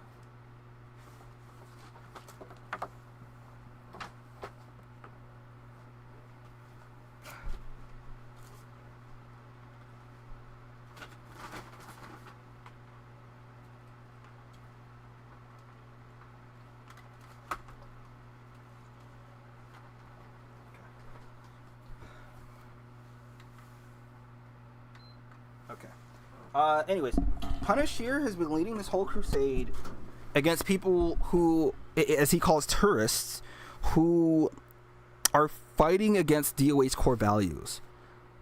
The problem with that, like I said, if the game doesn't become popular, right? People don't play the game's going to die and fall into obscurity. There will be no more DOA. Like, I don't think people understand this. And this idea that the casual voice matters more, like, okay, I do understand in terms of business practicing, right? Business-wise, the casual audience does matter. But they're not the people who keep the game alive. The people who actually play the game are the people who, how do I say, are the reason that the game has any relevance, right? 60 people can buy DOA... Okay, like, how about this? 7,000 people can buy DOA6 on launch before the Goon, right? But they're not going to continue to play the game. You know why? Because anything of that nature is going to work for them. DOA may have unique characters that show fan service, but they are not unique in fan service, right? the core of DOA, right, is not just fan service, and it's not just the fighting scene. Like, it's not just like oh, what's in here? Is DOA in here? Yeah. Like, it's not just the fighting part either. So it's not about my side versus the goon side, right? There can be a balance. Games have done a good job of balancing the two systems. Like, I think Street Fighter is a good example, all right? Especially how bad Street Fighter has gotten in terms of fan service. Think about where it is now. Think about the costumes. They haven't released summer outfits like this. I mean, they've released them in 5 too, but they're taking advantage of the models and the characters that they have, knowing exactly what kind of audience is going to buy them. But the game's merit isn't popular because of the fan service. Now, Street Fighter has ingrained itself because it's a good fighting. It's a genuinely good fighting game. And the people who care about the fighting game are going to play it because it's a fighting game, not because you can jack your dick to the characters, okay? Same with like a lot of the fighting games that are keeping their head above water. Grand Blue is by no metric the most popular fighting game there is. But there isn't a crazy amount of... There is hardly any fan service at all in this game. And look at how successful the game is. I mean, compared to DOA at least, right? Think about... Virtua Fighter isn't known for that. It's more known for how difficult the game is. Tekken. Tekken is not known for... It's not popular because it's a goon service game, right? It's popular because it's a legacy fighting game that people still play, not just because of the fan service, but because of the core part of the game. Oh goodness, it doesn't see it. It doesn't show. Hold on. How do I get this to show on OBS? Jesus Christ. Jesus help me. And so anyways, Rakudo had said his side. I don't remember what he was saying, but he was saying that I just don't want the game to become something. You have to check Twitter. Check his Twitter. But he made an interesting point. He made a good point. And Punisher and all those people who were like the Goon Squad, basically, who were attacking, they were literally knives out attacking him like he is filth that infiltrated their special space. And I found that repugnant, right? I found that ridiculous. I found that, like, are you kidding me? Rakudo has been playing this fighting game. He has been going to tournaments. He has been showing up, defending this game, playing this game for as long as he have, just to be turned on his back against the community because he didn't want to side with the gooners and shit? Really? And the thing is, those people don't realize how off-putting their beliefs are about the game. Like, they don't realize just how stupid and how terrible their takes are, because it's very unhealthy. And I can't imagine anyone above the age of 17 making these statements. I genuinely cannot. Like, maybe their brains haven't matured past the age of 16. Maybe that's what it is, and they know that they have an audience of people who will follow them to the depths of hell because these people cannot think any better for themselves. Maybe that is the case, okay? But there's got to be some point in their minds where they think, hey, maybe what I'm saying is a little too much. Maybe what I'm saying isn't actually correct. But, like, to go as far as, like, rebuking and treating Rakudo like he's just this disgusting thing, this what do they say, SJW that's infiltrated their special space, is beyond sickening to me. And I just couldn't stand seeing that. And seeing him dogpiled by the Goon Squad, like, their opinion is the only correct one. Now, to some extent, I'm not big on fan service, right? It's cool, it's enjoyable, but it's not like the main focus for why I enjoy things, right? I will not disagree that DOA has built its reputation and foundation on fan service, but that is not the only thing that this game has to offer. And when people take the core aspect of what this game is out, i.e. a fighting game, then you're left with the Venus Vacation. And that's okay, but that's why that game exists over there, okay? If you want to enjoy ass and titties on these characters, play that. That is exactly why that game exists. But, and then again, this game isn't even the worst.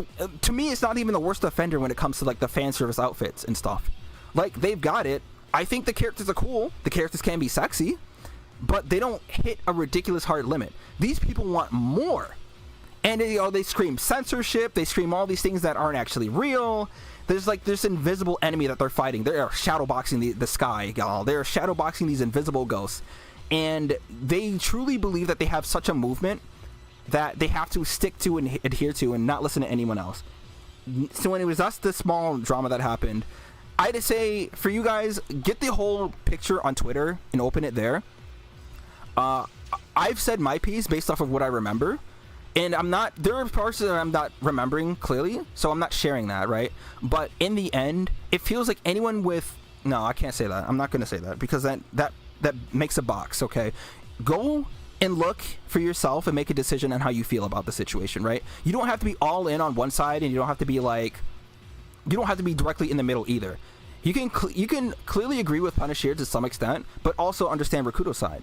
But they were villainizing him in a way that made absolutely zero sense to me, and they were going off of it like they were the right ones, and that's what bothered me a lot. So, and the thing is, if you think about it, right, that whole tournament that we watched, and even when people watch players play DOA, nobody's talking about the fan service. Not a single person is giving a fuck about the fan service. They care about the fighting game part of it, and the fighting game part of it is only going to be the thing that's going to be the deciding factor that makes the game popular, relevant, and have some staying power, not fan service.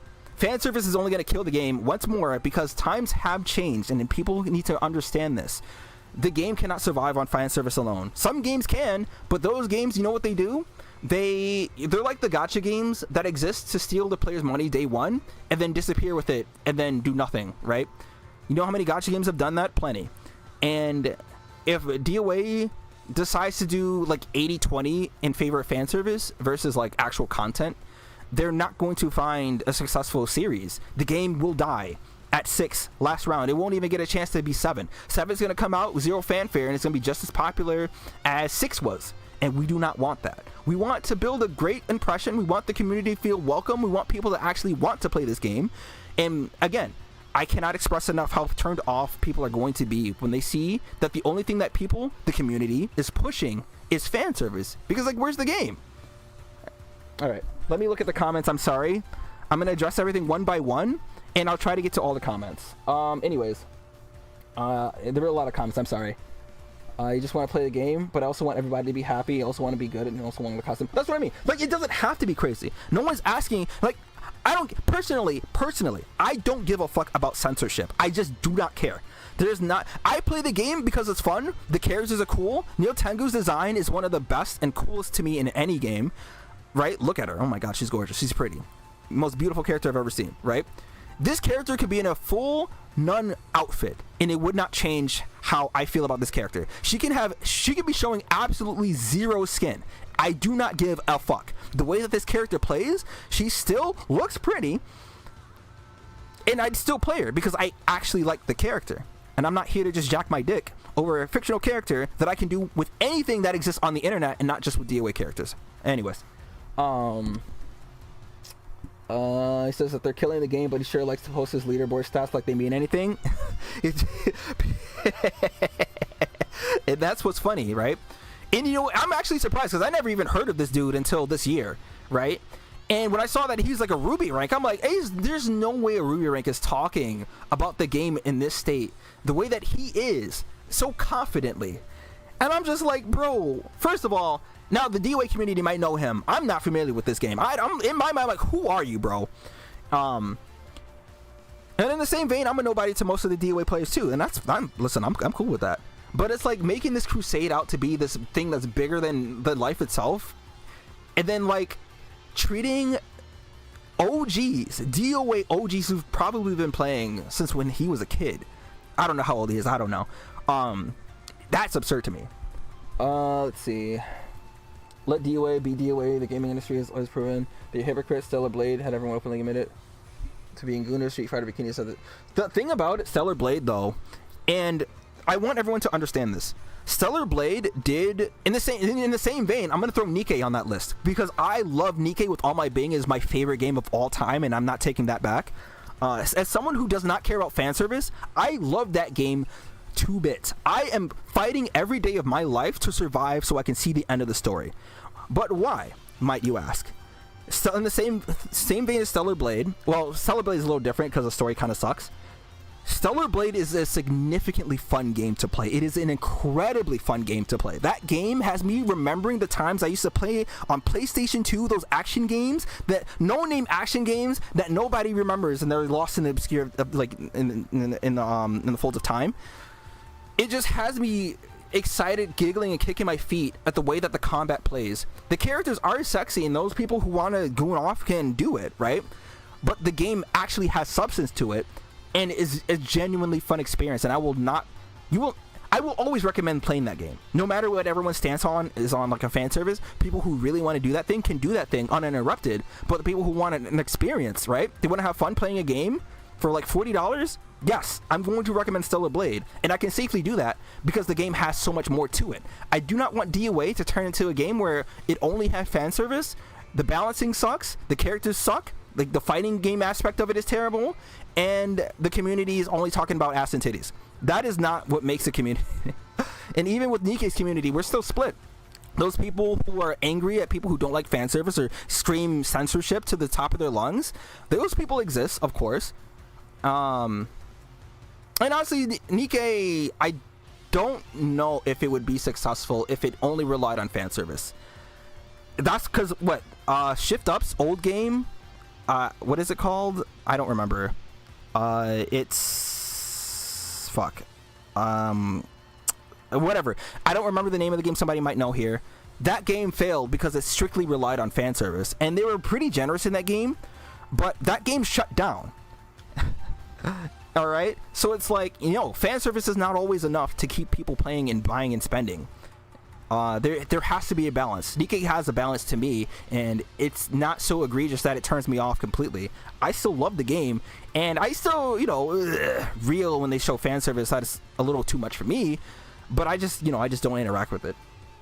Let's see. Well, Street Fighter. The thing about Street Fighter, though, I'd say that's more of a community problem. It's not necessarily the game. Street Fighter doesn't go crazy with the fan service outfits, right? They exist. They do have the bikini fits, right? But that's only one set of outfits. They have it equally for the male characters, though, and that's the other difference. They care about all of the characters and not just the female characters, right? The male DLC characters in this game are fucking terrible. In DOA6 specifically, not 5. 5, they have some pretty good ones. But DOA6, fan service, they don't even have no fucking fan service outfits, bro. Male character outfits are just terrible. In Street Fighter, though, they're fucking sick. They're cool enough for women who play the game who want those to get them, and cool enough for men who want them to get them. Like, I think about Jamie's fit. It's sick, bro. It's just cool, right? His summer outfit. But it goes both ways. It doesn't just go for like the clear one-sided thing that doesn't, cause the game to fail. Let's see. But yeah, like I said, I say it's more of a community problem, not like the game problem. The community problem will call out DOA, call out all kinds of names, call the players gooners or whatever, and not call out what Street Fighter 6 is doing. But at the same vein, Street Fighter 6 isn't doing anything too crazy. Like, it's just bikinis. Like, people wear them. They're not like ridiculous outfits. They're not, what I think of? Like, they are not on the level of something like, where's the one werewolf one? This one. You're not gonna wear this out in public, bro. A lot of the outfits in Street Fighter you can actually wear, right? They're like, there's something that you can put on. I'm not saying this is what kills the game, and I think it's okay to have outfits like this, right? But like, come on. Chun-Li Sakura from Chun-Li and Sakura. Oh, you talking about the collab characters? I'll get back to that one soon. Let's see. Let DOA be DOA. I feel like the people who focus only on the fan service are kind of embarrassing. It's just more than DOA. That's what I mean. That's where I get at, right? I don't mind that people like the fan service. It's just not my cup of tea. I don't personally care about it. I'm not gonna be the people who say tone down the fan service to crazy extents. I'm saying make people get into the game. Because when you run around with fan service, like, I can probably pick anything that this character has, and it'd probably be like, I don't know, does a character really, like, what is this? Hold on. Where's the bottom? Where's the rest of it? I can't even see what's going on down there. I need to find an outfit that kind of, like, exemplifies.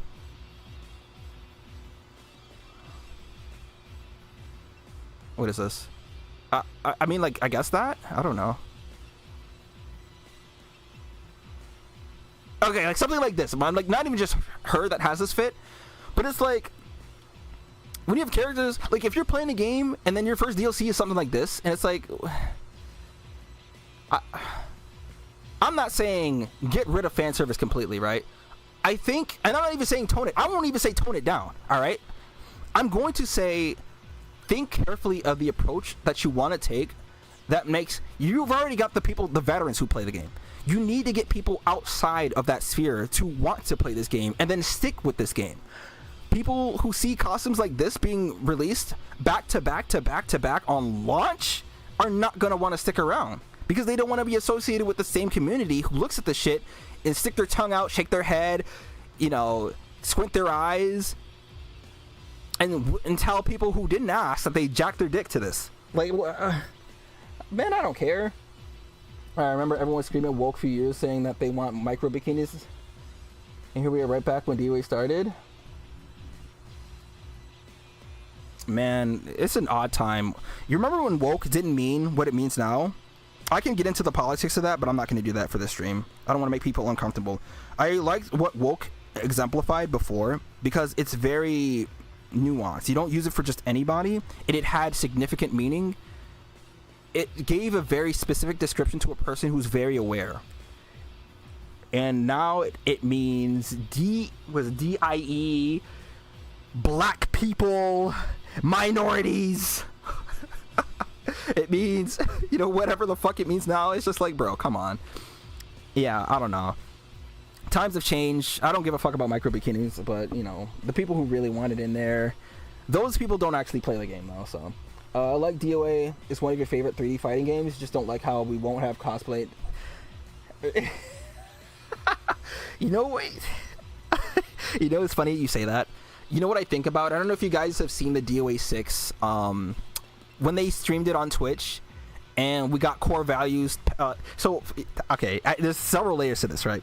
We had the guy who was in charge of Evo saying they don't want DOA6 on because they had to turn that fucking stream off, by the way. That shit was a bit much. I've seen people on Twitter saying, oh, that wasn't that bad. No, it was bad.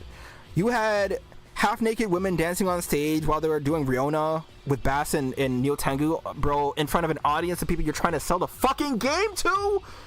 They had to shut the stream off. I've never seen that happen in any fucking video game before. Not even Hatred got some shit like that. It was pulled off the library. I don't think you can buy that game anymore.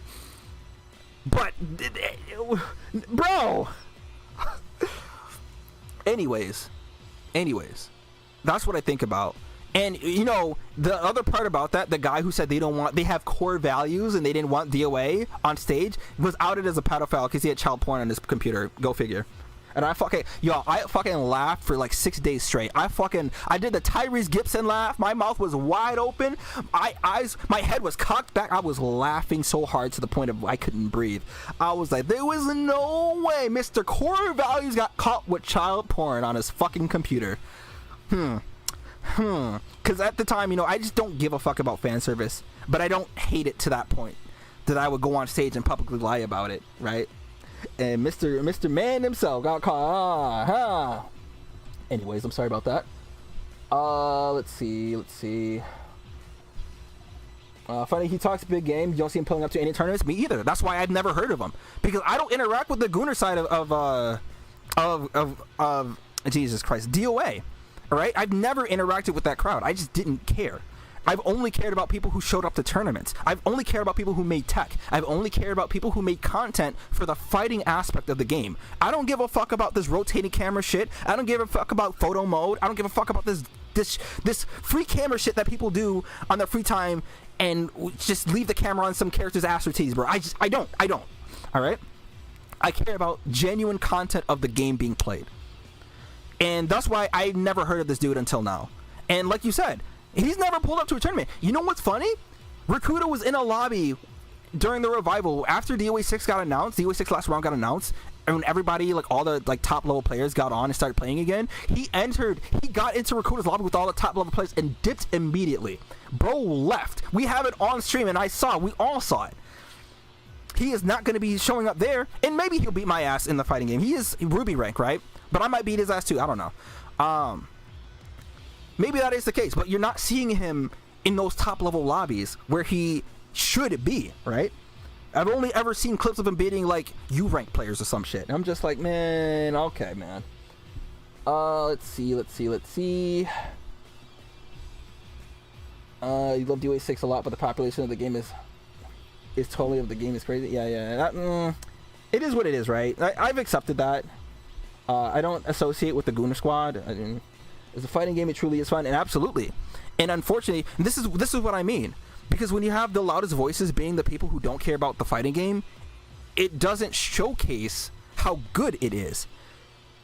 This game has so much depth in terms of like the fighting game. And personally, like I said, I've played Tekken. I've played all fighting games that have existed. I played every single one. Like major franchises, what I mean. Not like every like 1, 2, 3, and 4, right? I played a bit of Tekken when I was younger. I played a bit of Tekken 7. Played Tekken Tag Tournament. I don't like Tekken. I feel like I've said, I've always said this, right? I think the only reason Tekken is even good or even survives is because it's a legacy game and not because it's an actual good game. And I said if DOA 5 and Tekken 5 or whatever Tekken came out at the same time as DOA 5, if both of those games came out at the same time, fresh, brand new, I don't think Tekken would survive as much. Maybe I'm wrong, all right? Maybe there's just a little bit of bias there. But I love Street Fighter now. I do like Street Fighter. I have a lot of fun with that game. I love watching like high level plays of that. DOA deserves to be in that same conversation, but players aren't gonna see that because the loudest voices are the ones who don't make tournaments to show up to tournaments. It's the ones that talk about how much ass can I see of Hanukkah, right? If I get this pose, like, is that shit? How wet can I get her titties? You know, you're gonna see that over like quality conversation about the game, and that kills any engagement with this game. People are not going to play this game, care about this game. They're going to make fun of this game. It's going to be the butt of the joke, and it's going to be the funniest joke ever told. You can be the worst at all fighting games, but you can hit people with the so DOA, right? People are going to bust out fucking laughing. And I'm not going to blame them because look at the audience of people who are promoting this game. I'm glad that right now, the biggest voices are the tournament players right now. I haven't been seeing too much of the Goon Squad, but I've seen them here and there. We'll see. Time will tell. And I did see a comment that I agree with. DOA can do both. Yes, it can. Yes, it absolutely can. Plenty of games have been successful at doing both. I don't play Marvel Rivals, but I guess that does this thing. Overwatch is starting to kind of converge on that. These games have been doing a good job at the balance between it. Someone who plays Marvel Rivals has to tell me. I don't know. But I can tell you from Overwatch perspective, they've always had a little bit of like, some ass here. This character's fat, big titties or whatever. But they don't take away from the main core of the game.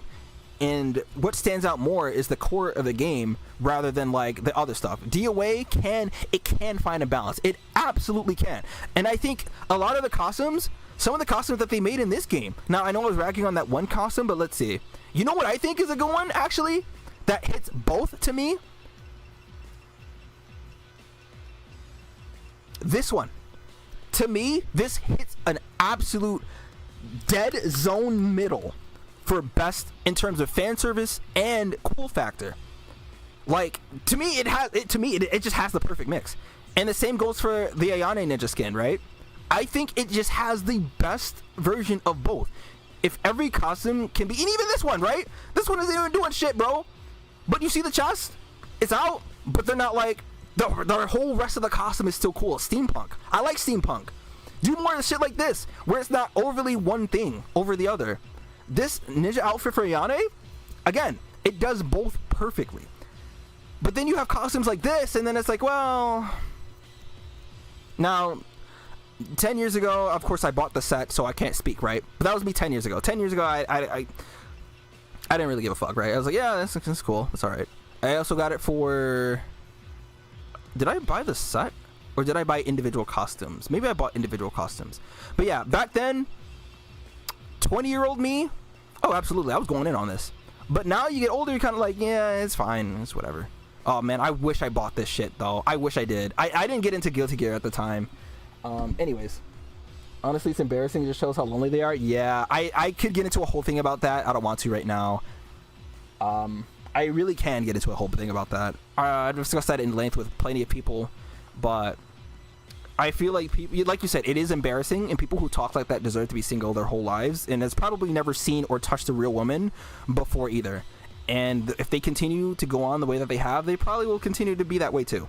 And you know what? That's on them. They love the fictional titties, bro. They'll never see real ones, and that's right in front of them.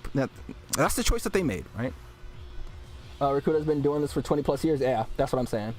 Let's see. I'm sorry. I'm trying to read all the comments too.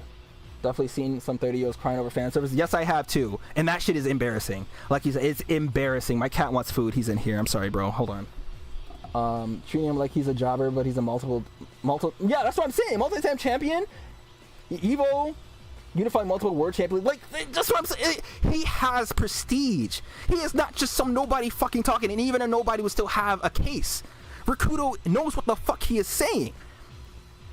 Like, what the fuck, man? I get so invested in this because it's like, these people cannot be real. I've read some of their comments and I cannot fathom that these are real things that they've typed and hit send on. Like, if I was somebody who sent that, I would delete my whole Twitter. I would not be somebody who's proud of sending something like that. Let's see, that's the thing. Women literally dress like DOA women IRL. Some of them, not like you'd have to look for specific costumes. I think this is cool. People do dress like this.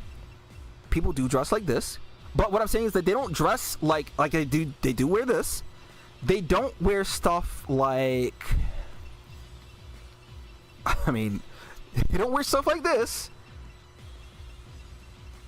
What, like, I don't know what else. Maybe some Christmas party you might find somebody dressing like that. Maybe somewhere in the you will find somebody dressed like this. You're not gonna find somebody dressed like this.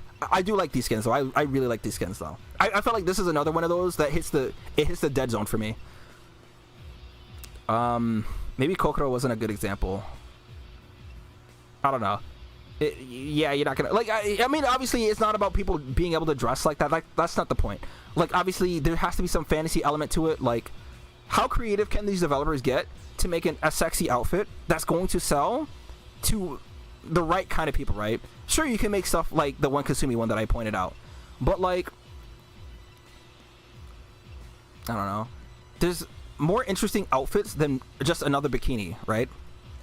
Like, they exist. Oh, I like this one. Wait a minute. This one's kind of cool.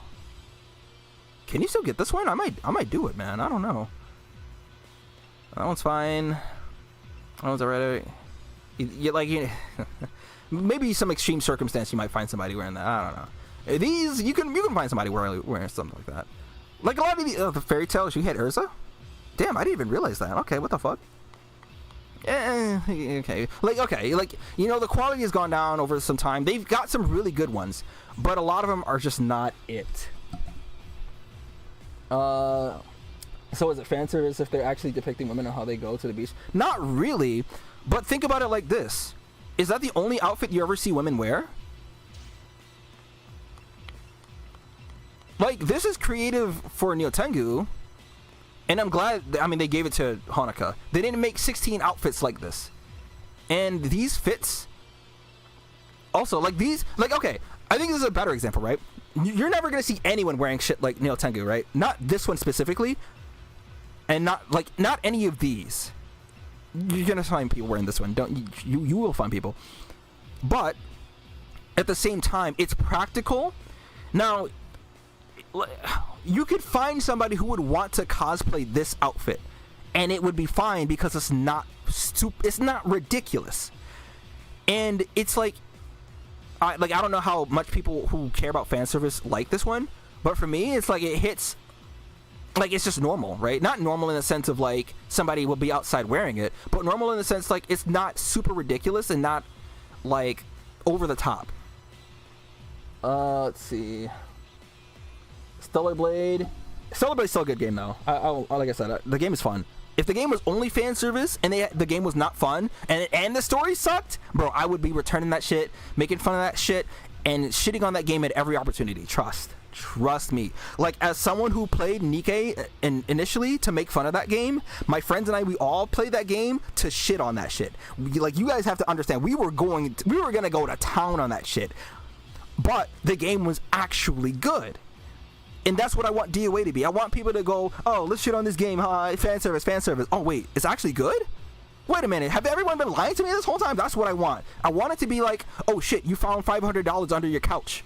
You've been sitting on this fucking gold mine this whole time, but you listened to other people who told you that this game sucked, that you didn't play it for yourself, and when you did, you realized that they didn't know what they're talking about.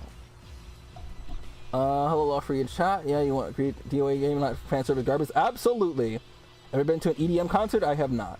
And no thank you, because it's not something I care about. I want a great game to enjoy. That's it. Yep. Stay woke. Yeah. I mean, yeah. I'm in the initial definition of woke. I don't know what, with these days. I don't know. You play the game to fight. You only got into DOA just because of the action. You try my best not to let the fan service bother you. Yeah, that's what it is, right? For those who care about the fan service, they can have that. That's fine. But for those who actually want to invest themselves into this series, it gets difficult when the fan service is the only thing that's worth talking about. That's not where I want DOA to be. DOA is not just the fan service. There's so much more to this game that exists, and that's why I like this game, right? If it was just fan service, I'd probably never touch this game ever. If anything, I'd be right there alongside everyone else making fun of this game. Yeah. He was actually about to say, might use some games they only focus on fan service and developers are exposed for being pedals. You know, it's very consistent too. This is another one of those outfits, right? Like this outfit seems to be over the top ridiculous. Now, why? I do have this from Momiji, but I was on a mission to buy all of Momiji's outfits, and I failed at that, and I apologize. But I did not buy that outfit for a single other character because I thought to myself, it's so ridiculous. It's so bad ridiculous. Like, oh my god, this is sick. Wait a minute. Oh my god. Look at all these outfits that I've deprived myself of getting because I just, I do like this one. I think this was like you had to pre-order the thing, I think. What's her name from Fairy Tail? I don't like that that shirt thing. I just don't. I don't even know where it was. Anyway, it doesn't matter. Devilman. And then there's that. I mean, that's whatever, right? I don't really care about that. You want to keep DOA going, not die out. DOA is so deep and technical. It's so awesome. Yeah, exactly. Right? And people aren't going to see that if the loudest part is the fan service, boys, right? The game will not survive, and it'll die again. And you know what they're going to blame? SJW's woke and censorship. Even if this game gave them the fan service that they've been craving, that they've been also missing, the game will tank, will not do well, because the people who want to invest in this game are just not going to play it anymore. You know what's interesting? The thing about the publicity of this game hinders not on the casual audience, but people who play tournaments. People who show what this game is capable of looking like at a high level, those are the people that are going to give this game the most exposure. And the revenue is going to come from casuals who like fan service, sure, but they're not the ones that are going to keep the game afloat and keep the game alive. People in the West, at least, aren't playing. That's what's funny, right? If fan service were enough, right? Like, why does DOA still fail? But like, what's it called? I guess what's it called still is this Venus Vacation? I mean, it's not over here in the West, but like, I mean, they got like lollies and shit in there too, so they've got all kinds of things. But the whole game is kind of built on the fan service. And the thing is, like, if people want that, they can have it there. And if DOA how do I say? If DOA leans too heavy on that side, it just won't succeed, because the game is supposed to be half fighting game, half fan service, in a good mix of both. But if it's just like too lopsided, and even if it goes in the one direction, I'll still love it. Like, if it's more just normal focused, I'll still love the game, but the game still probably won't be as successful. Like like I said, I'm not asking for no skin. I'm not asking for zero fan service. I just need them to think about what kind of fan service they want to release if they want to keep, like, it's gonna be tough keeping all parties happy, right? That's impossible. But you have stuff like this that is really cool. This outfit is just cool. Okay, T2 scratching my thing. Okay. This game is so much fun learning combos, playing the story. Some of the combos make you want to play DOA because it's like there's some costumes that are genuinely so cool. Yep, absolutely. Those same people make fun of DOA and multiple subscriptions of OnlyFans models that cosplay loot video game. Well, because yeah, they know it's gonna make money. Like the thing about okay, where do I begin with that? That's a whole separate discussion, but I can kind of talk about it a little bit. The thing about fan service and OnlyFans models that works, there are so many lonely men who are overly horny that have no outlet, right? It's not a sin to find people attractive. It's not a sin to dress sexually. It's not a sin to like people dressing sexually. It's not a sin to like sexual things. It's just, think about society, think about where you live, okay. How do I word this in a way that's understandable, right? People, you know what is interesting about OnlyFans and people who do that? There are so many people in the world that get angry and vicious against OnlyFans models. They get so, how dare they do nothing and I have to sit on my ass and work all day and they get to just show less clothes and more skin. And it's like, well, think about it. The reason that the business succeeds is because these people they know how to exploit men, and men want to be exploited in this way. It is the most easily recognizable situation that it doesn't require okay, let me not put it in a condescending way. It's very obvious if you think about it a little bit, right? So the reason why they have these people that pay them and they're so successful is because, yeah, they're dressing up as, you know, just naked bikinis, they cosplay, sure. But I don't know, you have to think about it like this. The amount of games that have tried that and has still failed and shut down, Dead or Alive 5 has survived, of course. But for those who play DOA4, I don't know anything about DOA4. You have to answer this for me. How much fan service was in that game? And was the game good because of the fan service only?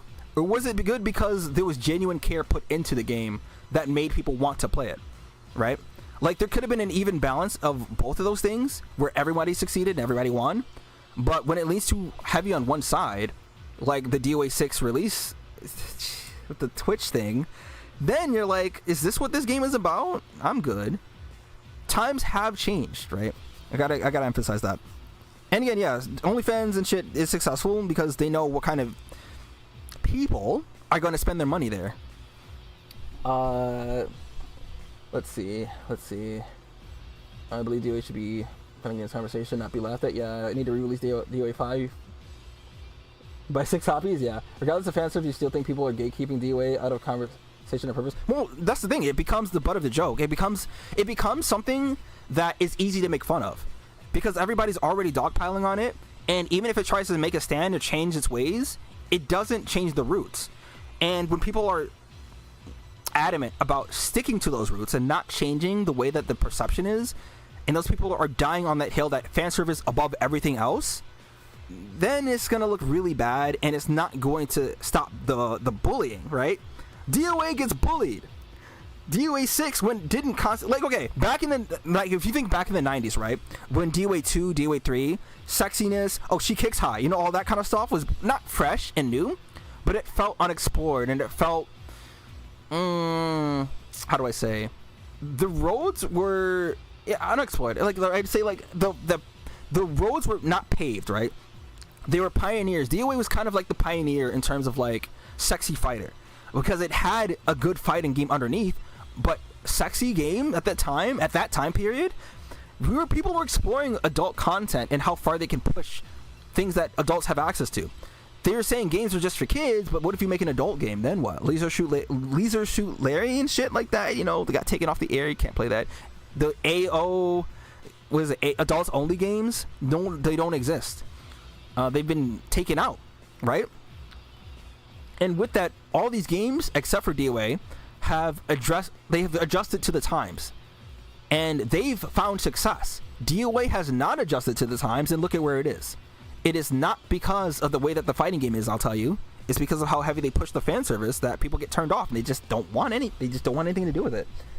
If fan service was the answer, like people would assume it is, DOA would just be successful, but it is not. Let's see. Oh, crossplay. You know, the funny thing about DOA5, you can cross-platform via PS3. Yeah, and DOA5 Plus and DOA5, it just, they were fun little things to do, but, you know, think about all those high-level players, they put their money into tournaments in the world. Big Brother, any like, local 5-man, yeah. Yeah. If people like Emery weren't interested in this game would not, and I'm serious, it's not just him alone. People like Master, Quiggle, Excalibur. Look at what skins Excalibur wears when he plays these characters. Does he pick the lewdest, most fan servicey skins out there? Do half of the tournament players, like there are tournament players that do wear some of the fan service stuff, but do the majority of the tournament players wear fan service? Not at all. They want people's eyes on the game in a way that they can see the game the way that they play the game and see it as, right? Man. Thanks for streaming, not gonna lie. Hey, no problem. I've been meaning to do this since they released this video. I've wanted to do this for a while, and I did want to talk about all of this stuff. And I think in the end of the day, if fan service is the only thing you care about, that's fine. Do your thing, man. But it's like, don't be surprised if DOA falls to the wayside and disappears into the light. And when they add all the fan service that people want, and it still fails, they have no one else to blame. There's nothing else. They can't say SJW, they can't say woke, they can't say DIE, whatever. They can't blame it on people who don't play the game, because the only people who wanted this was them. Because even in Japan, in the world where all that fan service stuff works, even where Venus Vacation works, DOA6 does not work with only fan service, by the way. And the thing is, they were saying, oh, they censored, you know, Kasumi's outfit, her ninja outfit. Sure, you know what? Sure. But then look at the other outfits that came out afterwards. Are you gonna call those censored? Did those bring DOA into popularity? Did people buy those skins? No. And DOA failed badly after they did that. When they doubled down, like, hey, no, we got fan service, guys. No, look at all the fan service, and then no one bought it. So, like, what? Okay. Anyways, DOA4 definitely had a lot of fan service. The game was fun.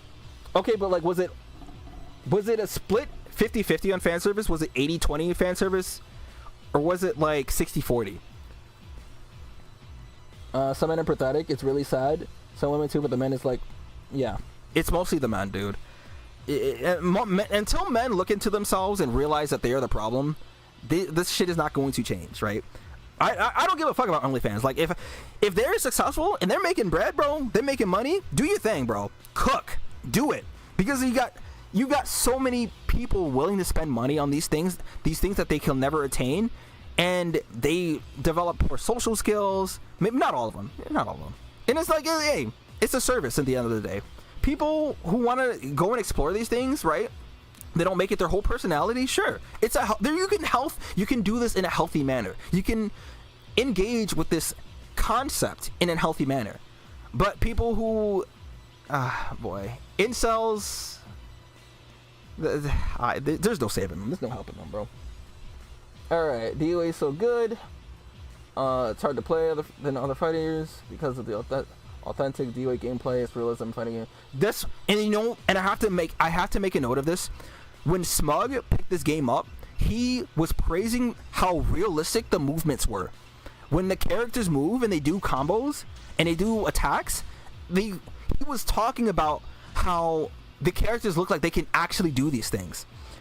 And that's why I fell in love with DOA. When I watched the Rad Brad play this game, early for on Xbox, DOA5, when he was doing the story mode. I'll never forget. That's why I got into DOA. When I saw him play Zack in the story mode against Tina in the alley, bro, I was like, holy shit, what is this game?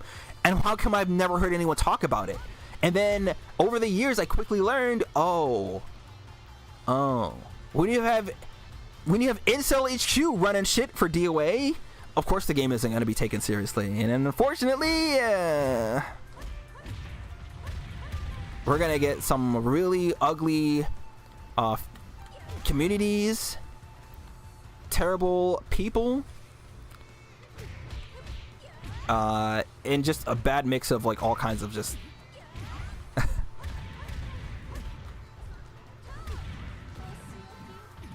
anyways, yeah, Smug was instantly hooked. Yeah, exactly. Do I play as Christy or Elena? I suck as I guess, like, I can play them, but don't expect like super high level like gameplay. I cannot play it at the same level as like Killy or XCal.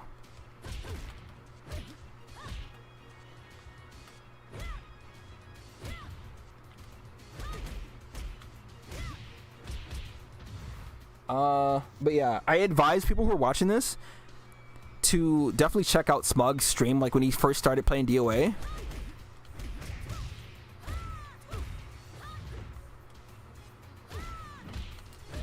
Good night.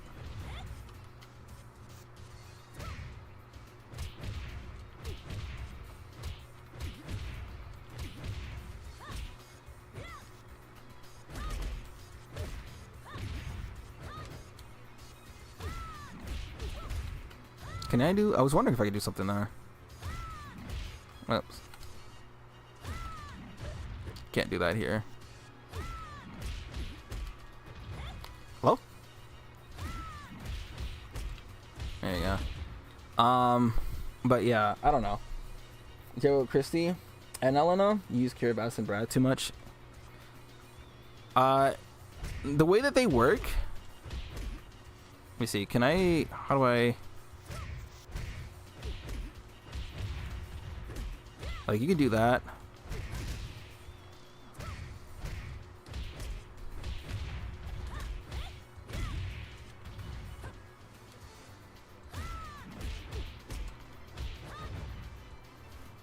I recommend learning her combo challenge. Yeah, do her combo challenge if you're trying to learn the character.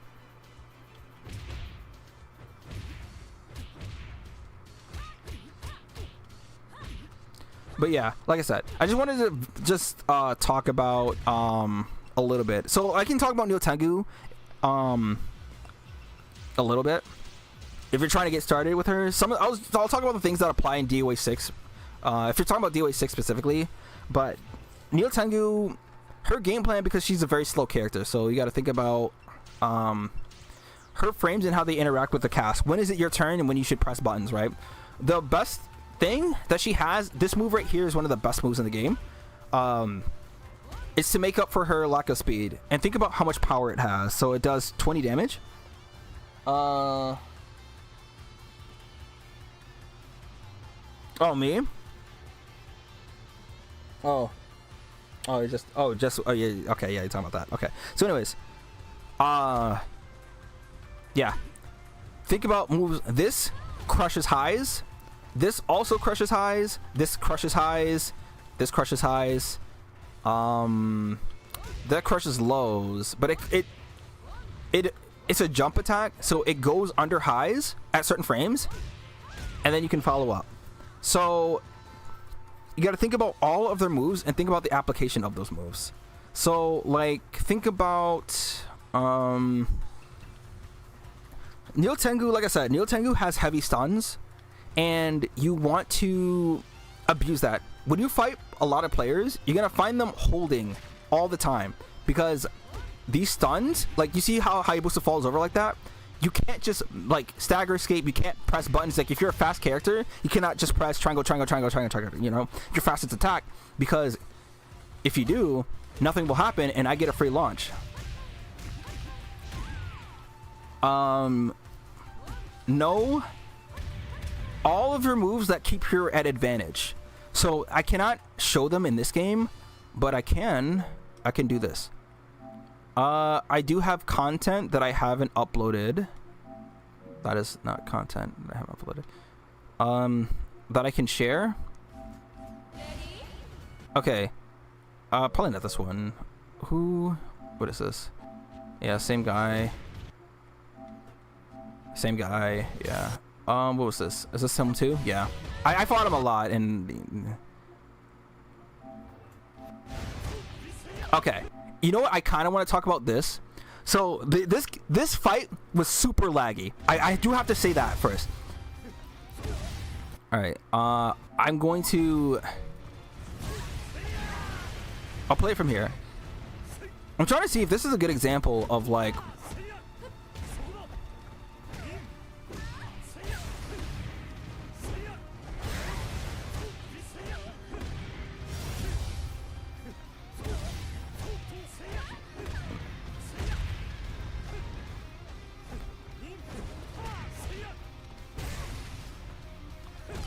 Yeah.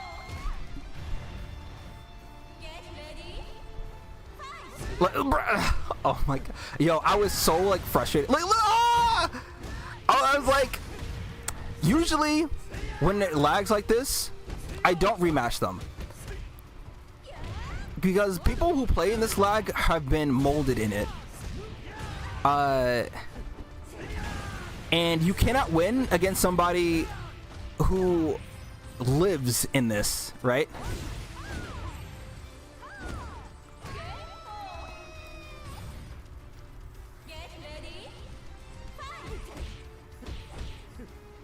Did not do that. I did quarter circle throw, but all right. Just, man, the thing about not having rollback is when people do things that you can normally hold and react to, you just can't do it. You just can't do it online. I'm sorry, Tutu. I'll help you with some food. Give me a second. Oh my god. Like, watching this... And I lost, right? So normally, I was like, in my head, I'm like, this guy is not even good. Am I going to lose to a laggy Hayabusa that plays like this? I was thinking hard. I was like, okay, do I rematch this guy? I say, you know what? Fuck it. I've got nothing to lose. You want to rematch me? All right. So, all right. We don't lose, spoilers, after this. We don't. Because it's like, all right, I know how you play. Moves on safe. Let me see if I do anything that's... You can't get a follow-up with that because he hit the ceiling. Reset. And I was going to reset him again, but I think he walked away from the wall. Unsafe, but I went for a high attack there, so... I wanted to sidestep, but I think I froze there for a second. I was like, I was like, okay.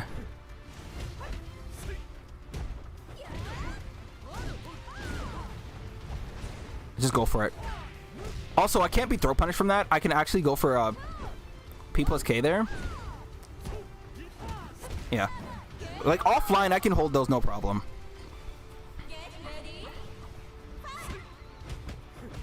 Yeah. See, so right here, I notice he goes for low holds. So look at what option selects I go for after this. Or not option select. I guess option selects, right? So the thing about that move is that it's safe if you go into stance, and it's unsafe if you don't. So I just opt to always attack afterwards because you don't know. Actually, no. I think it's the other way around. But you should actually always throw that, simply because if they do nothing, you can still throw them.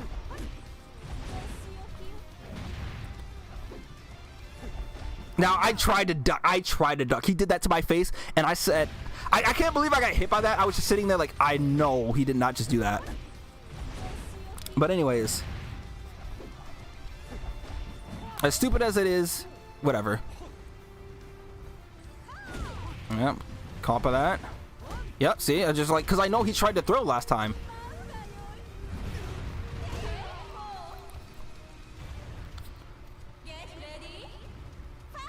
Lag. Round start lag got me. Oh my god. Delay that. Right. Okay. Option select. So there's a good example of one that you can do. So actually, you saw Miyama Tengu do that. So when you get a stun and you go for P plus K, whether it connects or not, if you do it and people low hold right here, you can still get the low hold. So you just low hold, and if they don't do anything, you're +6, right? And it's still your turn.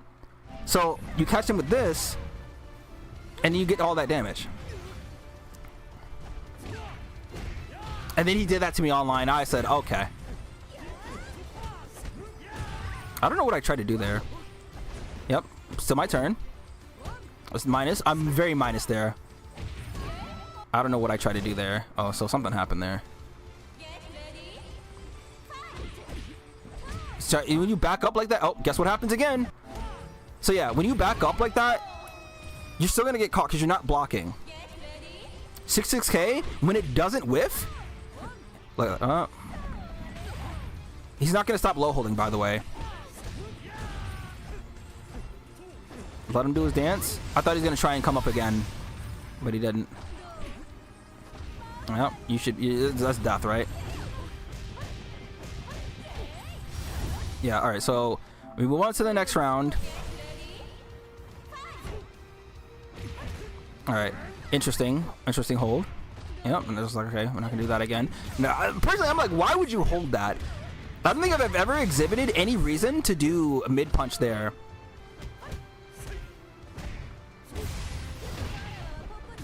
Guess what we do? Yeah. So right here in DOA6, Neo Tengu has this new setup. If she, if you do not tech off the floor, she gets more damage.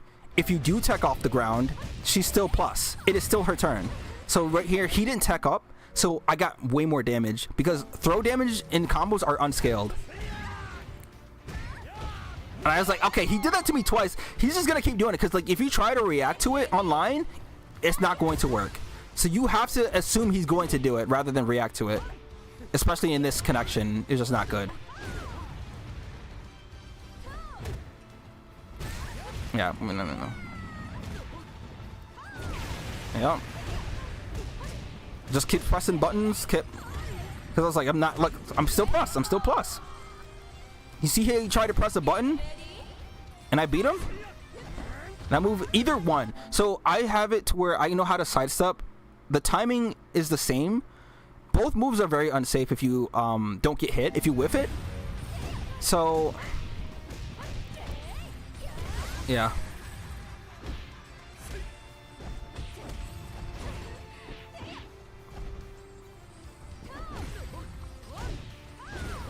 What happened here? I tried to do the backflip, and then I didn't press the button in time. I pressed back kick. The way to deal with Hayabusa doing teleports like that, every option can be free stepped. Free step them, but don't throw afterwards unless it's like the low one and you're close enough to do it. But otherwise, just walk around and just attack. If you're a faster character, you can probably just do other things, but I'm not risking it in a laggy situation. I just did 2 PP. And I got caught there. I think I tried to hold, and it just... Like, he just does it again. I'm like, bro, what is happening? That's okay. That's okay, too. He tried to low hold again. Like, yeah. No. Like, in an ideal situation, I'm not, like... This guy beat my ass, alright? First and foremost, this guy beat my ass. But, I did win a game. I'm not gonna watch this one. This is the one I wanted to talk about. It's actually him. I de-ranked him. This guy... Oh, where's his win streak? He had a 15-game win streak. I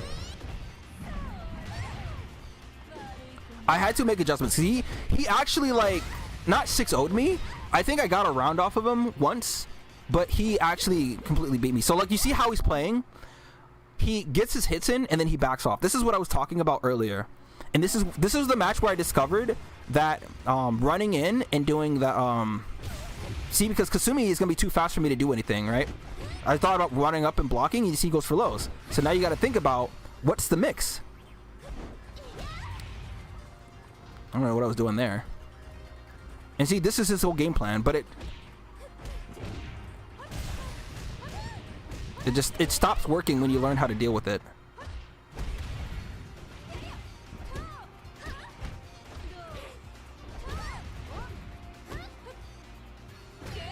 Unfortunate.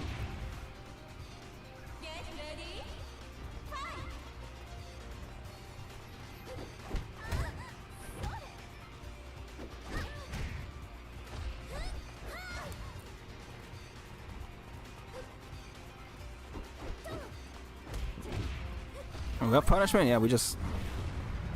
I was... It looked like I was going to be in the ceiling, and I just didn't know. So that was what I was talking about before. Option select. Look, so if they do nothing and they fall to the ground, you get a free throw. But only if you do this setup right here, right?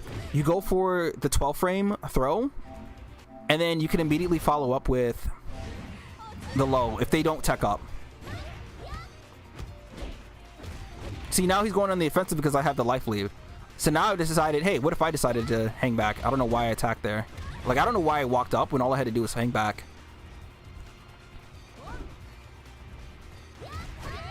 What was I thinking here? Yeah, okay, that's fine. I think also with the inconsistencies with the connections, it becomes difficult to know what you can or cannot do online. Like, things that should work and are supposed to work offline do not work online.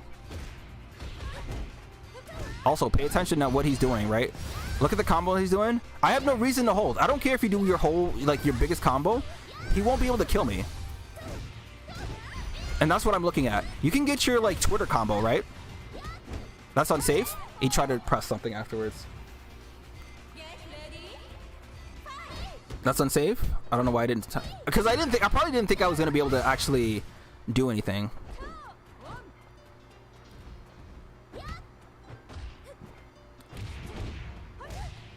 And I just noticed, just go for the launch, right? I'm still plus. Still my turn.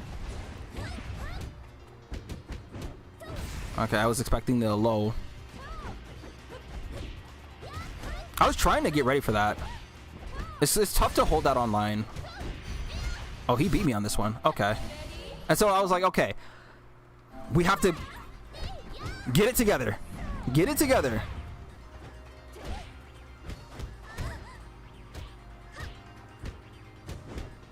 That's fine. I'll take a sweep. Oh. I noticed how he's just blocking and walking away.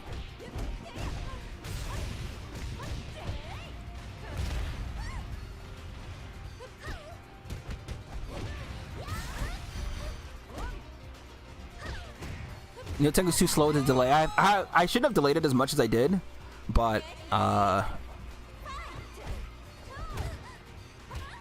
wasn't sure if I could do P plus K from that. I went for it.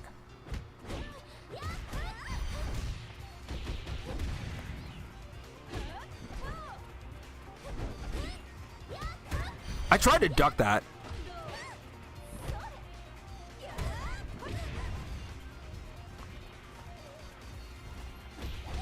Gonna try and run up and throw. It lagged. It lagged right there. That's why I dropped that. And I was so mad when it happened. But you have to keep playing. Because I was doing punch kick. I was so, bro. And then I lost the round. I said, oh my god. And that's why this game needs rollback, please. 2-2. Hold on. I gotta eat 2. 10:30. Yeah.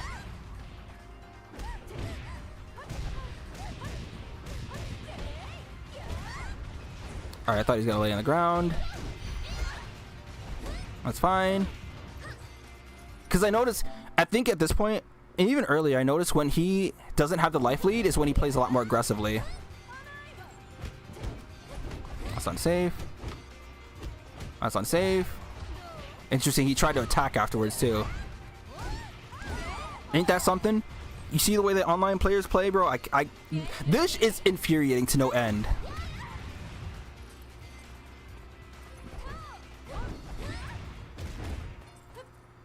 I think I was expecting a mid.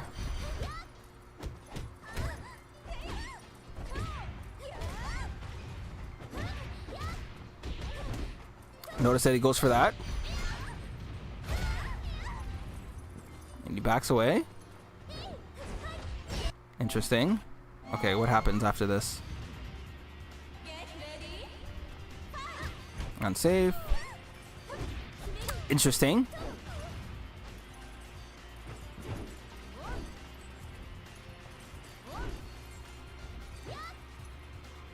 Look how delayed that crouch comes. Unsafe. What do I do? I try to do it again, bro. It's just not meant to be. I was like, hey, do you think? I'm just not gonna hold. Unless I did there, right there. Okay, I lied. But like, even if I didn't, it wouldn't have mattered, right? No, you gotta come to me. I don't know if I tried to crouch or something there. Yep. And then you know what? That's when I learned. Wait a minute. Hey, bro. That's fine. That's fine. Keep doing the sweeps. You see how he does attacks and then keeps running away? Unsafe. Okay, you know why? I attacked after that because bro did an unsafe move that was like minus 10 or 12 or something, and then he kept attacking afterwards.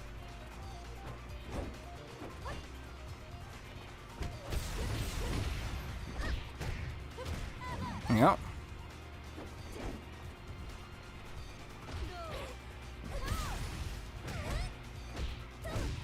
Alright, whatever.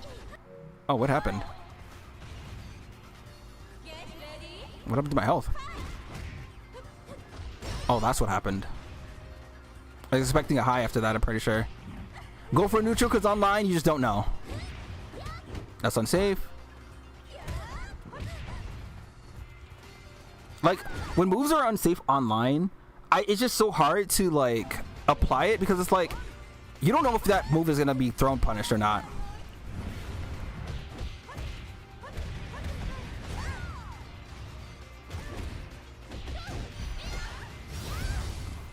Nope, I'm not going to hold. There's no reason to. Yeah, see? It was like, okay, we got the secret formula. I was waiting for him to do a high there. Unsafe. And he still pressed the button. Go for the setup. And what?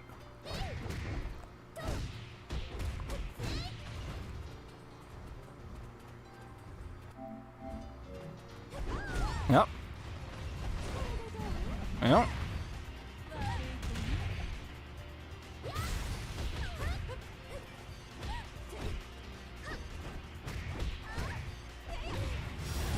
Death. So you see, I gotta slow it down. I realized what he was doing a little late, honestly, but I swear it makes it kind of hard to adapt if the connection is kind of terrible. Like, I'm not saying his connection in particular was bad, but I'm saying that the peer-to-peer connection, delay base, it's just not good.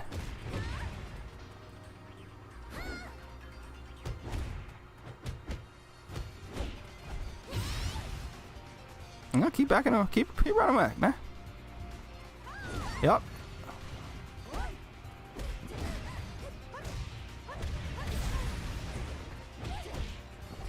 Yep. Keep pressing buttons. Keep pressing buttons. Anyways, yeah, that was a match that happened. What is this? Oh yeah, this guy. I think I've shown that before. This was an arcade. Like I've got some stuff. What is this? Oh, I remember that. Vaguely. I won that one, but it's just I think here I'm trying to find one good one. I can do like one good one. I can talk about it a little bit, like DOA just a little bit, but I need to go to sleep. because I gotta wake up early tomorrow. Oh, that was just a thing. I'm trying to find. Is there? Yeah, this is against. I fought him and he wasn't able to. Oh, it was right here.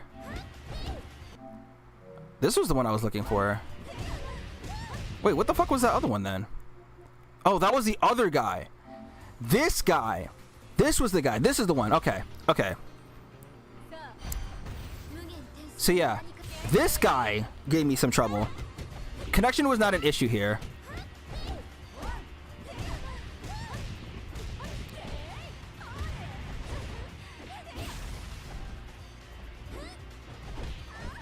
Yep, keep running back.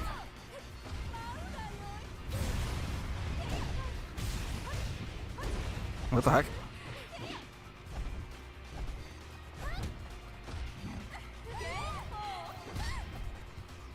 I just neutral that because it's like, fuck it, man. You don't know. That's unsafe. Bro, people are pressing buttons after unsafe moves is insane to me. And you can get away with that online. Like Kasumi especially can do it, but that move is particularly unsafe.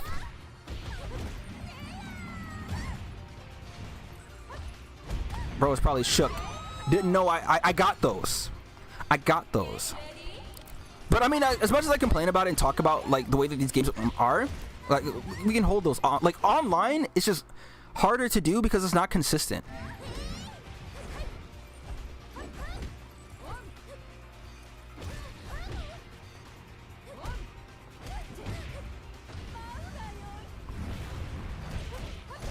This was one of my rank demons. I had to beat him though. Like that's what I was saying. So, despite you know me talking about all this stuff, I still had a lot of fun playing these people.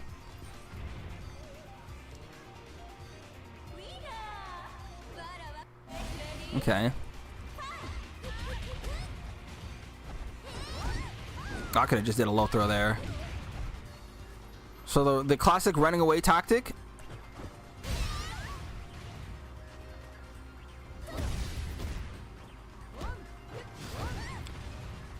That's unsafe, and I shouldn't be.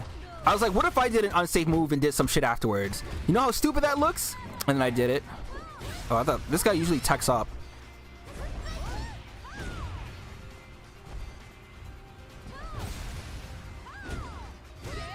I think I tried to press something too, because I was like, fuck it. If he's gonna throw me, fuck it. But he just went for a launcher, interestingly enough there. What did I try to do? I should have did P plus K. Or at least the backflip kick. I think he tried to do the cancel into the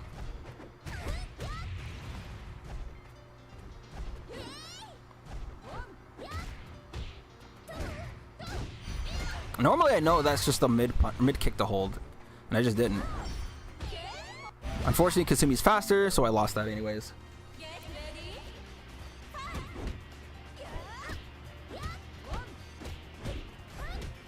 That move is unsafe if you can block, but I didn't block.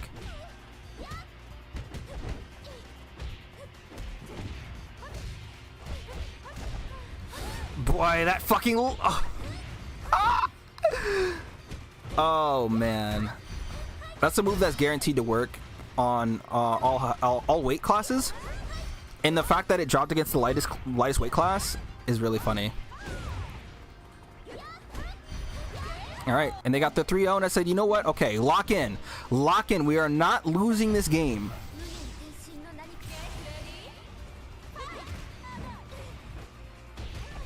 Kasumi's faster. That move is minus... whatever. It's like -7.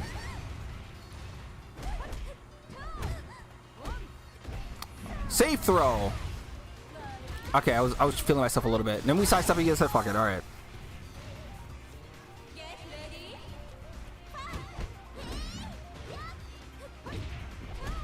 Yep, catches you trying to do stuff. Unsafe. I think he tries to do it again. Oh, unsafe. Yep. Tries to sidestep. That move tracks.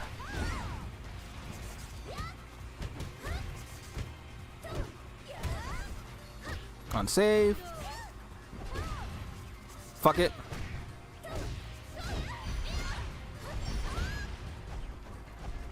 I should be doing that more often. I said fuck it, just go for it, right?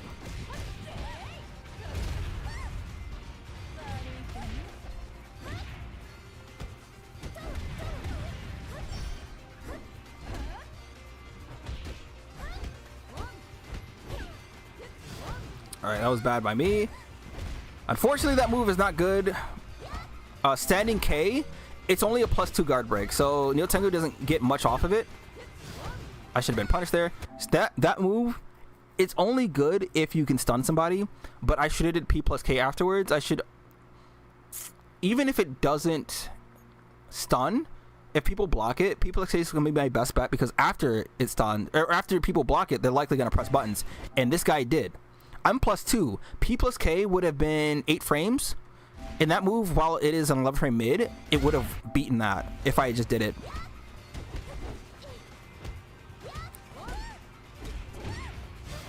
And that's death. But yeah. I'm gonna get plus again, start playing online again, but it's like matches where, like that Hayabusa one, where someone lags so bad that wasn't really even a match, I'll be honest. But like, you cannot actually do the things that you want to do. Like, you cannot play the game the way you want to. So hey, remember we talked about Stella Blade? So here's a fight that I had with Scarlet, who's from Nikke. Nikke, well, yeah, I talked about Nikke earlier. Scarlet is one of my favorite characters in Nikke. She's so cool. She drinks, but she's very, very strong. So in a world where characters use guns and stuff, she uses a sword. You're likely to just straight up die. Like, come on, like, bro. Look at the big ass hat. And this is why, this right here is why I like recommend, hey, play Stella Blade. It's fun. It's great. She's like a super boss. Like, you see how much her health is going down, and I gotta heal because I'm getting my ass beat a little bit. And I'm playing as Anise, and Nikke, and Stellar Blade. She kind of hit me there.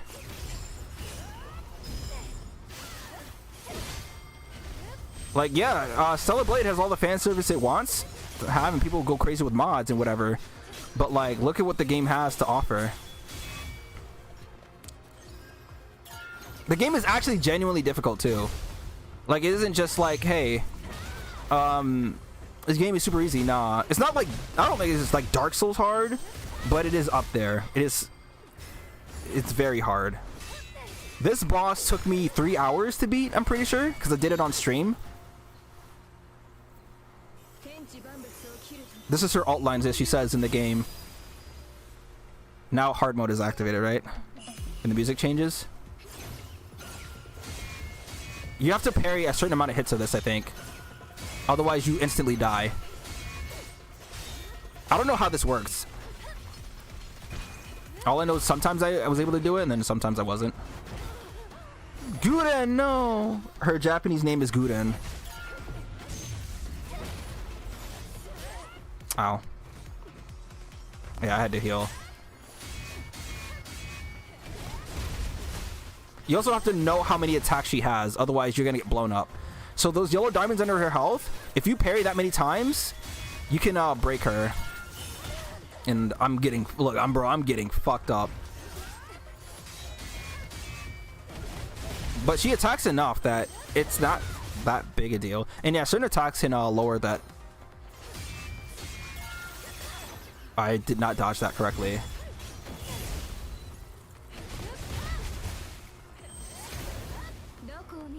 Where are you looking? Oh, watch carefully is what she says? That's funny. I remember I had trouble dodging that the whole time I was doing this. I was like, fuck it. An opportunity. Let's go.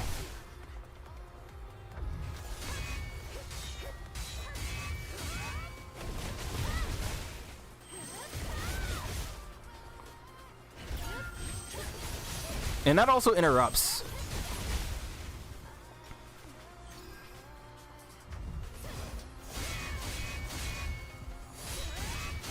That's the one time I've actually not parried all the parts of that. And and I did not dodge that correctly. I forgot what you're supposed to do with that one. Blue, you dodge forward. I think purple, you dodge backwards, and then you got to do a follow-up attack.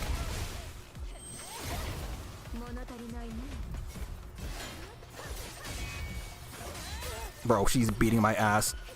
You cannot heal right there, because otherwise she'll just continue her attack. I'm just trying to get away, bro. She's still going. Ah, jump scare.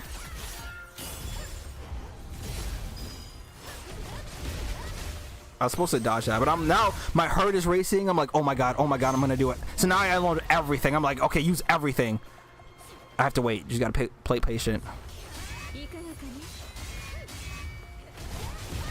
I'm like, I'm so close. I'm so close. Oh my god. And then she does this again. If you fail this again, then you get fucking instant killed. I was like praying. Oh my god. I just had to, I was like fighting for my life, bro. If you don't get this prompt, you die.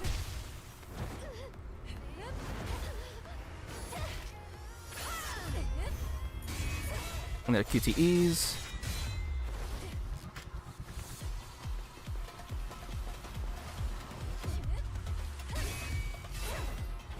Guden is so cool, bro. Look at her. Especially with the way she's designed in this game.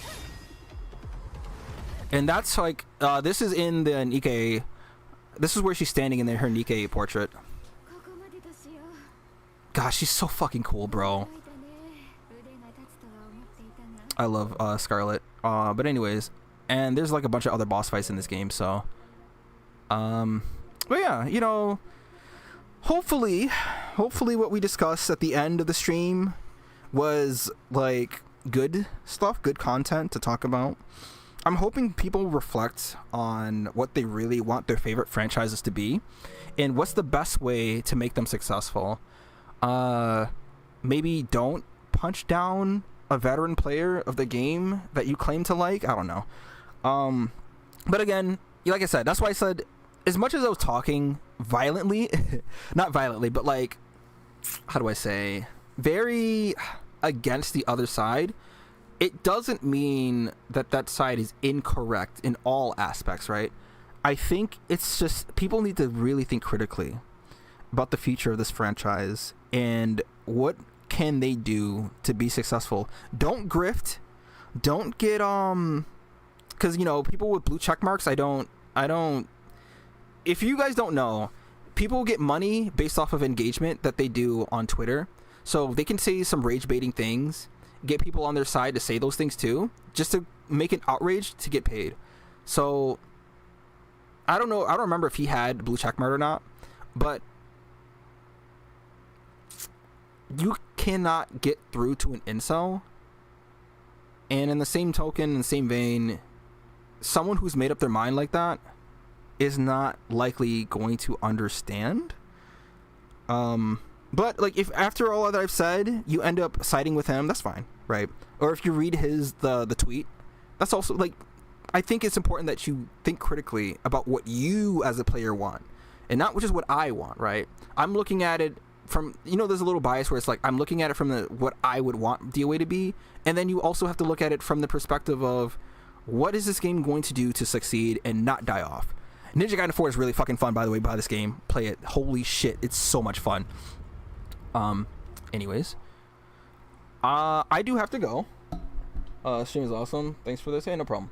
Thank you all for watching. It was fun watching TNS. Hoping that we get more. Hoping that we get the same energy going forward with DOA as a whole.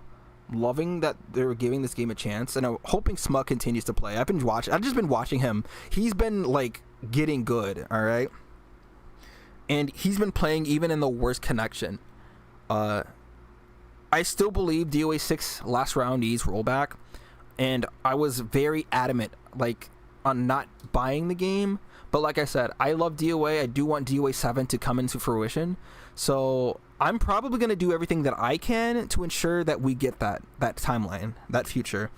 As long as they have some reasonable DLC, like price-wise, not looks-wise, I'll probably invest in getting them again, like I did for DOA5. DOA6 just the way that they handled costs was just fucking terrible. All right, it was a travesty, and it wasn't good. That being said, thank you all for watching. I will probably be streaming once again pretty soon.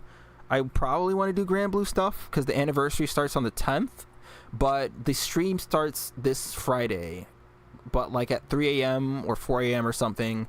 I usually stay up, and it ends at like 7 a.m. EST.